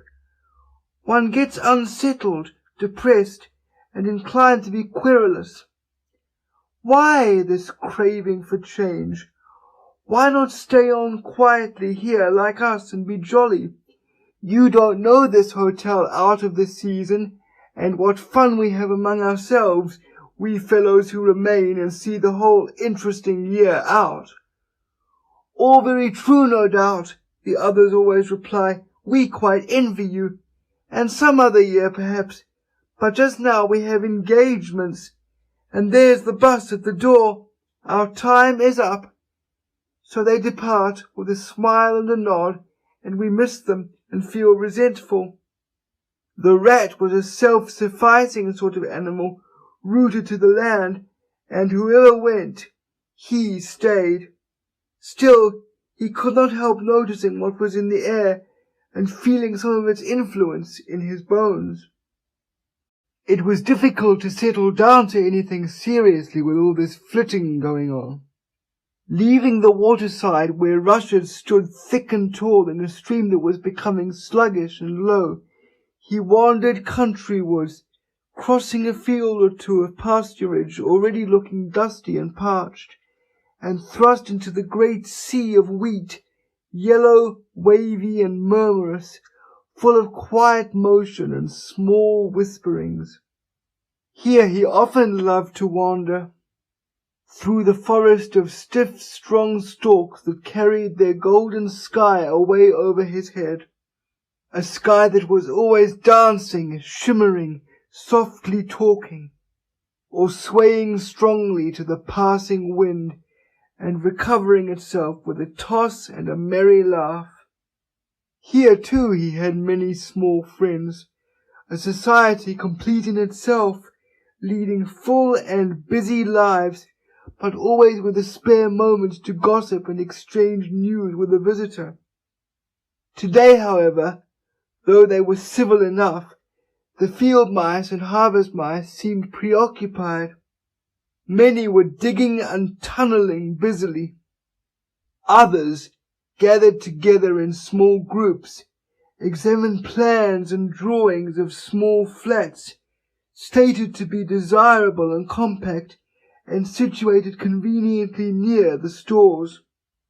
Some were hauling out dusty trunks and dress baskets. Others were already elbow deep packing their belongings, while everywhere piles and bundles of wheat, oats, barley, beech mast, and nuts lay about ready for transport. "Here's old Ratty," they cried as soon as they saw him. "Come and bear a hand, Rat, and don't stand about idle." "What sort of games are you up to?" said the water rat severely. "You know it isn't time to be thinking of winter quarters yet by a long way." "Oh yes, we know that," explained a field mouse rather shamefacedly. "But it's always as well to be in good time, isn't it? We really must get all the furniture and baggage and stores moved out of this before those horrid machines begin clicking round the fields. And then, you know, the best flats get picked up so quickly nowadays, and if you're late you have to put up with anything. And they want such a lot of doing up, too, before they're fit to move into. Of course we're early, we know that, but we're only just making a start." "Oh, bother starts," said the rat. "It's a splendid day. Come for a row or a stroll along the hedges or a picnic in the woods or something." Well, I think not today, thank you, replied the field mouse hurriedly. Perhaps some other day, when we've more time. The rat, with a snort of contempt, swung round to go, tripped over a hat box, and fell with undignified remarks. If people would be more careful, said a field mouse rather stiffly, and look where they're going, people wouldn't hurt themselves and forget themselves. Mind that hold-all, rat. You'd better sit down somewhere. In an hour or two we may be more free to attend to you. You won't be free, as you call it, much this side of Christmas, I can see that, retorted the rat grumpily, as he picked his way out of the field. He returned somewhat despondently to his river again, his faithful, steady-going old river, which never packed up, flitted, or went into winter quarters. In the osiers which fringed the bank he spied a swallow sitting. Presently it was joined by another, and then by a third, and the birds, fidgeting restlessly on their bough, talked together earnestly and low. "What, already?" said the rat, strolling up to them. "What's the hurry? I call it simply ridiculous." "Oh, we're not off yet, if that's what you mean," replied the first swallow. "We're only making plans and arranging things, talking it over, you know. What route we're taking this year, and where we'll stop, and so on. That's half the fun." "Fun?" said the rat. "Now that's just what I don't understand. If you've got to leave this pleasant place, and your friends who will miss you, and your snug homes that you've just settled into, why, when the hour strikes, I've no doubt you'll go bravely, and face all the trouble and discomfort and change and newness, and make believe that you're not very happy. But to want to talk about it, or even think about it, till you really need—" "No, you don't understand, naturally," said the second swallow. "First, we feel it stirring within us, a sweet unrest. Then back come the recollections one by one like homing pigeons. They flutter through our dreams at night. They fly with us in our wheelings and circlings by day. We hunger to inquire of each other, to compare notes and assure ourselves that it was all really true, as one by one the scents and sounds and names of long-forgotten places come gradually back and beckon to us." "Couldn't you stop on for just this year?" suggested the water rat wistfully. "We'll all do our best to make you feel at home. You've no idea what good times we have here while you are far away." "I tried stopping on one year," said the third swallow. "I had grown so fond of the place that when the time came I hung back and let the others go on without me. For a few weeks it was all well enough, but afterwards, oh, the weary length of the nights, the shivering, sunless days, the air so clammy and chill, and not an insect in an acre of it. No, it was no good. My courage broke down, and one cold, stormy night I took wing, flying well inland on account of the strong easterly gales. It was snowing hard as I beat through the passes of the great mountains, and I had a stiff fight to win through.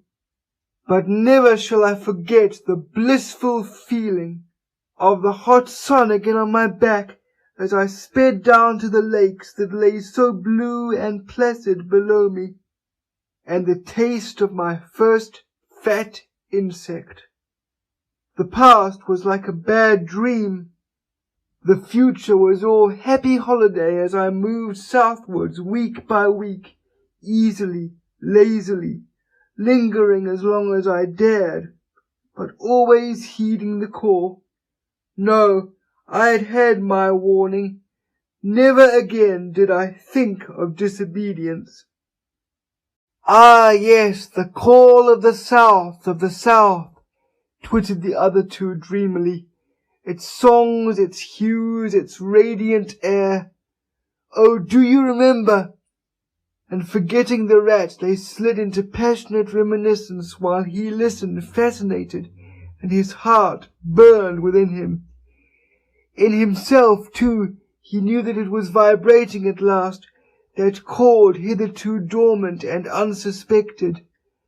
The mere chatter of these southern-bound birds, their pale and second-hand reports, had yet power to awaken this wild new sensation and thrill him through and through with it. What would one moment of the real thing work in him? One passionate touch of the real southern sun, one waft of the authentic odour. With closed eyes he dared to dream a moment in full abandonment, and when he looked again the river seemed steely and chill, the green fields grey and lightless.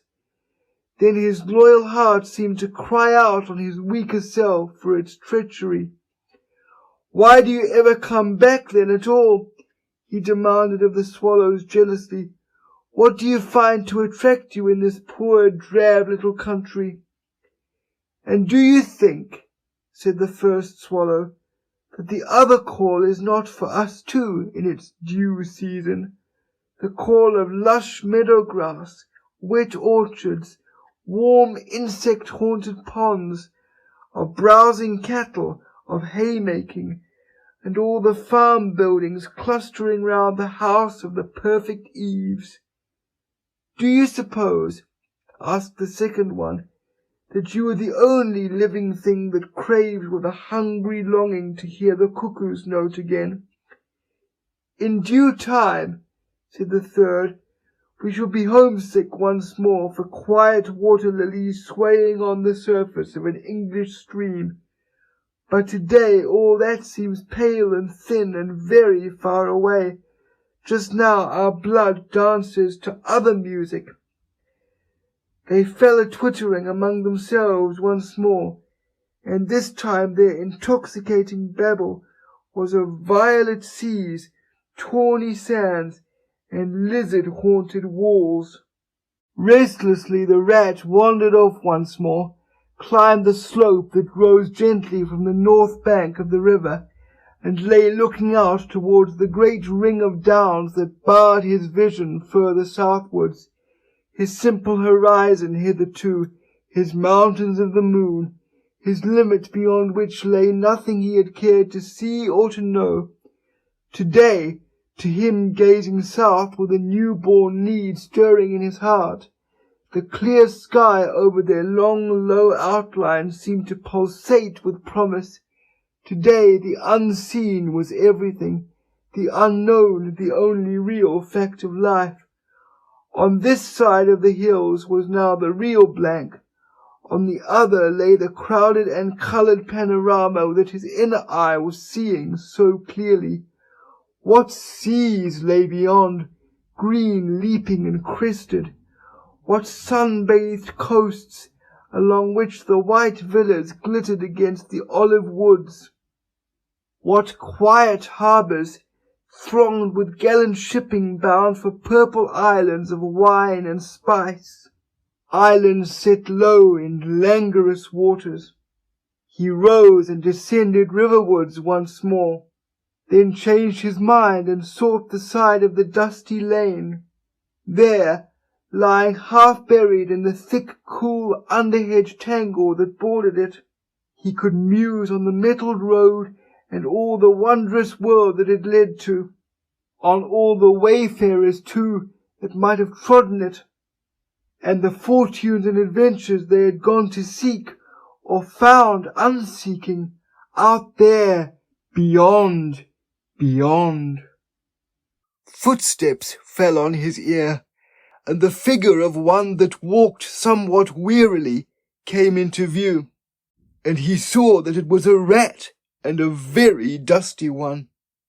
The wayfarer, as he reached him, saluted with a gesture of courtesy that had something foreign about it, hesitated a moment, then with a pleasant smile turned from the track and sat down by his side in the cool herbage.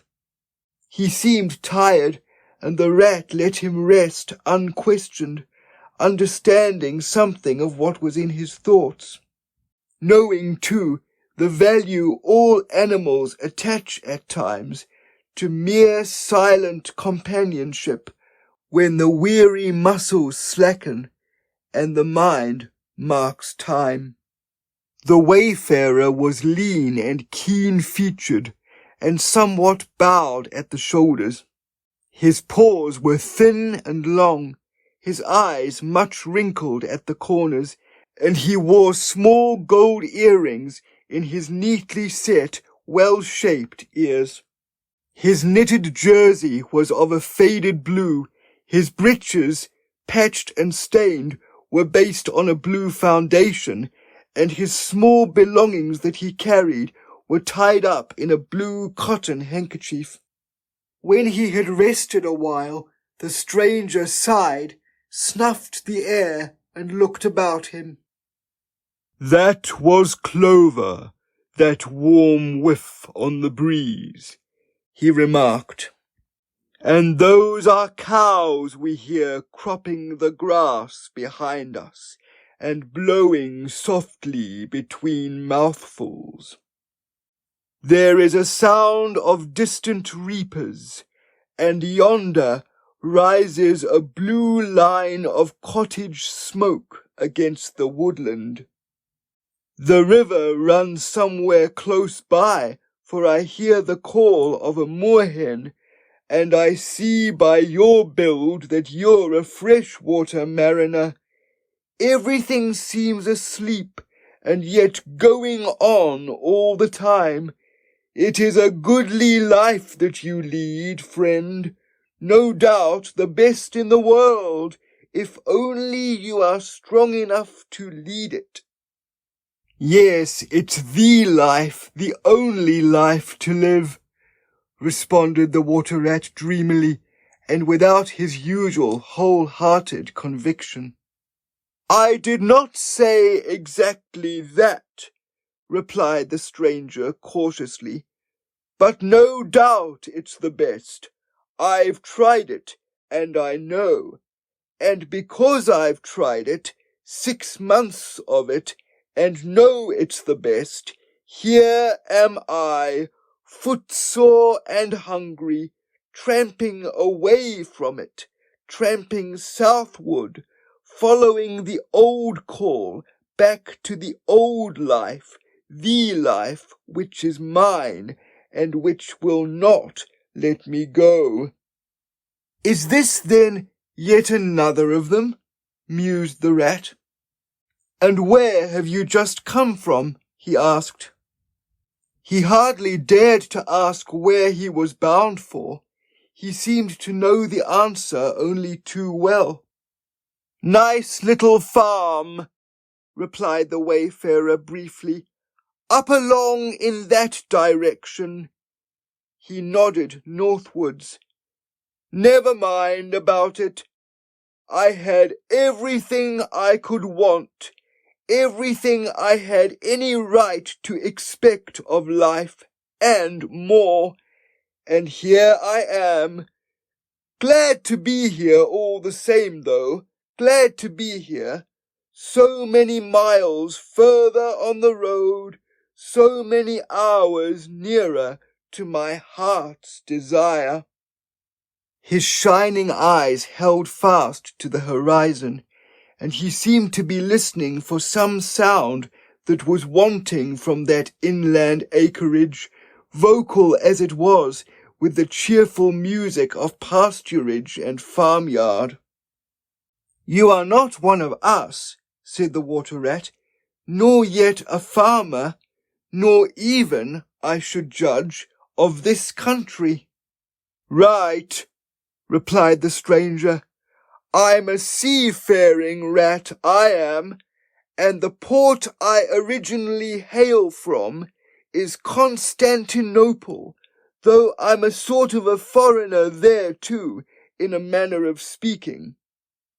You will have heard of Constantinople, friend, a fair city and an ancient and glorious one. And you may have heard, too, of Sigurd, King of Norway, and how he sailed thither with 60 ships, and how he and his men rode up through streets all canopied in their honour with purple and gold, and how the emperor and empress came down and banqueted with him on board his ship. When Sigurd returned home, many of his Northmen remained behind and entered the emperor's bodyguard, and my ancestor, a Norwegian born, stayed behind too, with the ships that Sigurd gave the emperor. Seafarers we have ever been, and no wonder. As for me, the city of my birth is no more my home than any pleasant port between there and the London River. I know them all, and they know me. Set me down on any of their quays or foreshores, and I am home again. I suppose you go great voyages, said the water rat with growing interest. Months and months out of sight of land, and provisions running short, and allowanced as to water, and your mind communing with the mighty ocean, and all that sort of thing. By no means, said the sea rat frankly. Such a life as you describe would not suit me at all. I'm in the coasting trade, and rarely out of sight of land. It's the jolly times on shore that appeal to me as much as any seafaring. Oh, those southern seaports, the smell of them, the riding lights at night, the glamour. Well, perhaps you have chosen the better way, said the water rat, but rather doubtfully.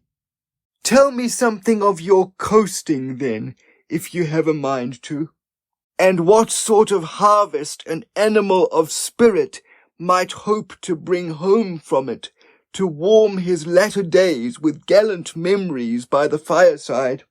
For my life, I confess to you, feels to me today somewhat narrow and circumscribed. My last voyage, began the sea rat, that landed me eventually in this country, bound with high hopes for my inland farm, will serve as a good example of any of them, and indeed as an epitome of my highly coloured life. Family troubles, as usual, began it. The domestic storm cone was hoisted, and I shipped myself on board a small trading vessel bound from Constantinople by classic seas whose every wave throbs with a deathless memory, to the Grecian islands and the Levant. Those were golden days and balmy nights. In and out of harbour all the time, old friends everywhere, sleeping in some cool temple or ruined cistern during the heat of the day, feasting and song after sundown under great stars set in a velvet sky. Thence we turned and coasted up the Adriatic, its shores swimming in an atmosphere of amber, rose, and aquamarine. We lay in wide, landlocked harbours, we roamed through ancient and noble cities, until at last, one morning, as the sun rose royally behind us, we rode into Venice down a path of gold. Oh, Venice is a fine city, wherein a rat can wander at his ease and take his pleasure, or, when weary of wandering, can sit on the edge of the Grand Canal at night, feasting with his friends, when the air is full of music and the sky full of stars, and the lights flash and shimmer on the polished steel prows of the swaying gondolas, packed so that you can walk across the canal on them from side to side. And then the food! Do you like shellfish? Well, we won't linger over that now. He was silent for a time, and the water rat, silent too and enthralled, floated on dream canals and heard a phantom song pealing high between vaporous, grey, wave-lapped walls. Southwards we sailed again at last, continued the sea-rat, coasting down the Italian shore, till finally we made Palermo, and there I quitted for a long happy spell on shore. I never stick too long to one ship. One gets narrow-minded and prejudiced. Besides, Sicily is one of my happy hunting grounds. I know everybody there, and their ways just suit me.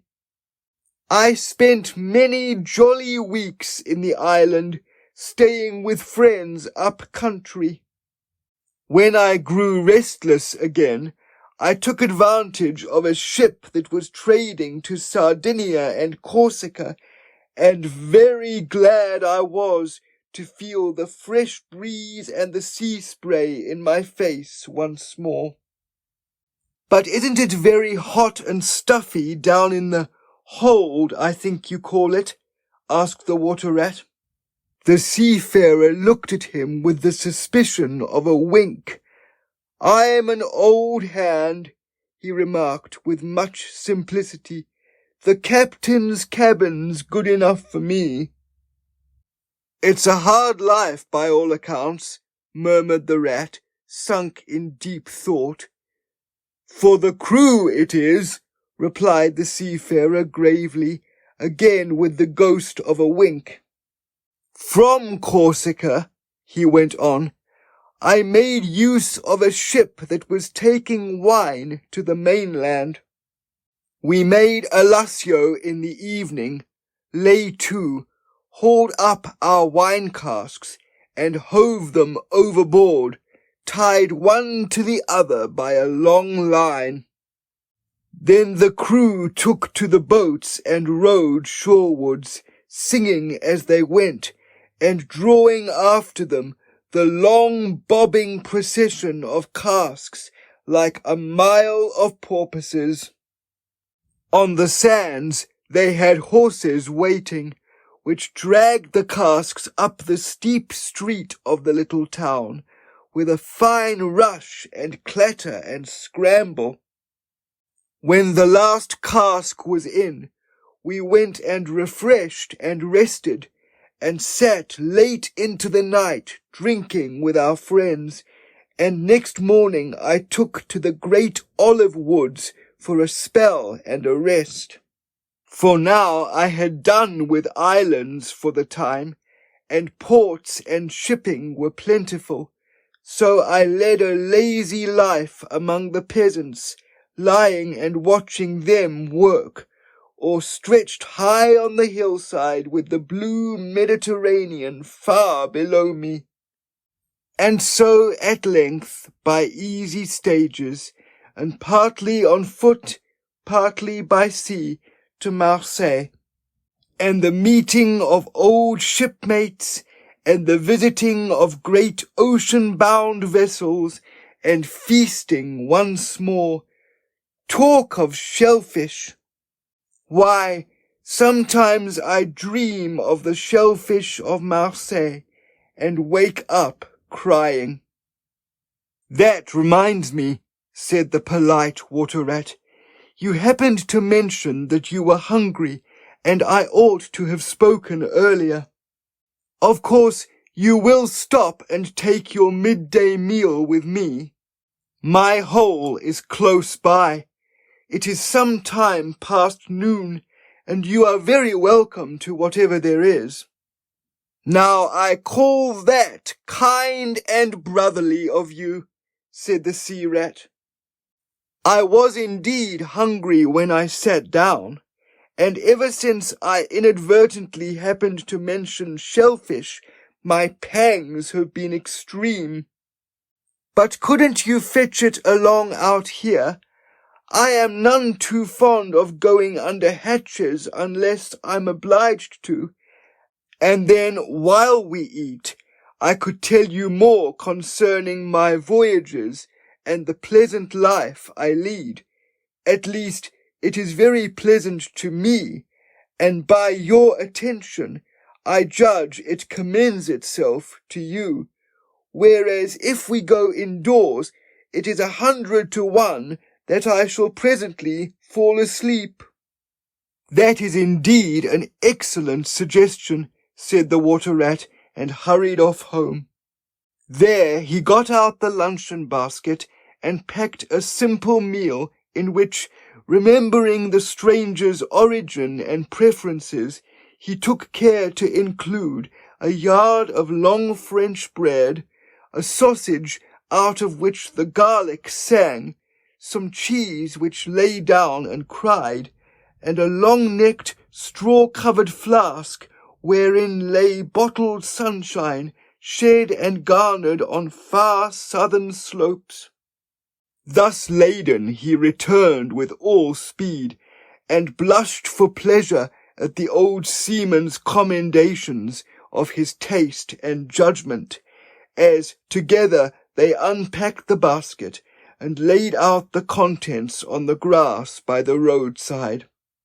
The sea rat, as soon as his hunger was somewhat assuaged, continued the history of his latest voyage, conducting his simple hearer from port to port of Spain, landing him at Lisbon, Oporto, and Bordeaux, introducing him to the pleasant harbours of Cornwall and Devon, and so up the Channel to that final quayside where, landing after winds long contrary, storm-driven and weather-beaten, he had caught the first magical hints and heraldings of another spring, and, fired by these, had sped on a long tramp inland, hungry for the experiment of life on some quiet farmstead, very far from the weary beating of any sea.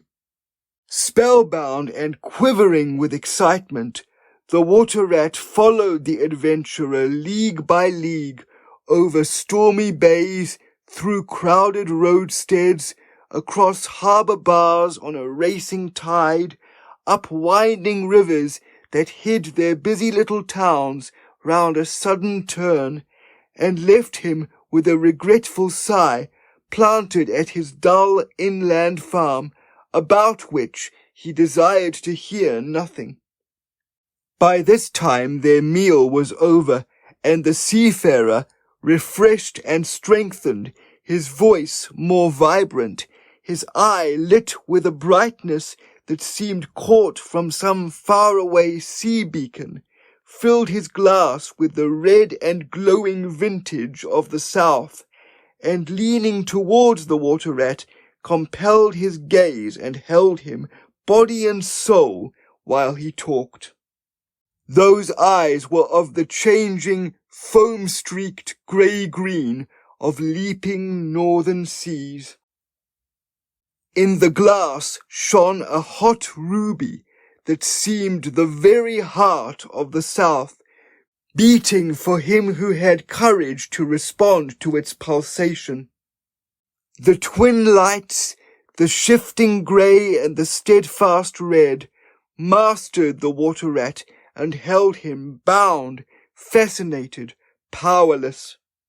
The quiet world outside their rays receded far away and ceased to be. And the talk, the wonderful talk, flowed on. Or was it speech entirely, or did it pass at times into song? shanty of the sailors weighing the dripping anchor, sonorous hum of the shrouds in a tearing northeaster, ballad of the fisherman hauling his nets at sundown against an apricot sky, chords of guitar and mandolin from gondola or caique. Did it change into the cry of the wind, plaintive at first, angrily shrill as it freshened, rising to a tearing whistle, sinking to a musical trickle of air from the leach of the bellying sail? All these sounds the spellbound listener seemed to hear, and with them the hungry complaint of the gulls and the sea mews, the soft thunder of the breaking wave, the cry of the protesting shingle. Back into speech again it passed, and with beating heart he was following the adventures of a dozen seaports, the fights, the escapes, the rallies, the comradeships, the gallant undertakings. Or he searched islands for treasure, fished in still lagoons, and dozed day long on warm white sand. Of deep sea fishings he heard tell, and mighty silver gatherings of the mile-long net. Of sudden perils, noise of breakers on a moonless night, or the tall bows of the great liner taking shape overhead through the fog. The merry homecoming, the headland rounded, the harbour lights opened out, the groups seen dimly on the quay, the cheery hail, the splash of the hawser, the trudge up the steep little street, towards the comforting glow of red-curtained windows. Lastly, in his waking dream, it seemed to him that the adventurer had risen to his feet, but was still speaking, still holding him fast with his sea-grey eyes. "And now," he was softly saying, "I take to the road again, holding on southwestwards for many a long and dusty day, till at last I reach the little grey sea town I know so well, that clings along one steep side of the harbour. There, through dark doorways, you look down flights of stone steps, overhung by great pink tufts of valerian, and ending in a patch of sparkling blue water. The little boats that lie tethered to the rings and scansions of the old sea wall are gaily painted as those I clambered in and out of in my own childhood. The salmon leap on the flood tide, schools of mackerel flash and play past quaysides and foreshores, and by the windows the great vessels glide night and day, up to their moorings or forth to the open sea. There, sooner or later, the ships of all seafaring nations arrive, and there, at its destined hour, the ship of my choice will let go its anchor.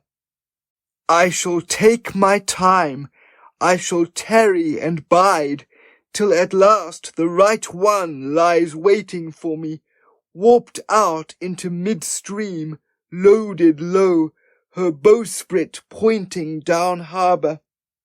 I shall slip on board by boat or a long hawser, and then one morning I shall wake to the song and tramp of the sailors, the clink of the capstan, and the rattle of the anchor chain coming merrily in. We shall break out the jib and foresail. The white houses on the harbour side will glide slowly past us as she gathers steering way, and the voyage will have begun. As she forges towards the headland, she will clothe herself with canvas, and then, once outside, the sounding slap of great green seas as she heels to the wind, pointing south. And you will come too, young brother, for the days pass and never return, and the south still waits for you. Take the adventure, heed the call, now ere the irrevocable moment passes. 'Tis but a banging of the door behind you, a blithesome step forward, and you are out of the old life and into the new. Then someday long hence, jog home here if you will, when the cup has been drained and the play has been played, and sit down by your quiet river with a store of goodly memories for company. You can easily overtake me on the road, for you are young, and I am aging, and go softly. I will linger and look back, and at last I will surely see you coming, eager and light-hearted, with all the South in your face. The voice died away and ceased as an insect's tiny trumpet dwindles swiftly into silence, and the water rat, paralyzed and staring, saw at last but a distant speck on the white surface of the road. Mechanically he rose and proceeded to repack the luncheon basket carefully and without haste. Mechanically he returned home, gathered together a few small necessaries and special treasures he was fond of, and put them in a satchel. Acting with slow deliberation, moving about the room like a sleepwalker, listening ever with parted lips. He swung the satchel over his shoulder, carefully selected a stout stick for his wayfaring, and with no haste, but with no hesitation at all, stepped across the threshold just as the mole appeared at the door. "Why, where are you off to, Ratty?" asked the mole in great surprise, grasping him by the arm. "Going south with the rest of them," murmured the rat in a dreamy monotone, never looking at him. "Seawards first, and then on shipboard, and so to the shores that are calling me." He pressed resolutely forward, still without haste, but with dogged fixity of purpose. But the mole, now thoroughly alarmed, placed himself in front of him, and looking into his eyes, saw that they were glazed and set and turned a streaked and shifting grey. Not his friend's eyes, but the eyes of some other animal. Grappling with him strongly, he dragged him inside, threw him down, and held him. The rat struggled desperately for a few moments, and then his strength seemed suddenly to leave him, and he lay still and exhausted, with closed eyes, trembling. Presently the mole assisted him to rise, and placed him in a chair, where he sat collapsed and shrunken into himself, his body shaken by a violent shivering, passing in time into an hysterical fit of dry sobbing. Mole made the door fast, threw the satchel into a drawer and locked it, and sat down quietly on the table by his friend, waiting for the strange seizure to pass. Gradually the rat sank into a troubled doze, broken by starts and confused murmurings of things strange and wild and foreign to the unenlightened mole, and from that he passed into a deep slumber.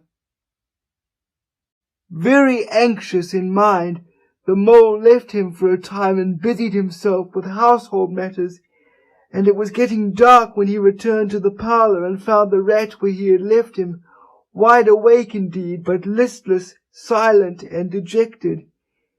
He took one hasty glance at his eyes, found them to his great gratification clear and dark and brown again as before, and then sat down and tried to cheer him up and help him to relate what had happened to him.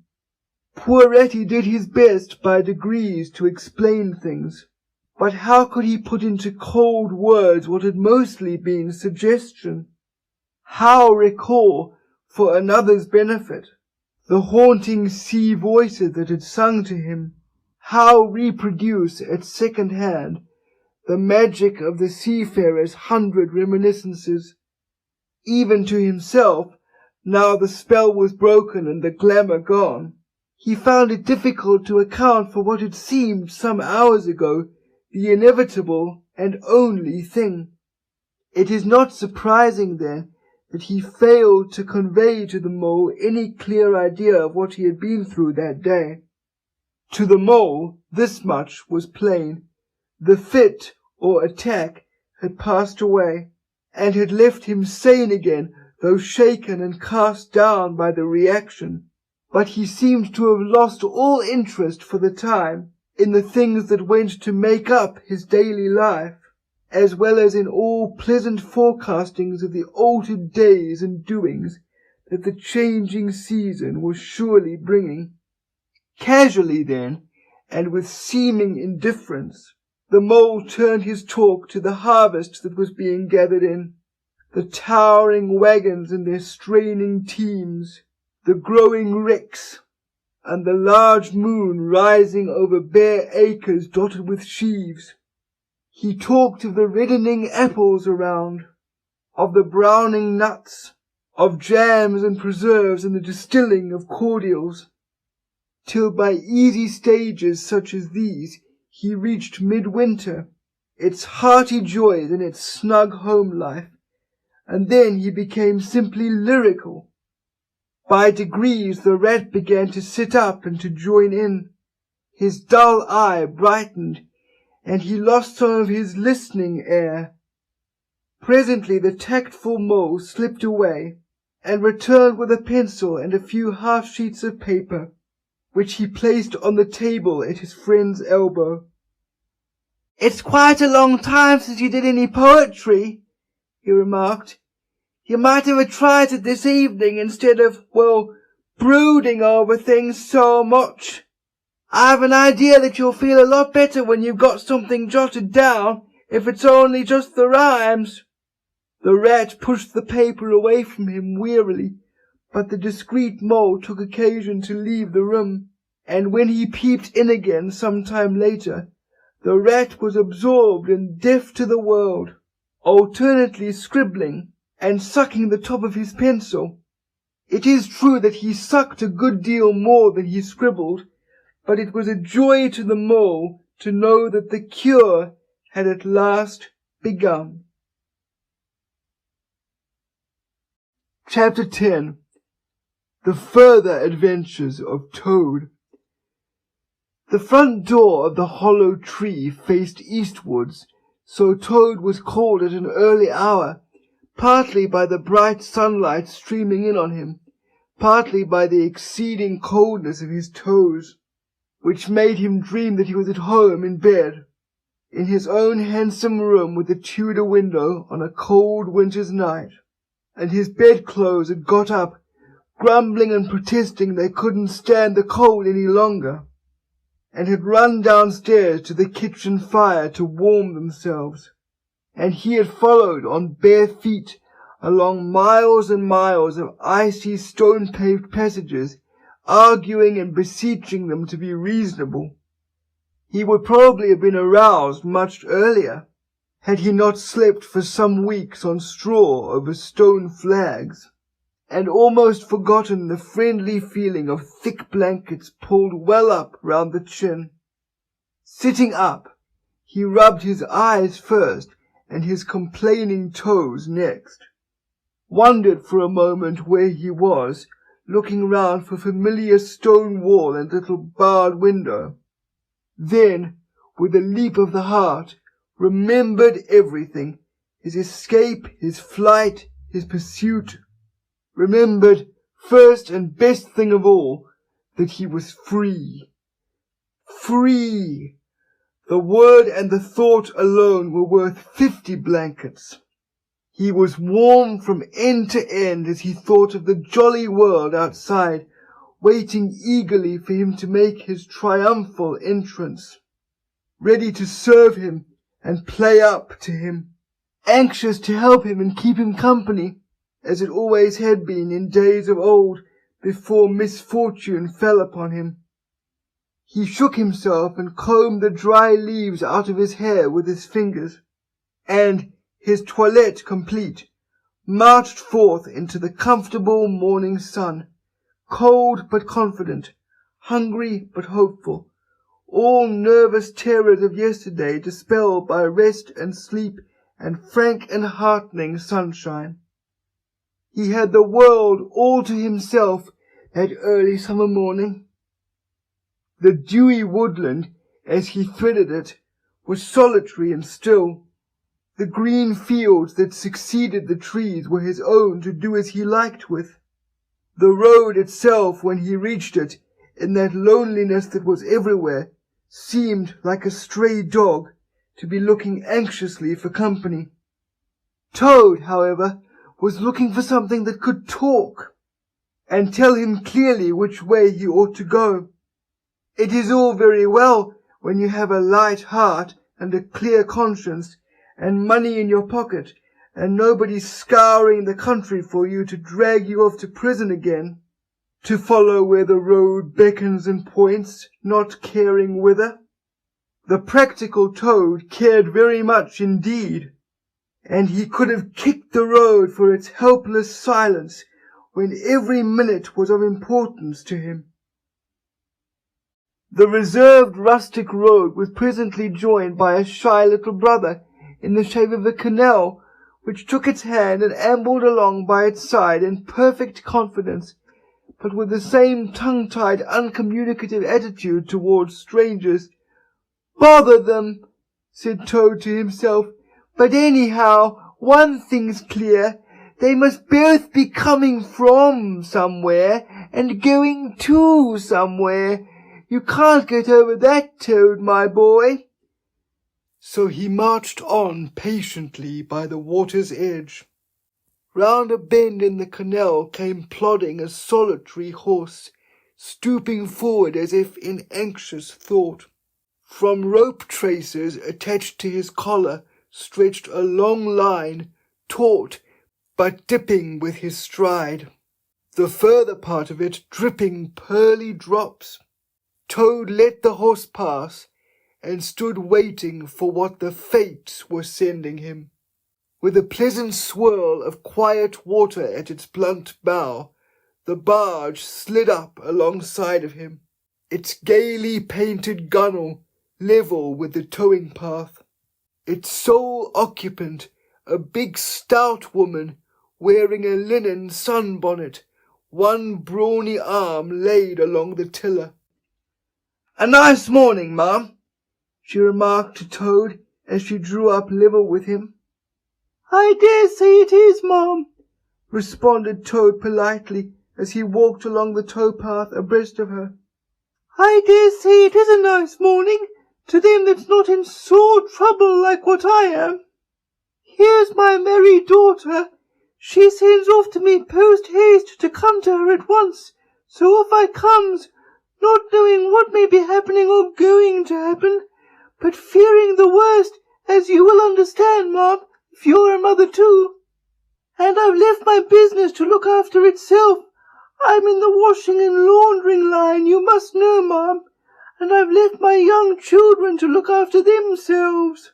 And a more mischievous and troublesome set of young imps doesn't exist, ma'am. And I've lost all my money, and lost my way. And as for what may be happening to my married daughter, why, I don't like to think of it, ma'am." "Where might your married daughter be living, ma'am?" asked the bargewoman. "She lives near to the river, ma'am," replied Toad, "close to a fine house called Toad Hall, that's somewheres hereabouts in these parts. Perhaps you may have heard of it." "Toad Hall? "Why, I'm going that way myself," replied the bargewoman. "This canal joins the river some miles further on, a little above Toad Hall, and then it's an easy walk. You come along in the barge with me, and I'll give you a lift."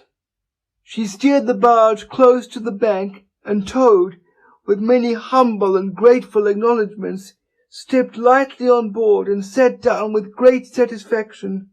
"Toad's luck again," thought he. "I always come out on top." "So you're in the washing business, ma'am?" said the bargewoman politely as they glided along. "And a very good business you've got too, I dare say, if I'm not making too free in saying so." "Finest business in the whole country," said Toad airily. "All the gentry come to me. Wouldn't go to anyone else if they were paid, they know me so well. You see, I understand my work thoroughly and attend to it all myself. Washing, ironing, clear starching, making up gents' fine shirts for evening wear. Everything is done under my own eye." "But surely you don't do all that work yourself, ma'am?" asked the bargewoman respectfully. "Oh, I have girls," said Toad lightly. 20 girls or thereabouts, always at work. But you know what girls are, ma'am. Nasty little hussies, that's what I call 'em."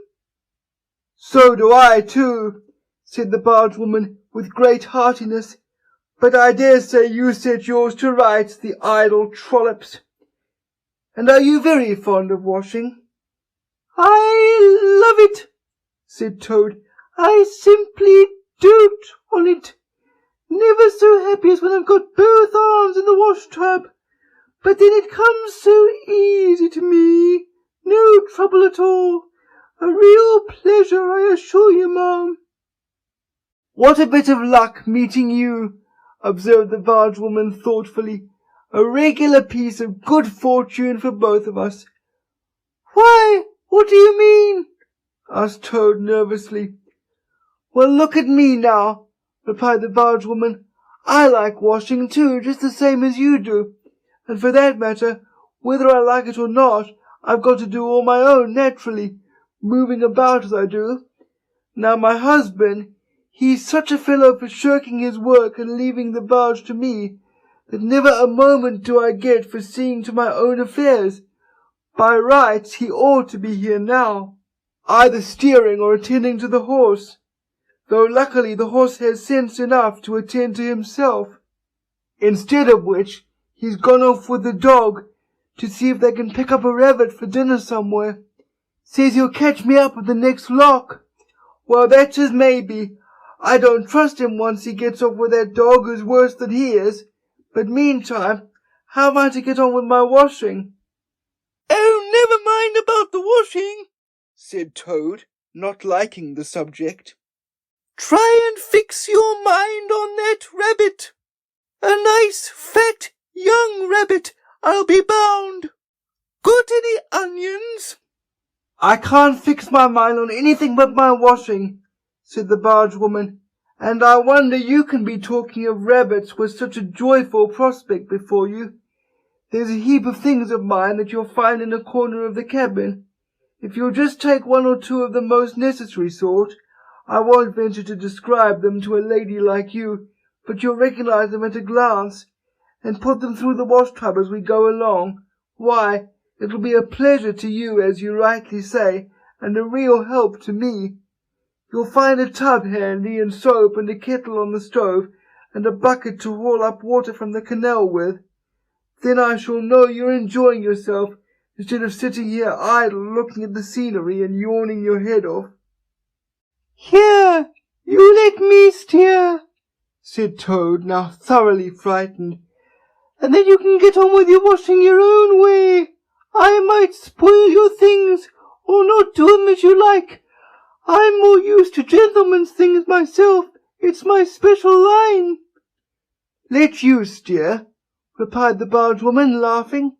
"It takes some practice to steer a barge properly. Besides, it's dull work, and I want you to be happy.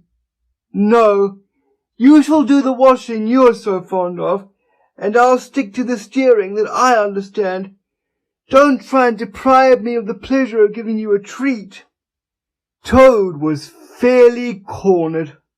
He looked for escape this way and that, saw that he was too far from the bank for a flying leap, and sullenly resigned himself to his fate.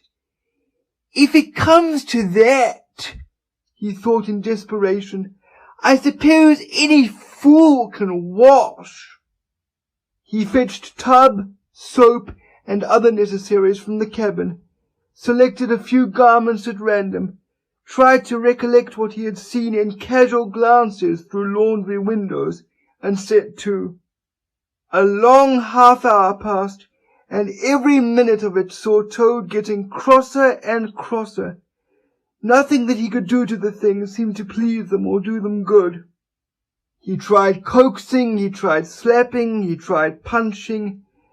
They smiled back at him out of the tub, unconverted, happy in their original sin. Once or twice he looked nervously over his shoulder at the bargewoman, but she appeared to be gazing out in front of her, absorbed in her steering. His back ached badly, and he noticed with dismay that his paws were beginning to get all crinkly. Now Toad was very proud of his paws. He muttered under his breath words that should never pass the lips of either washerwomen or toads, and lost the soap for the 50th time.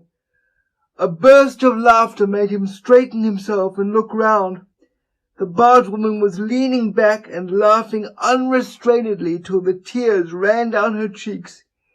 "I've been watching you all the time," she gasped. "I thought you must be a humbug all along from the conceited way you talked. Pretty washerwoman you are. Never washed so much as a dishcloth in your life, I'll lay." Toad's temper, which had been simmering viciously for some time, now fairly boiled over, and he lost all control of himself. "You common, low, fat bargewoman," he shouted, "don't you dare to talk to your betters like that. Washerwoman indeed! I would have you to know that I am a toad, a very well-known, respected, distinguished toad. I may be under a bit of a cloud at present, but I will not be laughed at by a bargewoman."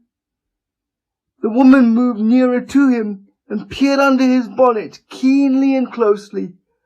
"Why, so you are," she cried. "Well, I never!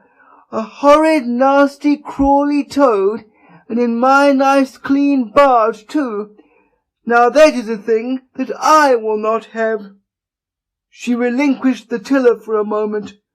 One big mottled arm shot out and caught Toad by a foreleg, while the other gripped him fast by a hind leg. Then the world turned suddenly upside down. The barge seemed to flit lightly across the sky, the wind whistled in his ears, and Toad found himself flying through the air, revolving rapidly as he went. The water, when he eventually reached it with a loud splash, proved quite cold enough for his taste, though its chill was not sufficient to quell his proud spirit or slake the heat of his furious temper. He rose to the surface, spluttering, and when he had wiped the duckweed out of his eyes, the first thing he saw was the fat bargewoman looking back at him over the stern of the retreating barge and laughing, and he vowed as he coughed and choked to be even with her.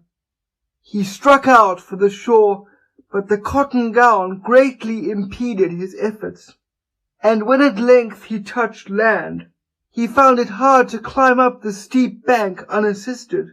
He had to take a minute or two's rest to recover his breath.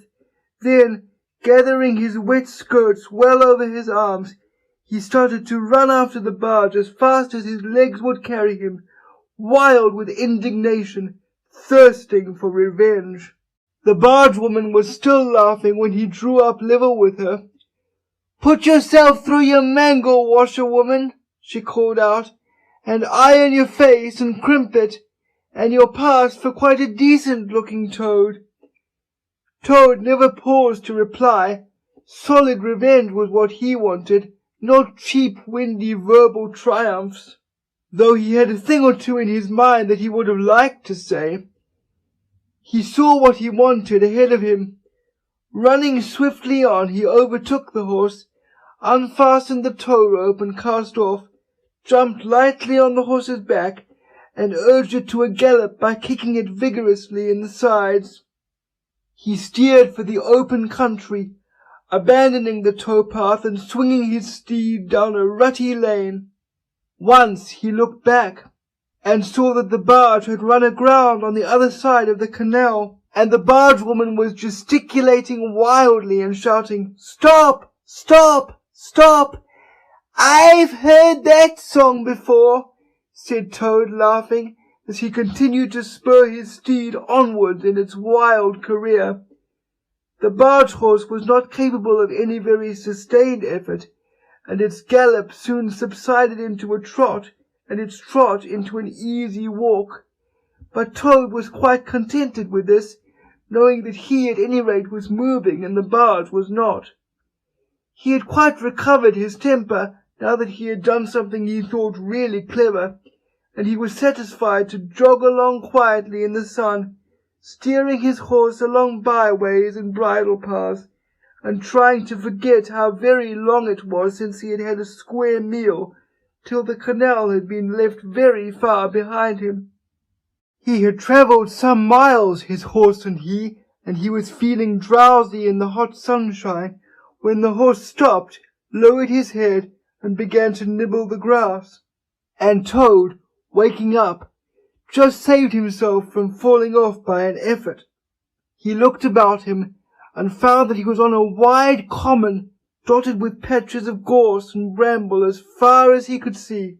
Near him stood a dingy gypsy caravan, and beside it a man was sitting on a bucket turned upside down, very busy smoking and staring into the wide world.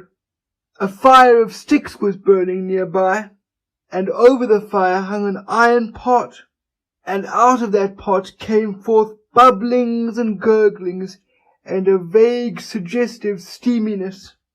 Also smells, warm, rich, and varied smells, that twined and twisted and wreathed themselves at last into one complete, voluptuous, perfect smell, that seemed like the very soul of nature taking form and appearing to her children, a true goddess, a mother of solace and comfort.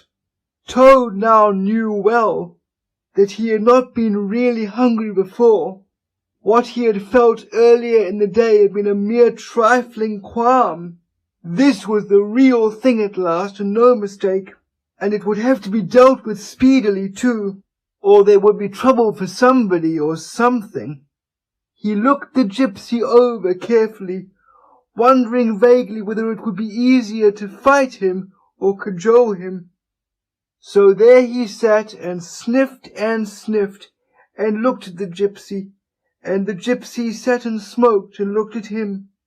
Presently the gypsy took his pipe out of his mouth and remarked in a careless way, "Want to sell that there horse of yours?" Toad was completely taken aback. He did not know that gypsies were very fond of horse-stealing, and never missed an opportunity, and he had not reflected that caravans were always on the move and took a deal of drawing. It had not occurred to him to turn the horse into cash, but the gypsy's suggestion seemed to smooth the way towards the two things he wanted so badly, ready money and a solid breakfast. "What?" he said. "Me sell this beautiful young horse of mine? Oh no, it's out of the question. Who's going to take the washing home to my customers every week? Besides, I'm too fond of him, and he simply dotes on me." "Try and love a donkey," suggested the gypsy. "Some people do." "You don't seem to see," continued Toad, "that this fine horse of mine is a cut above you altogether. He's a blood horse, he is, partly. Not the part you see, of course, another part. And he's been a prize hackney too in his time. That was the time before you knew him. But you can still tell it on him at a glance, if you understand anything about horses. No, it's not to be thought of for a moment. All the same, how much might you be disposed to offer me for this beautiful young horse of mine?" The gypsy looked the horse over, and then he looked Toad over with equal care, and looked at the horse again. "Shilling a leg," he said briefly, and turned away, continuing to smoke and try to stare the wide world out of countenance. "A shilling a leg?" cried Toad. "If you please, I must take a little time to work that out, and see just what it comes to." He climbed down off his horse and left it to graze, and sat down by the gypsy and did sums on his fingers, and at last he said, "A shilling a leg? Why, that comes to exactly 4 shillings, and no more. Oh no, I could not think of accepting 4 shillings for this beautiful young horse of mine." "Well," said the gypsy, "I'll tell you what I'll do. I'll make it 5 shillings, and that's 3 and 6pence more than the animal's worth, and that's my last word." Then Toad sat and pondered long and deeply, for he was hungry and quite penniless, and still some way, he knew not how far, from home, and enemies might still be looking for him. To one in such a situation, 5 shillings may very well appear a large sum of money.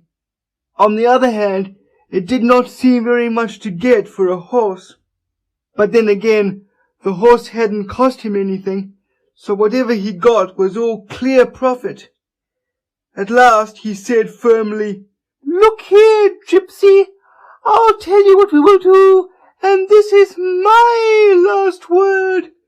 You shall hand me over 6 shillings and 6pence cash down, and further, in addition thereto, you shall give me as much breakfast as I can possibly eat, at one sitting, of course, out of that iron pot of yours that keeps sending forth such delicious and exciting smells. In return, I will make over to you my spirited young horse, with all the beautiful harness and trappings that are on him freely thrown in. If that's not good enough for you, say so, and I'll be getting on. I know a man near here who's wanted this horse of mine for years." The gypsy grumbled frightfully, and declared if he did a few more deals of that sort he'd be ruined. But in the end he lugged a dirty canvas bag out of the depths of his trouser pocket, and counted out 6 shillings and 6pence into Toad's paw. Then he disappeared into the caravan for an instant, and returned with a large iron pot and a knife, fork, and spoon.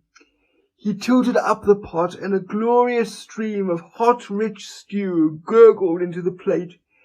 It was indeed the most beautiful stew in the world, being made of partridges and pheasants and chickens and hares and rabbits and peahens and guinea fowls and 1 or 2 other things. Toad took the plate on his lap, almost crying, and stuffed and stuffed and stuffed, and kept asking for more, and the gypsy never grudged it him. He thought that he had never eaten so good a breakfast in all his life. When Toad had taken as much stew on board as he thought he possibly could, he got up and said good-bye to the gypsy, and took an affectionate farewell of the horse. The gypsy, who knew the riverside well, gave him directions which way to go, and he set forth on his travels again in the best possible spirits. He was indeed a very different Toad from the animal of an hour ago. The sun was shining brightly, his wet clothes were quite dry again, he had money in his pocket once more, he was nearing home and friends and safety, and, most and best of all, he had had a substantial meal, hot and nourishing, and felt big and strong and careless and self-confident. As he tramped along gaily, he thought of his adventures and escapes, and how when things seemed at their worst, he had always managed to find a way out, and his pride and conceit began to swell within him. "Ho, ho!" he said to himself as he marched along with his chin in the air. "What a clever toad I am! There is surely no animal equal to me for cleverness in the whole world. My enemies shut me up in prison, encircled by sentries, watched night and day by warders. I walk out through them all, by sheer ability, coupled with courage. They pursue me with engines and policemen and revolvers. I snap my fingers at them, and vanish, laughing into space. I am unfortunately thrown into a canal by a woman, fat of body and very evil-minded. What of it? I swim ashore, I seize a horse, I ride off in triumph, and I sell the horse for a whole pocketful of money and an excellent breakfast.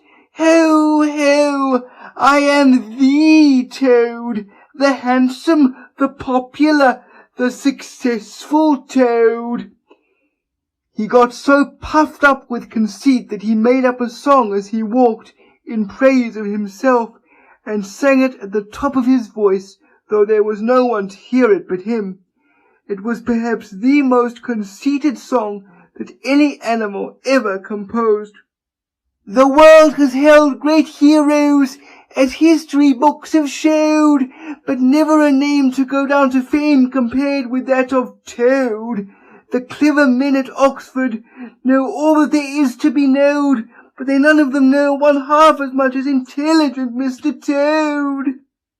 The animals sat in the ark and cried, their tears in torrents flowed. Who was it said, 'There's land ahead,' encouraging Mr. Toad? The army all saluted as they marched along the road. Was it the king or Kitchener? No, it was Mr. Toad. The queen and her ladies in waiting sat at the window and sewed. She cried, 'Look, who's that handsome man?' They answered, 'Mr. Toad.'" There was a great deal more of the same sort, but too dreadfully conceited to be written down. These are some of the milder verses. He sang as he walked, and he walked as he sang, and got more inflated every minute. But his pride was shortly to have a severe fall. After some miles of country lanes he reached the high road, and as he turned into it and glanced along its white length, he saw approaching him a speck that turned into a dot, and then into a blob, and then into something very familiar, and a double note of warning, only too well known, fell on his delighted ear. "This is something like," said the excited Toad. "This is real life again. This is once more the great world from which I have been missed so long. I will hail them, my brothers of the wheel, and pitch them a yarn of the sort that has been so successful hitherto. And they will give me a lift, of course, and then I will talk to them some more, and perhaps, with luck, it may even end in my driving up to Toad Hall in a motor car. That will be one in the eye for Badger." He stepped confidently out into the road to hail the motor car, which came along at an easy pace, slowing down as it neared the lane, when suddenly he became very pale, his heart turned to water, his knees shook and yielded under him, and he doubled up and collapsed with a sickening pain in his interior. And well he might, the unhappy animal, for the approaching car was the very one he had stolen out of the yard of the Red Lion Hotel on that fatal day when all his troubles began, and the people in it were the very same people he had sat and watched at luncheon in the coffee room. He sank down in a shabby, miserable heap in the road, murmuring to himself in his despair, "It's all up! It's all over now! Chains and policemen again, prison again, dry bread and water again. Oh, what a fool I have been! What did I want to go strutting about the country for, singing conceited songs and hailing people in broad daylight on the high road, instead of hiding till nightfall and slipping home quietly by back ways? Oh, hapless Toad! Oh, ill-fated animal!" The terrible motor car drew slowly nearer and nearer, till at last he heard it stop just short of him. Two gentlemen got out and walked round the trembling heap of crumpled misery lying in the road, and one of them said, "Oh dear, this is very sad. Here is a poor old thing, a washerwoman apparently, who has fainted in the road. Perhaps she is overcome by the heat, poor creature, or possibly she has not had any food today. Let us lift her into the car and take her to the nearest village, where doubtless she has friends." They tenderly lifted Toad into the motor car and propped him up with soft cushions and proceeded on their way. When Toad heard them talk in so kind and sympathetic a way, and knew that he was not recognized, his courage began to revive, and he cautiously opened first one eye and then the other. "Look," said one of the gentlemen, "she is better already. The fresh air is doing her good. How do you feel now, ma'am?" "Thank you kindly, sir," said Toad in a feeble voice. "I'm feeling a great deal better." "That's right," said the gentleman. "Now keep quite still, and above all, don't try to talk." "I won't," said Toad. "I was only thinking, if I might sit on the front seat there beside the driver, where I could get the fresh air full in my face, I should soon be all right again." "What a very sensible woman," said the gentleman. "Of course you shall." So they carefully helped Toad into the front seat beside the driver, and on they went again. Toad was almost himself again by now. He sat up, looked about him, and tried to beat down the tremors, the yearnings, the old cravings that rose up and beset him and took possession of him entirely. "It is fate," he said to himself. "Why strive? Why struggle?" And he turned to the driver at his side. "Please, sir," he said, "I wish you would kindly let me try and drive the car for a little.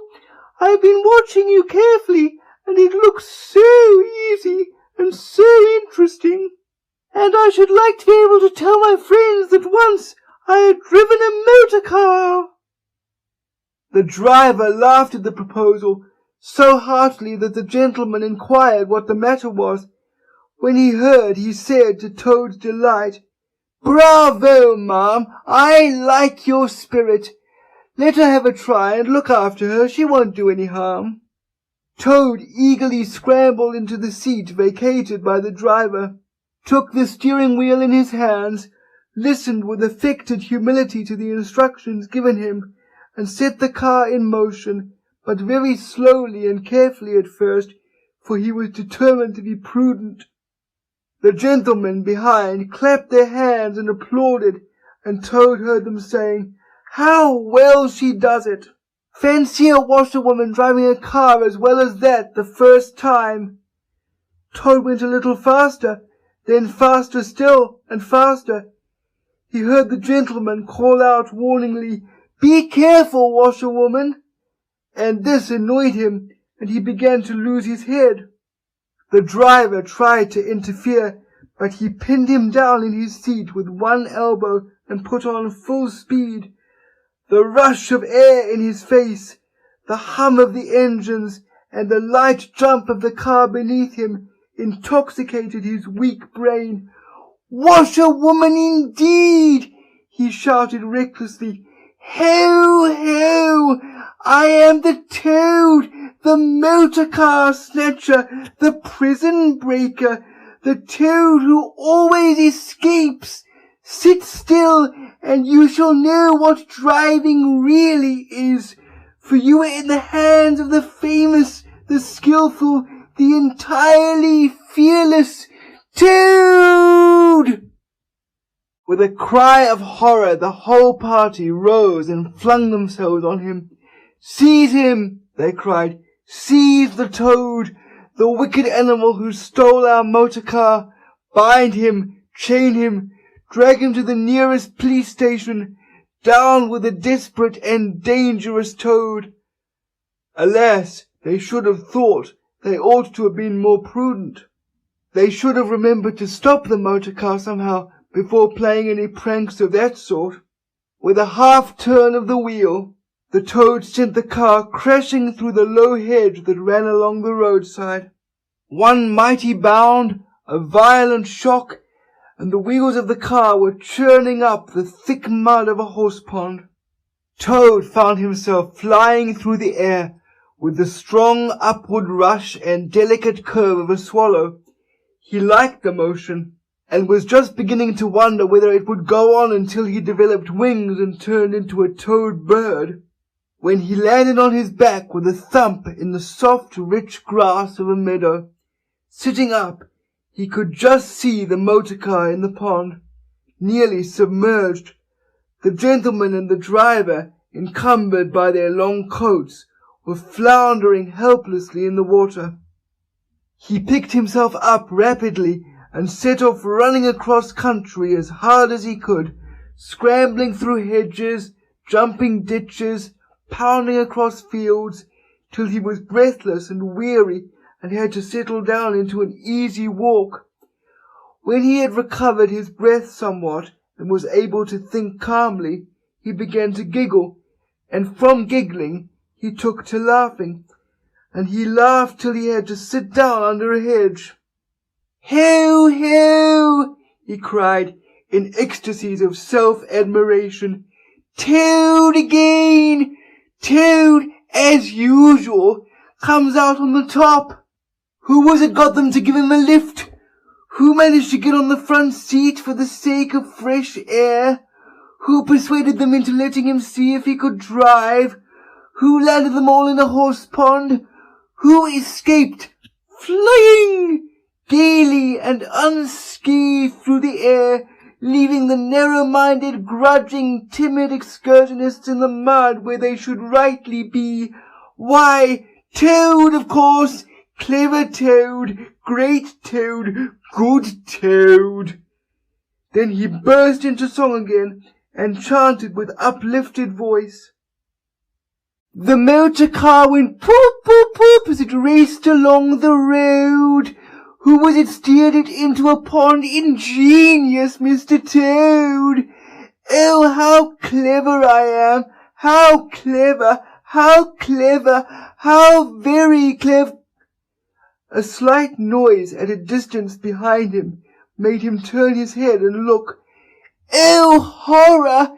Oh, misery! Oh, despair! About 2 fields off, a chauffeur in his leather gaiters and 2 large rural policemen were visible, running towards him as hard as they could go. Poor Toad sprang to his feet and pelted away again, his heart in his mouth.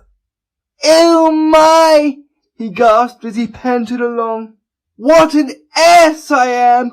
What a conceited and heedless ass! Swaggering again, shouting and singing songs again, sitting still and guessing again. Oh my, oh my, oh my!" He glanced back and saw to his dismay that they were gaining on him. On he ran desperately, but kept looking back. and saw that they still gained steadily. He did his best, but he was a fat animal, and his legs were short, and still they gained. He could hear them close behind him now. Ceasing to heed where he was going, he struggled on blindly and wildly, looking back over his shoulder at the now triumphant enemy, when suddenly the earth failed under his feet. He grasped the air, and splash! He found himself head over ears in deep water, rapid water, water that bore him along with a force he could not contend with, and he knew that in his blind panic he had run straight into the river. He rose to the surface and tried to grasp the reeds and rushes that grew along the water's edge close under the bank, but the stream was so strong that it tore them out of his hands. "Oh my!" gasped poor Toad. "If ever I steal a motor car again, if ever I sing another conceited song." Then down he went, and came up breathless and spluttering. Presently he saw that he was approaching a big dark hole in the bank just above his head, and as the stream bore him past, he reached up with a paw and caught hold of the edge and held on. Then slowly and with difficulty he drew himself up out of the water, till at last he was able to rest his elbows on the edge of the hole. There he remained for some minutes, puffing and panting, for he was quite exhausted. As he sighed and blew and stared before him into the dark hole, some bright small thing shone and twinkled in its depths, moving towards him. As it approached, a face grew up gradually around it, and it was a familiar face, brown and small, with whiskers, grave and round, with neat ears and silky hair. It was the Water Rat. Chapter 11. Like summer tempests came his tears. The rat put out a neat little brown paw, gripped Toad firmly by the scruff of the neck, and gave a great hoist and a pull, and the waterlogged Toad came up slowly but surely over the edge of the hole, till at last he stood safe and sound in the hole, streaked with mud and weed to be sure, and with the water streaming off him, but happy and high-spirited as of old, now that he found himself once more in the house of a friend, and dodgings and evasions were over, and he could lay aside such a disguise that was unworthy of his position and wanted such a lot of living up to. "Oh, Ratty!" he cried, "I've been through such time since I saw you last, you can't think. Such trials, such sufferings, and all so nobly borne. Then such escapes, such disguises, such subterfuges, and all so cleverly planned and carried out. Been in prison, got out of it, of course. Been thrown into a canal, swam ashore, stole a horse, sold him for a large sum of money, humbugged everybody, made 'em all do exactly what I wanted. Oh, I am a smart Toad, and no mistake. What do you think my last exploit was? Just hold on till I tell you." "Toad," said the Water Rat gravely and firmly, "you go off upstairs at once, and take off that old cotton rag that looks as if it might formerly have belonged to some washerwoman, and clean yourself thoroughly, and put on some of my clothes, and try and come down looking like a gentleman, if you can, for a more shabby, bedraggled, disreputable-looking object than you are, I never set eyes on in my whole life. Now stop swaggering and arguing and be off. I'll have something to say to you later." Toad was at first inclined to stop and do some talking back at him. He had had enough of being ordered about when he was in prison, and here was the thing being begun all over again, apparently. And by a rat, too.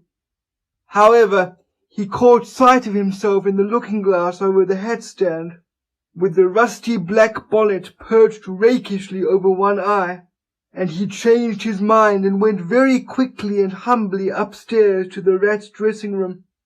There he had a thorough wash and brush-up, changed his clothes, and stood for a long time before the glass, contemplating himself with pride and pleasure, and thinking what utter idiots all the people must have been to have ever mistaken him for one moment for a washerwoman. By the time he came down again, luncheon was on the table, and very glad Toad was to see it, for he had been through some trying experiences and had taken much hard exercise since the excellent breakfast provided for him by the gypsy. While they ate, Toad told the rat all his adventures, dwelling chiefly on his own cleverness and presence of mind in emergencies and cunning in tight places, and rather making out that he had been having a gay and highly coloured experience. But the more he talked and boasted, the more grave and silent the rat became. When at last Toad had talked himself to a standstill, there was silence for a while, and then the rat said, "Now, Toady, I don't want to give you pain, after all you've been through already. But seriously, don't you see what an awful ass you've been making of yourself? On your own admission you have been handcuffed, imprisoned, starved, chased, terrified out of your life, insulted, jeered at, and ignominiously flung into the water by a woman too. Where's the amusement in that? Where does the fun come in? And all because you must needs go and steal a motor car. You know that you never had anything but trouble from motor cars from the moment you first set eyes on one. But if you will be mixed up with them, as you generally are 5 minutes after you've started, why steal them? Be a cripple if you think it's exciting. Be a bankrupt for a change if you've set your mind on it. But why choose to be a convict? When are you going to be sensible and think of your friends and try and be a credit to them? Do you suppose it's any pleasure to me, for instance, to hear animals saying, as I go about, that I'm the chap that keeps company with jailbirds? Now, it was a very comforting point in Toad's character that he was a thoroughly good-hearted animal, and never minded being jawed by those who were his real friends. And even when most set upon a thing, he was always able to see the other side of the question. So although, while the rat was talking so seriously, he kept saying to himself mutinously, "But it was fun, though, awful fun," and making strange suppressed noises inside him, and other sounds resembling stifled snorts or the opening of soda-water bottles. Yet when the rat had quite finished, he heaved a deep sigh and said, very nicely and humbly, "Quite right, Ratty. How sound you always are. Yes, I've been a conceited old ass. I can quite see that. But now I'm going to be a good Toad and not do it any more. As for motor cars, I've not been at all so keen about them since my last ducking in that river of yours. The fact is, while I was hanging on to the edge of your hole and getting my breath, I had a sudden idea, a really brilliant idea, connected with motor boats. There, don't take on so, old chap, and stamp and upset things. It was only an idea, and we won't talk any more about it now. We'll have our coffee and a smoke and a quiet chat, and then I'm going to stroll quietly down to Toad Hall and get into clothes of my own and set things going again on the old lines. I've had enough of adventures. I shall lead a quiet, steady, respectable life, pottering about on my property and improving it and doing a little landscape gardening at times. There will always be a bit of dinner for my friends when they come to see me, and I shall keep a pony chaise to jog about the country in, just as I used to in the good old days before I got restless and wanted to do things. Stroll quietly down to Toad Hall, cried the Rat, greatly excited. What are you talking about? Do you mean to say you haven't heard? Heard what? Said Toad, turning rather pale. Go on, Ratty, quick, don't spare me. What haven't I heard? Do you mean to tell me, shouted the Rat, thumping with his little fist upon the table, that you've heard nothing about the Stoats and Weasels? What, the wild wooders? Cried Toad, trembling in every limb. No, not a word. What have they been doing? And how they've been and taken Toad Hall, continued the Rat. Toad leaned his elbows on the table and his chin on his paws, and a large tear welled up in each of his eyes, overflowed, and splashed on the table. Plop, plop. Go on, Ratty, he murmured presently. Tell me all. The worst is over. I'm an animal again. I can bear it. When you got into that trouble of yours, said the Rat, slowly and impressively. I mean, when you disappeared from society for a time over that misunderstanding about a machine, you know. Toad merely nodded. Well, it was a good deal talked about down here, naturally, continued the Rat, not only along the riverside, but even in the wild wood. Animals took sides, as always happens. The riverbankers stuck up for you and said you had been infamously treated, and there was no justice to be had in the land nowadays. But the wild wood animals said hard things and served you right, and it was time this sort of thing was stopped. And they got very cocky, and went about saying you were done for this time. You would never come back again. Never, never. Toad nodded once more, keeping silence. That's the sort of little beasts they are, the Rat went on. But Mole and Badger, they stuck out through thick and thin, that you would come back again soon somehow. They didn't know exactly how, but somehow. Toad began to sit up in his chair again, and to smirk a little. They argued from history, continued the Rat. They said that no criminal laws had ever been known to prevail against cheek and plausibility such as yours, combined with the power of a long purse. So they arranged to move their things into Toad Hall and sleep there and keep it aired, and have it all ready for you when you turned up. They didn't guess what was going to happen, of course. Still, they had their suspicions of the wild wood animals. Now I come to the most painful and tragic part of my story.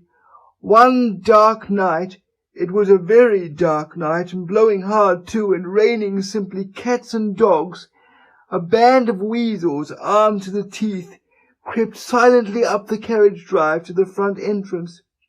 Simultaneously, a body of desperate ferrets, advancing through the kitchen garden, possessed themselves of the backyard and offices, while a company of skirmishing stoats who stuck at nothing occupied the conservatory and the billiard-room, and held the French windows opening onto the lawn. The Mole and the Badger were sitting by the fire in the smoking-room, telling stories and suspecting nothing, for it wasn't a night for any animals to be out in, when those bloodthirsty villains broke down the doors and rushed in upon them from every side. They made the best fight they could, but what was the good? They were unarmed and taken by surprise, and what can 2 animals do against hundreds? They took and beat them severely with sticks, those 2 poor faithful creatures, and turned them out into the cold and the wet, with many insulting and uncalled for remarks. Here the unfeeling Toad broke into a snigger, and then pulled himself together and tried to look particularly solemn. And the wild wooders have been living in Toad Hall ever since, continued the Rat, and going on simply anyhow, lying in bed half the day and breakfast at all hours, and the place in such a mess, I'm told, it's not fit to be seen. Eating your grub and drinking your drink, and making bad jokes about you, and singing vulgar songs about prisons and magistrates and policemen, horrid personal songs with no humour in them, and they're telling the tradespeople and everybody that they've come to stay for good. Oh, have they? Said Toad, getting up and seizing a stick. I'll jolly soon see about that.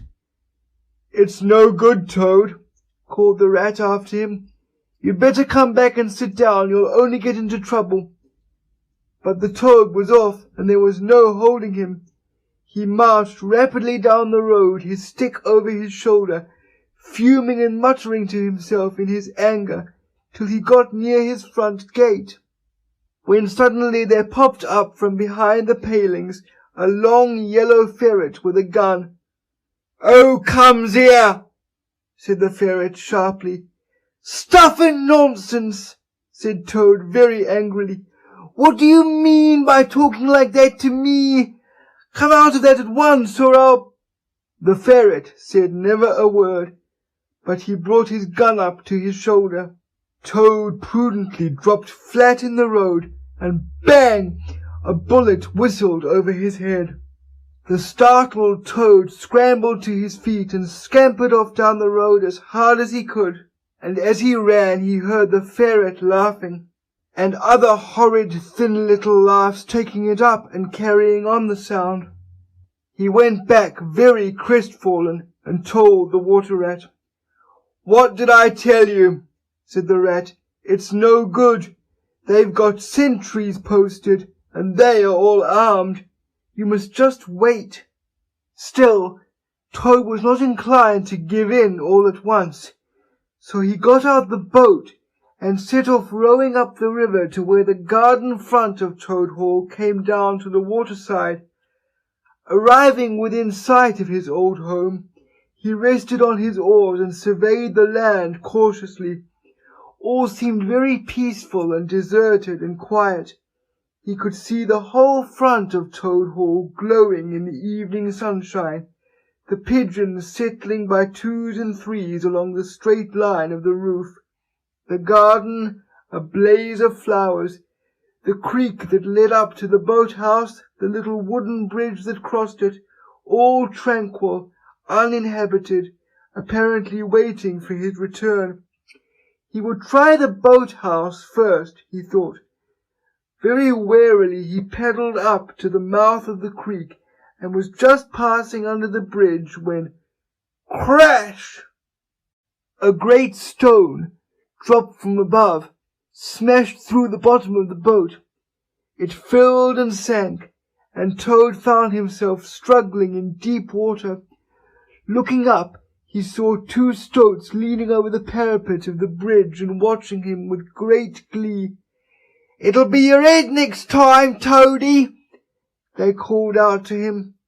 The indignant Toad swam to shore, while the stoats laughed and laughed, supporting each other, and laughed again, till they nearly had 2 fits, that is, 1 fit each, of course. The Toad retraced his weary way on foot, and related his disappointing experiences to the Water Rat once more. "Well, what did I tell you?"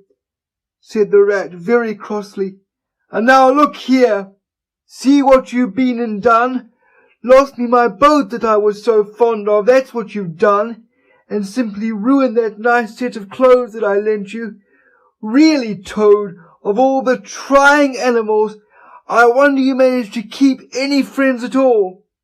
The Toad saw at once how wrongly and foolishly he had acted. He admitted his errors and wrong-headedness, and made a full apology to Rat for losing his boat and spoiling his clothes. And he wound up by saying, with that frank self-surrender which always disarmed his friends' criticism and won them back to his side, "Ratty, I see that I have been a headstrong and a wilful Toad. Henceforth, believe me, I will be humble and submissive, and will take no action without your kind advice and full approval."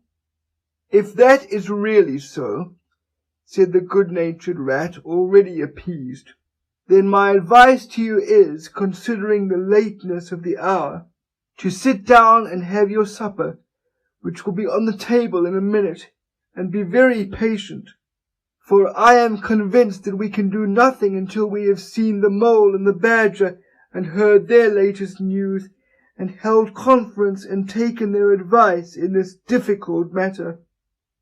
"Oh, yes, of course, the Mole and Badger," said Toad lightly. "What's become of them, the dear fellows? I had forgotten all about them." "Well may you ask," said the Rat reproachfully. "While you were riding about the country in expensive motor cars and galloping proudly on blood horses and breakfasting on the fat of the land, those two poor devoted animals have been camping out in the open in every sort of weather, living very rough by day and lying very hard by night, watching over your house, patrolling your boundaries, keeping a constant eye on the stoats and the weasels, scheming and planning and contriving how to get your property back for you. You don't deserve to have such true and loyal friends, Toad, you don't really. Some day, when it's too late, you'll be sorry you didn't value them more while you had them." "I'm an ungrateful beast, I know," sobbed Toad, shedding bitter tears. "Let me go out and find them, out into the cold, dark night, and share their hardships, and try to prove by— Hold on a bit. Surely I heard the chink of dishes on a tray. Supper's here at last! Hooray! Come on, Ratty!" The Rat remembered that poor Toad had been on prison fare for a considerable time, and that large allowances had therefore to be made. He followed him to the table accordingly, and hospitably encouraged him in his gallant efforts to make up for past privations. They had just finished their meal and resumed their armchairs when there came a heavy knock at the door.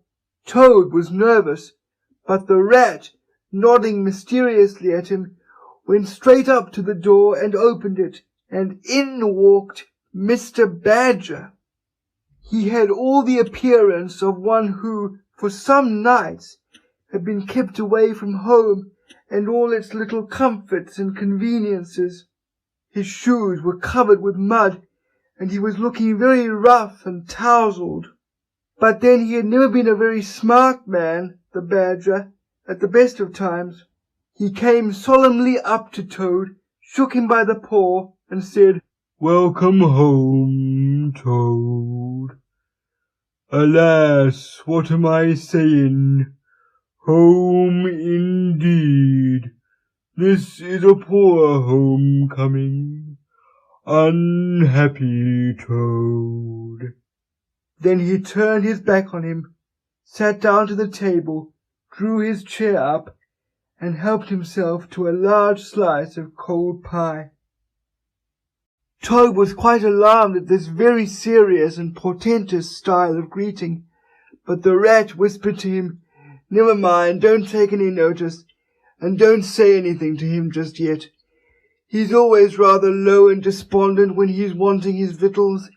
In half an hour's time he'll be quite a different animal." So they waited in silence, and presently there came another and a lighter knock. The rat, with a nod to Toad, went to the door and ushered in the Mole, very shabby and unwashed, with bits of hay and straw sticking in his fur. "Hooray, it's old Toad!" cried the Mole, his face beaming. "Fancy having you back again!" And he began to dance round him.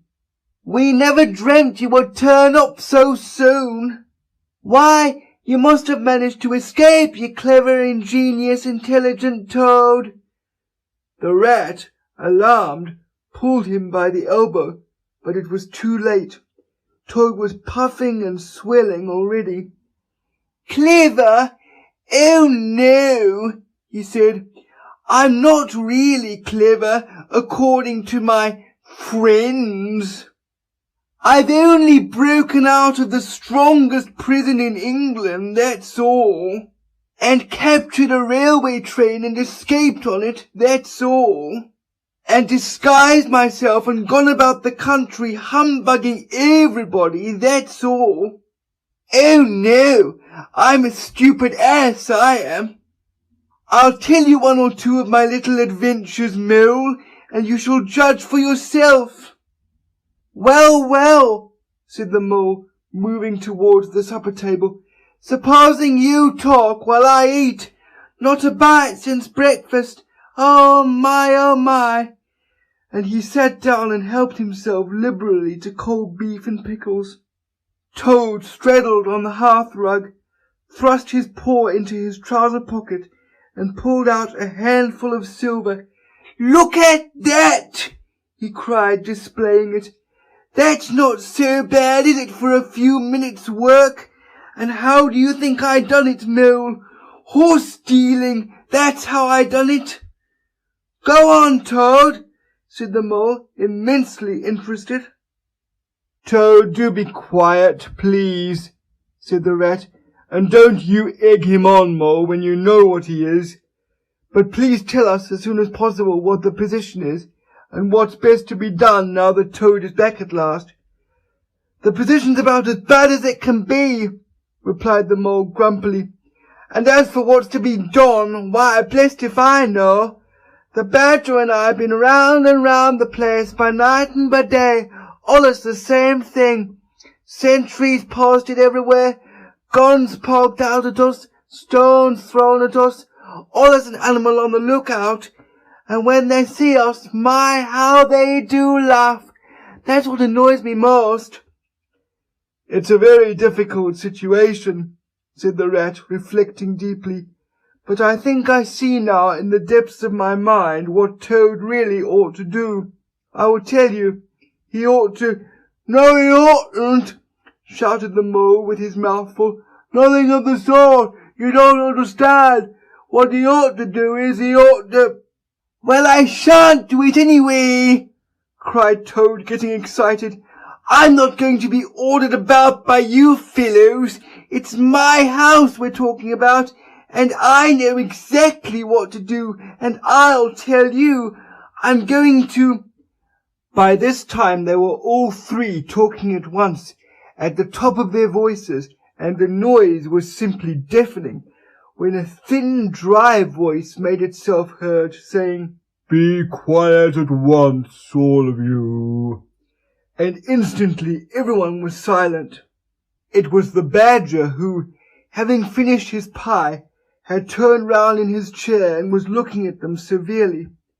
When he saw that he had secured their attention, and that they were evidently waiting for him to address them, he turned back to the table again and reached out for the cheese. And so great was the respect commanded by the solid qualities of that admirable animal, that not another word was uttered until he had quite finished his repast and brushed the crumbs from his knees. The Toad fidgeted a good deal, but the rat held him firmly down. When the Badger had quite done, he got up from his seat and stood before the fireplace, reflecting deeply. At last he spoke. "Toad," he said severely, "you bad, troublesome little animal, aren't you ashamed of yourself? What do you think your father, my old friend, would have said if he had been here tonight and had known of all your goings-on?" Toad, who was on the sofa by this time, with his legs up, rolled over on his face, shaken by sobs of contrition. There, went on the Badger more kindly. "Never mind, stop crying. We're going to let bygones be bygones and try and turn over a new leaf. But what the mole says is quite true. The stoats are on guard at every point, and they make the best sentinels in the world. It's quite useless to think of attacking the place. They're too strong for us." "Then it's all over," sobbed the Toad, crying into the sofa cushions. "I shall go and enlist for a soldier, and never see my dear Toad Hall any more." "Come, cheer up, Toady," said the Badger. "There are more ways of getting back a place than taking it by storm. I haven't said my last word yet. Now I'm going to tell you a great secret." Toad sat up slowly and dried his eyes. Secrets had an immense attraction for him, because he never could keep one, and he enjoyed the sort of unhallowed thrill he experienced when he went and told another animal after having faithfully promised not to.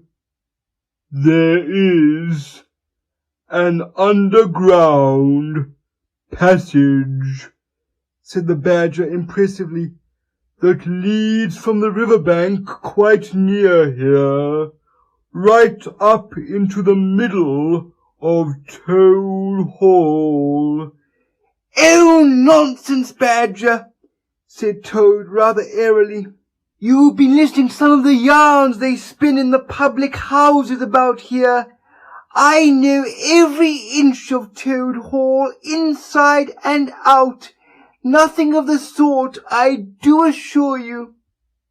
"My young friend," said the Badger with great severity, "your father, who was a worthy animal, a lot worthier than some others I know, was a particular friend of mine, and told me a great deal he wouldn't have dreamt of telling you. He discovered that passage. He didn't make it, of course.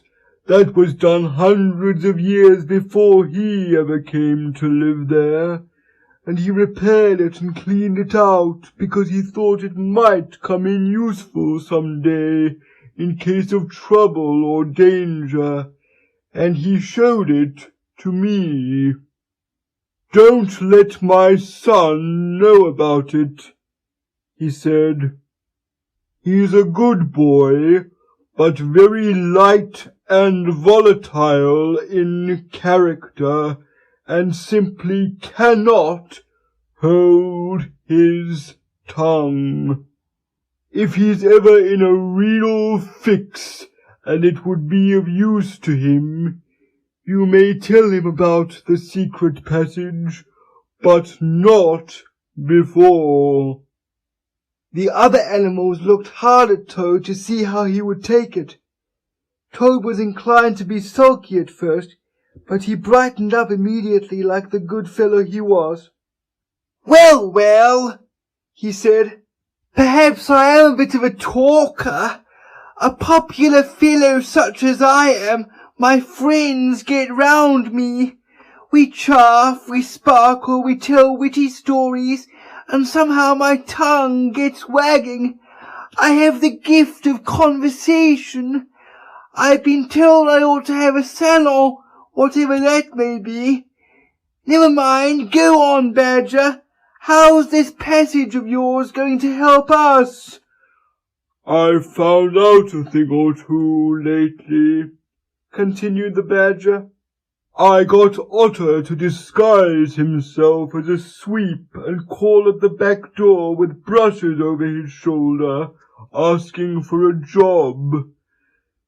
There's going to be a big banquet tomorrow night.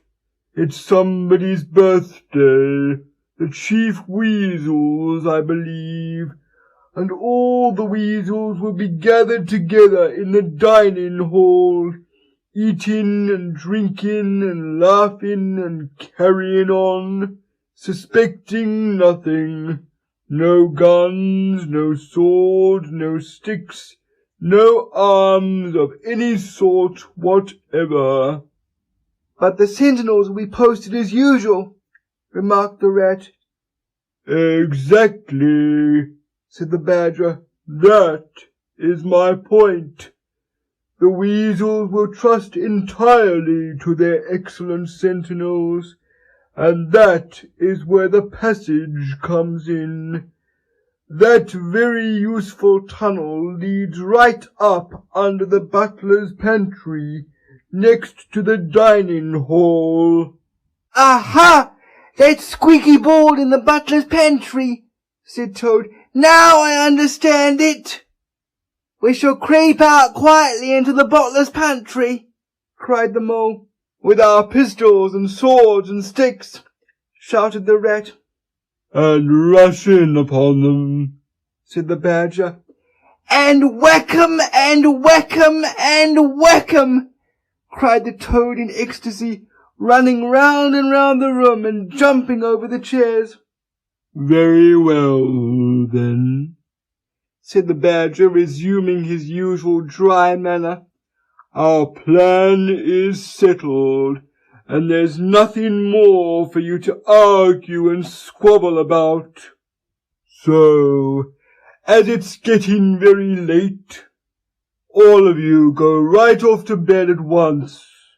We will make all the necessary arrangements in the course of the morning tomorrow." Toad, of course, went off to bed dutifully with the rest. He knew better than to refuse, though he was feeling much too excited to sleep. But he had had a long day, with many events crowded into it, and sheets and blankets were very friendly and comforting things after plain straw, and not too much of it, spread on the stone floor of a draughty cell. And his head had not been many seconds on his pillow before he was snoring happily. Naturally he dreamt a good deal, about roads that ran away from him just when he wanted them, and canals that chased him and caught him, and a barge that sailed into the banqueting hall with his week's washing, just as he was giving a dinner party. And he was alone in the secret passage, pushing onwards. But it twisted and turned round and shook itself and sat up on its end. Yet somehow, at the last, he found himself back in Toad Hall, safe and triumphant, with all his friends gathered round about him, earnestly assuring him that he really was a clever Toad. He slept till a late hour next morning, and by the time he got down he found that the other animals had finished their breakfast some time before. The Mole had slipped off somewhere by himself, without telling anyone where he was going to. The Badger sat in the armchair reading the paper, and not concerning himself in the slightest about what was going to happen that very evening. The Rat, on the other hand, was running round the room busily with his arms full of weapons of every kind, distributing them into 4 little heaps on the floor, and saying excitedly under his breath as he ran, "Here's a sword for the Rat, here's a sword for the Mole, here's a sword for the Toad, here's a sword for the Badger, here's a pistol for the Rat, here's a pistol for the Mole, here's a pistol for the Toad, here's a pistol for the Badger," and so on in a regular rhythmical way, while the 4 little heaps gradually grew and grew. "That's all very well, Rat," said the Badger presently, looking at the busy little animal over the edge of his newspaper. "I'm not blaming you. But just let us once get past the stoats with those detestable guns of theirs, and I assure you we shan't want any swords or pistols. We four with our sticks, once we're inside the dining hall, why, we shall clear the floor of the lot of them in 5 minutes. I'd have done the whole thing by myself, only I didn't want to deprive you fellows of the fun. It's as well to be on the safe side, said the rat reflectively, polishing a pistol barrel on his sleeve and looking along it. The toad, having finished his breakfast, picked up a stout stick and swung it vigorously, belabouring imaginary animals. "I'll learn 'em to steal my house," he cried. "I'll learn 'em! I'll learn 'em!" "Don't say learn 'em, Toad," said the rat, greatly shocked. "It's not good English." "What are you always nagging a toad for?" inquired the badger rather peevishly. "What's the matter with his English? It's the same what I use myself, and if it's good enough for me, it ought to be good enough for you." "I'm very sorry," said the rat humbly, "only I think it ought to be teach 'em, not learn 'em." "But we don't want to teach 'em," replied the badger. "We want to learn 'em. Learn 'em, learn 'em. And what's more, we're going to do it too." "Oh, very well, have it your own way," said the rat. He was getting rather muddled about it himself, and presently he retired into a corner, where he could be heard muttering, "Learn 'em, teach 'em, teach 'em, learn 'em," till the badger told him rather sharply to "Leave off." Presently the mole came tumbling into the room, evidently very pleased with himself. "I've been having such fun," he began at once. "I've been getting a rise out of the stoats." "I hope you've been very careful, Mole," said the rat anxiously. "I should hope so too," said the mole confidently. "I got the idea when I went into the kitchen to see about Toad's breakfast being kept hot for him. I found that old washerwoman dress that he came home in yesterday hanging on a towel horse before the fire, so I put it on, and the bonnet as well, and the shawl, and off I went to Toad Hall as bold as you please. The sentries were on the lookout, of course, with their guns and their 'Who comes here?' and all the rest of their nonsense. 'Good morning, gentlemen,' says I, very respectful. 'Want any washing done today?' They looked at me very proud and stiff and haughty and said, 'Go away, washerwoman, we don't do any washing on duty.' 'Or any other time,' says I. Ho, wasn't I funny, Toad?" "Poor frivolous animal," said Toad very loftily. The fact is, he felt exceedingly jealous of Mole for what he had just done. It was exactly what he would have liked to have done himself, if only he had thought of it first, and hadn't gone and overslept himself. "Some of the stoats turned quite pink," continued the Mole, "and the sergeant in charge, he said to me very short, he said, 'Now run away, my good woman, run away. Don't keep my men idling and talking on their posts.' 'Run away,' says I. 'It won't be me that'll be running away in a very short time from now.' 'Oh, moly, how could you?' said the rat, dismayed. The badger laid down his paper. 'I could see them pricking up their ears and looking at each other,' went on the mole, 'and the sergeant said to them, 'Never mind her. She doesn't know what she's talking about.' 'Oh, don't I?' said I. 'Well, let me tell you this. My daughter, she washes for Mr. Badger, and that'll show you whether I know what I'm talking about. And you'll know pretty soon, too. 100 bloodthirsty badgers, armed with rifles, are going to attack Toad Hall this very night by way of the paddock. 6 boatloads of rats with pistols and cutlasses will come up the river and effect a landing in the garden, while a picked body of toads, known as the diehards or the death or glory toads, will storm the orchard and carry everything before them, yelling for vengeance. There won't be much left of you to wash by the time they've done with you, unless you clear out while you have the chance. Then I ran away, and when I was out of sight, I hid. And presently I came creeping back along the ditch and took a peep at them through the hedge. They were all as nervous and flustered as could be, running all ways at once, and falling over each other, and everyone giving orders to everybody else and not listening. And the sergeant kept sending off parties of stoats to distant parts of the grounds, and then sending other fellows to fetch them back again. And I heard them saying to each other, "That's just like the weasels. They're to stop comfortably in the banqueting hall and have feasting and toast and songs and all sorts of fun, while we must stay on guard in the cold and the dark, and in the end be cut to pieces by bloodthirsty badgers." "Oh, you silly ass, Mel!" cried Toad. "You've been and spoiled everything." "Mo," said the badger in his dry, quiet way, "I perceive you have more sense in your little finger than some other animals have in the whole of their fat bodies. You have managed excellently, and I begin to have great hopes for you. Good mole, clever mole." The toad was simply wild with jealousy, more especially as he couldn't make out for the life of him what the mole had done that was so particularly clever.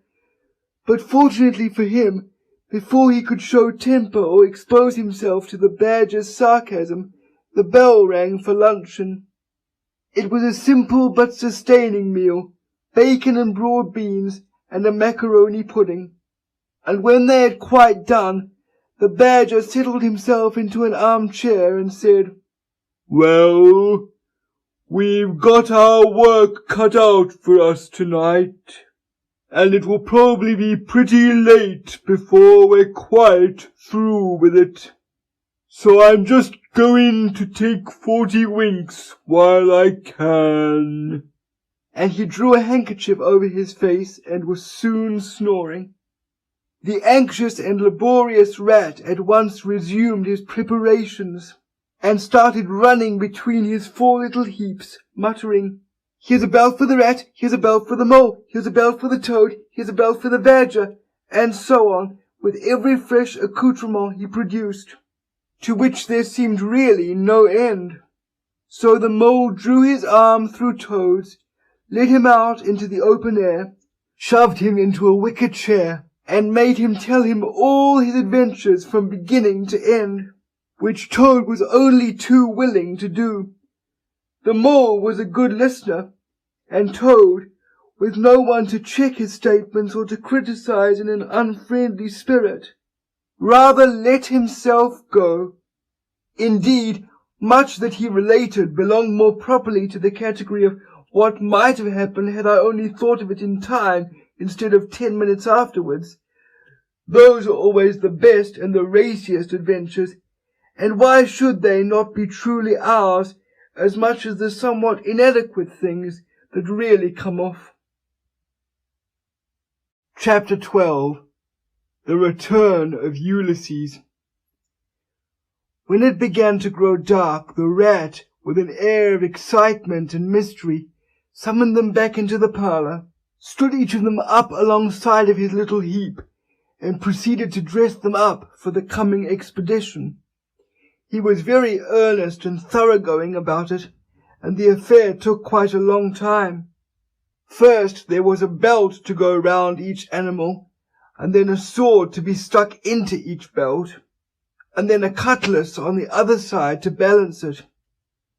Then a pair of pistols, a policeman's truncheon, several sets of handcuffs, some bandages and sticking plaster, and a flask and a sandwich case. The Badger laughed good-humouredly and said, "All right, Ratty.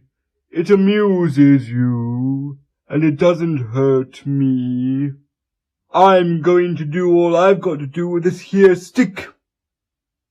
But the Rat only said, "Please, Badger, you know I shouldn't like you to blame me afterwards and say I'd forgotten anything." When all was quite ready, the Badger took a dark lantern in one paw, grasped his great stick with the other, and said, "Now then, follow me. Mole first, 'cause I'm very pleased with him. Rat next, Toad last. And look here, Toady, don't you chatter so much as usual, or you'll be sent back as sure as fate." The Toad was so anxious not to be left out that he took the inferior position assigned to him without a murmur, and the animals set off. The Badger led them along by the river for a little way, and then suddenly swung himself over the edge into a hole in the river bank a little above the water. The Mole and the Rat followed silently, swinging themselves successfully into the hole as they had seen the Badger do. But when it came to Toad's turn, of course he managed to slip and fall into the water with a loud splash and a squeal of alarm. He was hauled out by his friends, rubbed down and wrung out hastily, comforted, and set on his legs. But the Badger was seriously angry, and told him that the very next time he made a fool of himself, he would most certainly be left behind. So at last they were in the secret passage, and the cutting-out expedition had really begun. It was cold and dark and damp and low and narrow, and poor Toad began to shiver, partly from dread of what might be before him, partly because he was wet through. The lantern was far ahead, and he could not help lagging behind a little in the darkness. Then he heard the Rat call out warningly, "Come on, Toad!" And a terror seized him of being left behind, alone in the darkness, and he came on with such a rush that he upset the Rat into the Mole, and the Mole into the Badger, and for a moment all was confusion. The Badger thought they were being attacked from behind, and as there was no room to use a stick or a cutlass, drew a pistol, and was on the point of putting a bullet into Toad. When he found out what had really happened, he was very angry indeed, and said, "Now this time that tiresome Toad shall be left behind."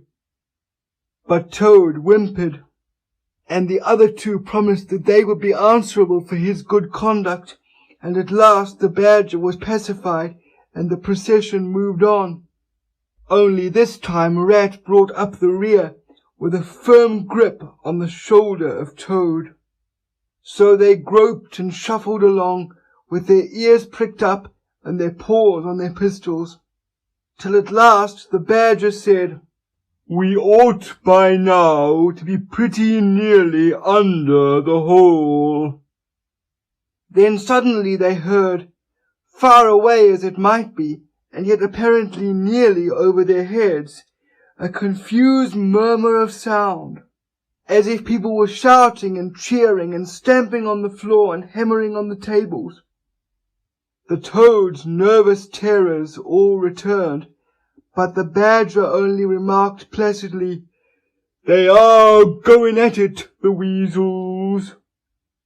The passage now began to slope upwards.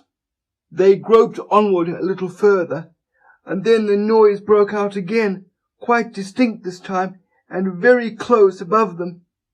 "Hooray, hooray, hooray, hooray!" they heard, and the stamping of little feet on the floor, and the clinking of glasses as little fists pounded on the table. "What a time they're having," said the Badger. "Come on." They hurried along the passage till it came to a full stop, and they found themselves standing under the trap-door that led up into the butler's pantry. Such a tremendous noise was going on in the banqueting hall that there was little danger of their being overheard. The Badger said, "Now, boys, all together," and the four of them put their shoulders to the trap-door and heaved it back. Hoisting each other up, they found themselves standing in the pantry, with only a door between them and the banqueting hall, where their unconscious enemies were carousing. The noise as they emerged from the passage was simply deafening. At last, as the cheering and the hammering slowly subsided, a voice could be made out saying, "Well, I do not propose to detain you much longer." Great applause. "But before I resume my seat," renewed cheering, "I should like to say one word about our kind host, Mr. Toad. We all know Toad." Great laughter. "Good Toad, modest Toad, honest Toad." Shrieks of merriment.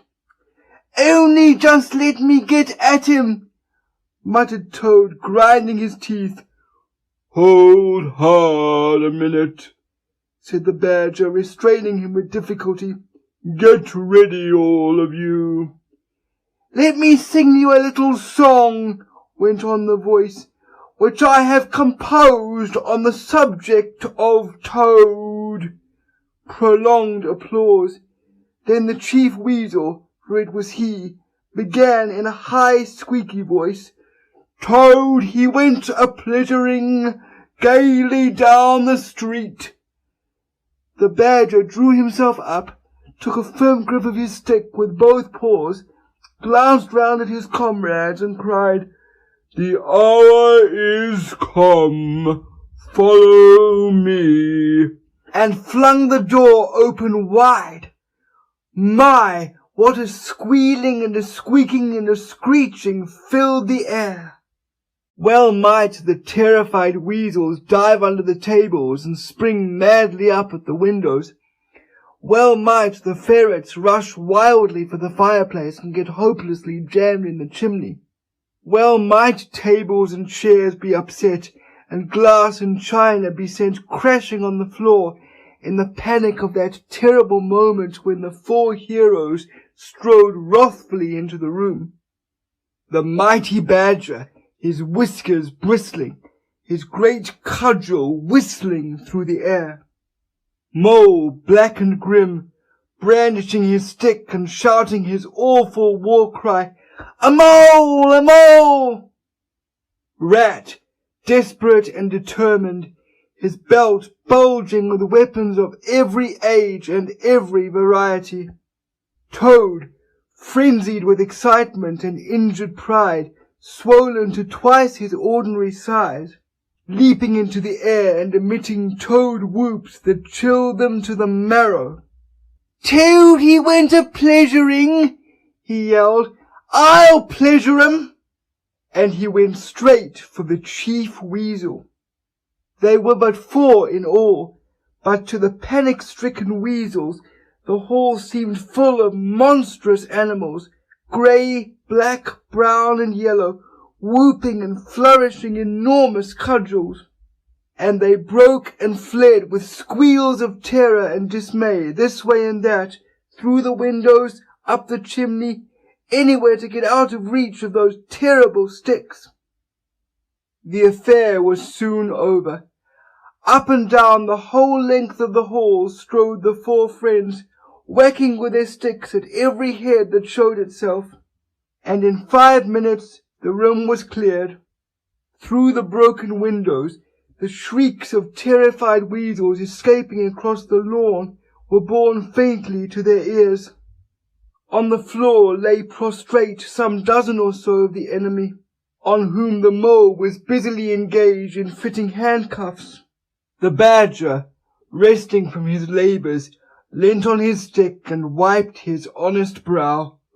"Mole," he said, You're the best of fellows. Just cut along outside and look after those stout sentries of yours and see what they're doing. I've an idea that, thanks to you, we shan't have much trouble from them tonight." The mole vanished promptly through a window, and the badger bade the other two set a table on its legs again, pick up knives and forks and plates and glasses from the debris on the floor, and see if they could find materials for a supper. "I want some grub, I do," he said in that rather common way he had of speaking. "Stir your stumps, Toad, and look lively. We've got your house back for you, and you don't offer us so much as a sandwich." Toad felt rather hurt that the badger didn't say pleasant things to him, as he had to the mole, and tell him what a fine fellow he was, and how splendidly he had fought, for he was rather particularly pleased with himself, and the way he had gone for the chief weasel, and sent him flying across the table with one blow of his stick. But he bustled about, and so did the rat, and soon they found some guava jelly in a glass dish, and a cold chicken, a tongue that had hardly been touched, some trifle, and quite a lot of lobster salad. And in the pantry they came upon a basket full of French rolls, and any quantity of cheese, butter, and celery. They were just about to sit down when the mole clambered in through the window, chuckling, with an armful of rifles. "It's all over," he reported. "From what I can make out, as soon as the stoats, who were very nervous and jumpy already, heard the shrieks and the yells and the uproar inside the hall, some of them threw down their rifles and fled. T'others stood fast for a bit, but when the weasels came rushing out upon them, they thought they were betrayed. And the stoats grappled with the weasels, and the weasels fought to get away, and they wrestled and wriggled and punched each other, and rolled over and over till most of them rolled into the river. They've all disappeared by now, one way or another, and I've got their rifles, so that's all right." "Excellent and deserving animal," said the badger, his mouth full of chicken and trifle. "Now, there's just one more thing I want you to do, Mole, before you sit down to your supper along with us. And I wouldn't trouble you, only I know I can trust you to see a thing done, and I wish I could say the same of everyone I know. I'd send Rat if he wasn't a poet. I want you to take those fellows on the floor there upstairs with you, and have some bedrooms cleaned out and tidied up and made really comfortable. See that they sweep under the beds, and put clean sheets and pillow-cases on, and turn down one corner of the bedclothes, just as you know it ought to be done, and have a can of hot water and clean towels and fresh cakes of soap put in each room, and then you can give them a licking apiece, if it's any satisfaction to you, and put them out by the back door, and we shan't see any more of them, I fancy, and then come along and have some of this cold tongue. It's first rate. I'm very pleased with you, Mole." The good-natured mole picked up a stick, formed his prisoners up in a line on the floor, gave them the order, "Quick march!" and led his squad off to the upper floor. After a time he appeared again, smiling, and said that every room was ready, and as clean as a new pin. "And I didn't have to lick 'em either," he added. "I thought on the whole they'd had licking enough for one night, and the weasels, when I put the point to them, quite agreed with me, and said they wouldn't think of troubling me. They were very penitent, and said they were extremely sorry for what they had done, but it was all the fault of the chief weasel and the stoats, and if ever they could do anything for us at any time to make up, we had only got to mention it. So I gave them a roll apiece, and let them out at the back, and off they ran as hard as they could." Then the mole pulled his chair up to the table, and pitched into the cold tongue, and Toad, like the gentleman he was, put all his jealousy from him, and said heartily, "Thank you kindly, dear Mole, for all your pains and trouble tonight, and especially for your cleverness this morning."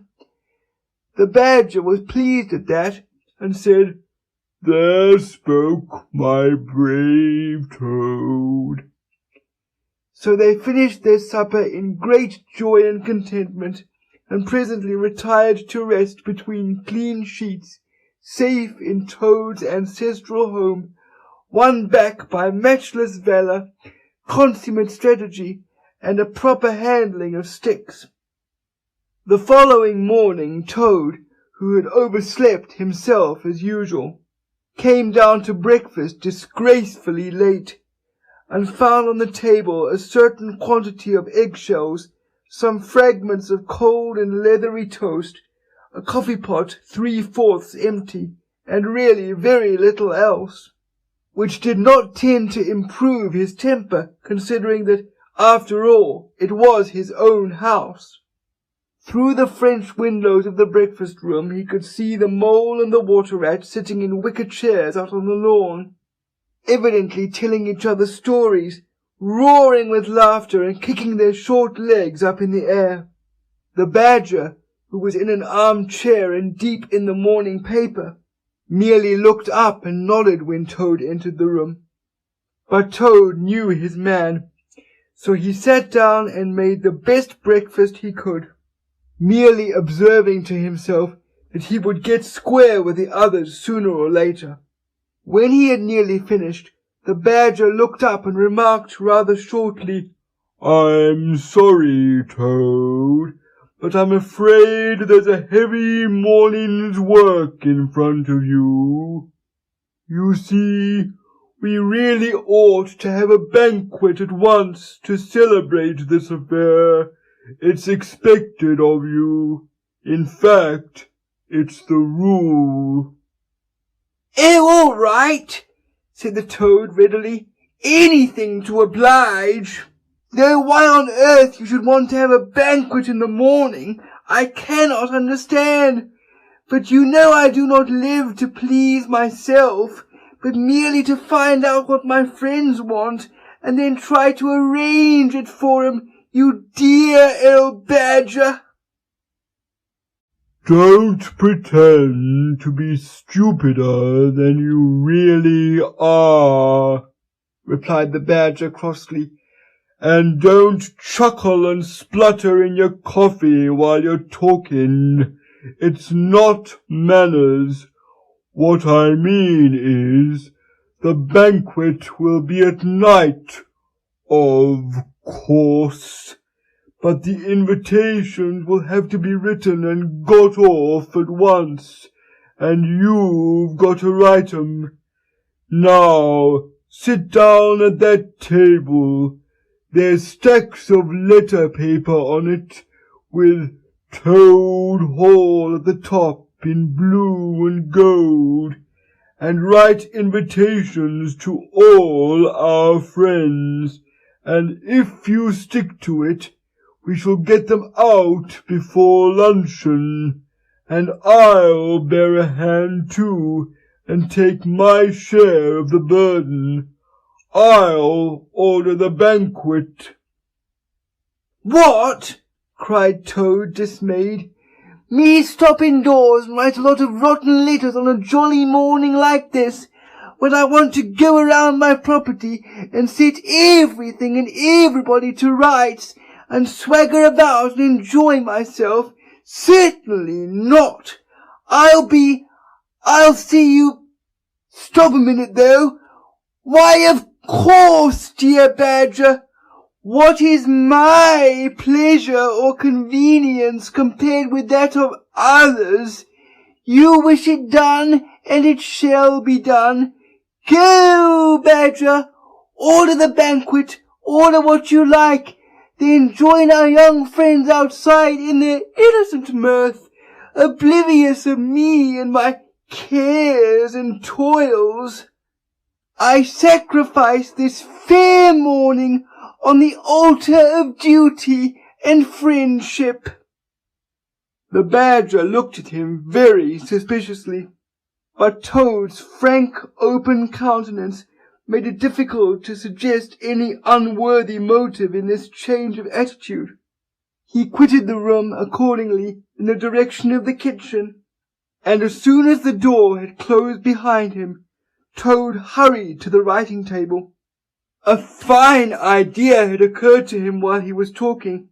He would write the invitations, and he would take care to mention the leading part he had taken in the fight, and how he had laid the chief weasel flat, and he would hint at his adventures, and what a career of triumph he had to tell about, and on the fly-leaf he would set out a sort of programme of entertainment for the evening, something like this, as he sketched it out in his head.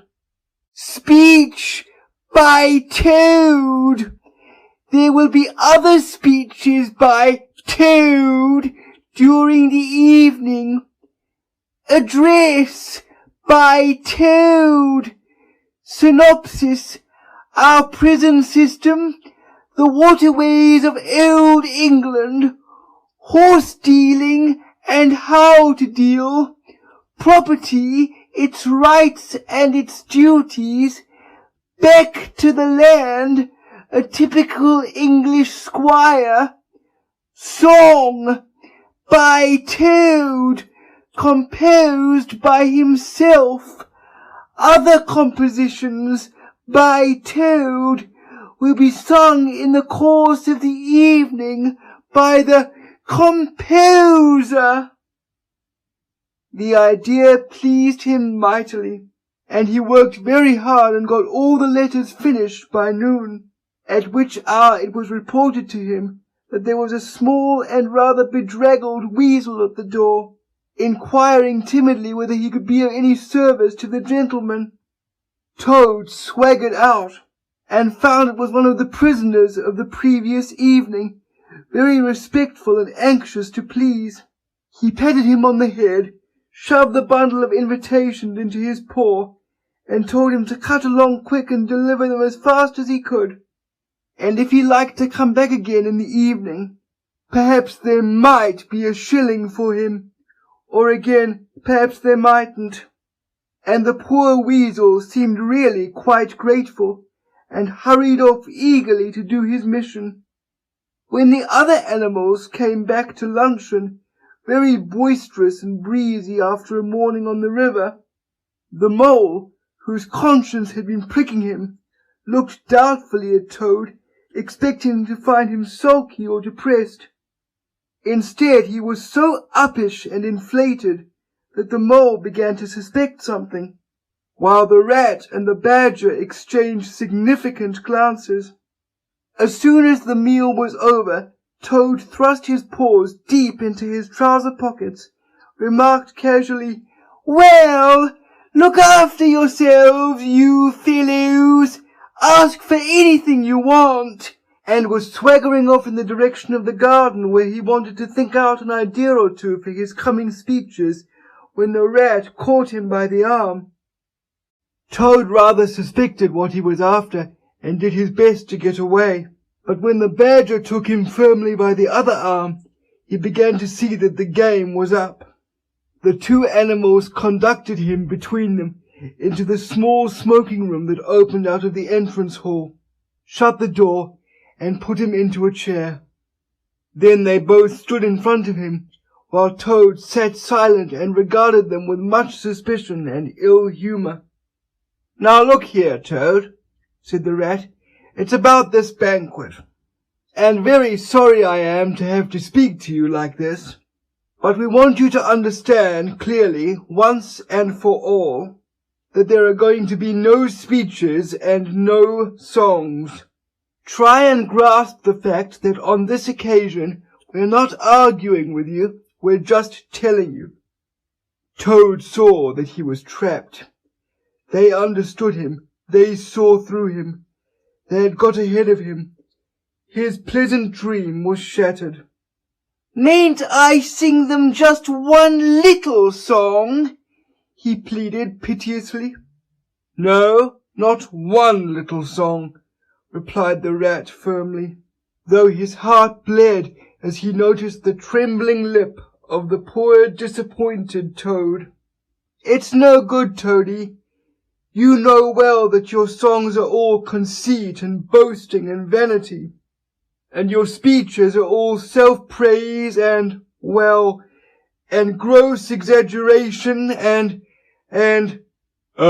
gas," put in the Badger in his common way. "It's for your own good, Toady," went on the Rat. "You know you must turn over a new leaf sooner or later, and now seems a splendid time to begin a sort of turning point in your career. Please don't think that saying all this doesn't hurt me more than it hurts you." Toad remained a long while plunged in thought. At last he raised his head, and the traces of strong emotion were visible on his features. "You have conquered, my friends," he said in broken accents. "It was, to be sure, but a small thing that I asked.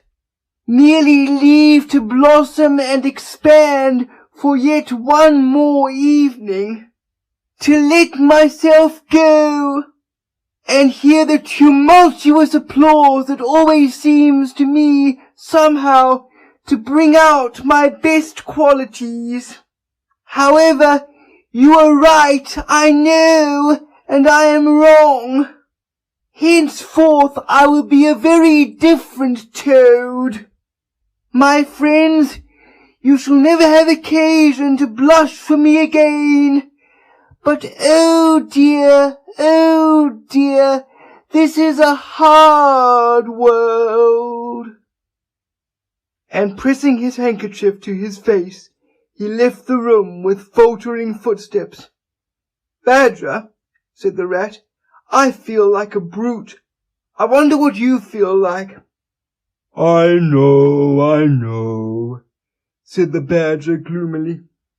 "But the thing had to be done. This good fellow has got to live here and hold his own and be respected. Would you have him a common laughing-stock, mocked and jeered at by stoats and weasels?" "Of course not," said the Rat.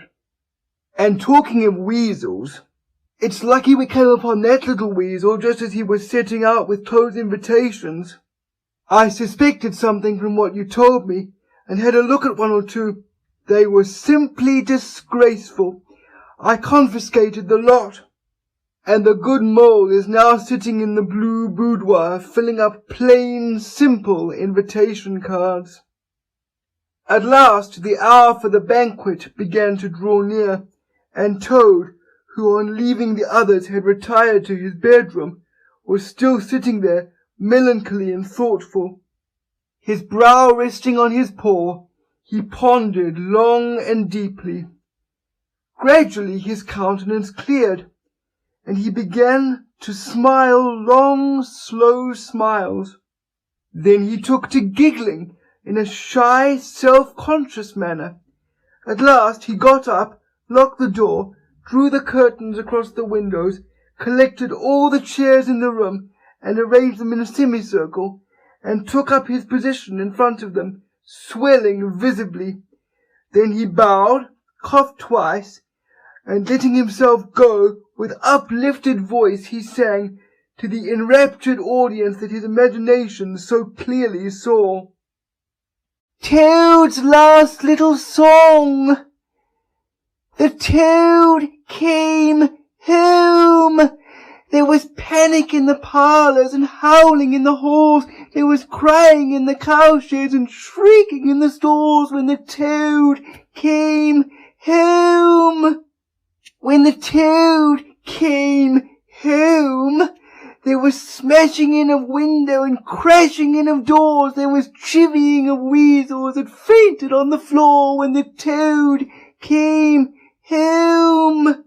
Bang go the drums. The trumpeters are tooting and the soldiers are saluting and the cannon they are shooting and the motor cars are hooting as the hero comes. Shout hooray! And let each one of the crowd try and shout it very loud in honor of an animal of whom you're justly proud, for it's Toad's great day. He sang this very loud, with great unction and expression, and when he had done, he sang it all over again. Then he heaved a deep sigh, a long, long, long sigh. Then he dipped his hairbrush in the water jug, parted his hair in the middle, and plastered it down very straight and sleek on each side of his face, and unlocking the door, went quietly down the stairs to greet his guests, who he knew must be assembling in the drawing-room. All the animals cheered when he entered, and crowded round to congratulate him and say nice things about his courage and his cleverness and his fighting qualities. But Toad only smiled faintly and murmured, "Not at all," or sometimes for a change, "On the contrary." Otter, who was standing on the hearth-rug, describing to an admiring circle of friends exactly how he would have managed things had he been there, came forward with a shout, threw his arm round Toad's neck, and tried to take him round the room in triumphal progress. But Toad, in a mild way, was rather snubby to him, remarking gently as he disengaged himself, "Badger's was the mastermind. The mole and the water rat bore the brunt of the fighting. I merely served in the ranks and did little or nothing." The animals were evidently puzzled and taken aback by this unexpected attitude of his, and Toad felt, as he moved from one guest to the other making his modest responses, that he was an object of absorbing interest to everyone. The Badger had ordered everything of the best, and the banquet was a great success. There was much talking and laughter and chaff among the animals, but through it all, Toad, who of course was in the chair, looked down his nose and murmured pleasant nothings to the animals on either side of him. At intervals he stole a glance at the Badger and the Rat, and always when he looked, they were staring at each other with their mouths open, and this gave him the greatest satisfaction. Some of the younger and livelier animals, as the evening wore on, got whispering to each other that things were not so amusing as they used to be in the good old days, and there were some knockings on the table and cries of, "Toad! Speech! Speech from Toad! Song! Mr. Toad's song!" But Toad only shook his head gently, raised one paw in mild protest, and by pressing delicacies on his guests, by topical small talk, and by earnest inquiries after members of their families not yet old enough to appear at social functions, managed to convey to them that this dinner was being run on strictly conventional lines. He was indeed an altered Toad. After this climax, the four animals continued to lead their lives, so rudely broken in upon by civil war, in great joy and contentment, undisturbed by further risings or invasions. Toad, after due consultation with his friends, selected a handsome gold chain and locket set with pearls, which he dispatched to the jailer's daughter with a letter that even the badger admitted to be modest, grateful, and appreciative. And the engine driver, in his turn, was properly thanked and compensated for all his pains and trouble. Under severe compulsion from the badger, even the bargewoman was, with some trouble, sought out, and the value of her horse discreetly made good to her, though Toad kicked terribly at this, holding himself to be an instrument of fate, sent to punish fat women with mottled arms, who couldn't tell a real gentleman when they saw one. The amount involved, it was true, was not very burdensome, the gypsy's valuation being admitted by local assessors to be approximately correct. Sometimes, in the course of long summer evenings, the friends would take a stroll together in the wild wood, now successfully tamed so far as they were concerned, and it was pleasing to see how respectfully they were greeted by the inhabitants, and how the mother weasels would bring their young ones to the mouths of their holes and say, pointing, "Look, baby, there goes the great Mr. Toad, and that's the gallant water rat, a terrible fighter, walking along him. And yonder comes the famous Mr. Mole, of whom you so often have heard your father tell." But when their infants were fractious and quite beyond control, they would quiet them by telling how, if they didn't hush them and not fret them, the terrible grey badger would up and get them. This was a base libel on Badger, who, though he cared little about society, was rather fond of children. But it never failed to have its full effect.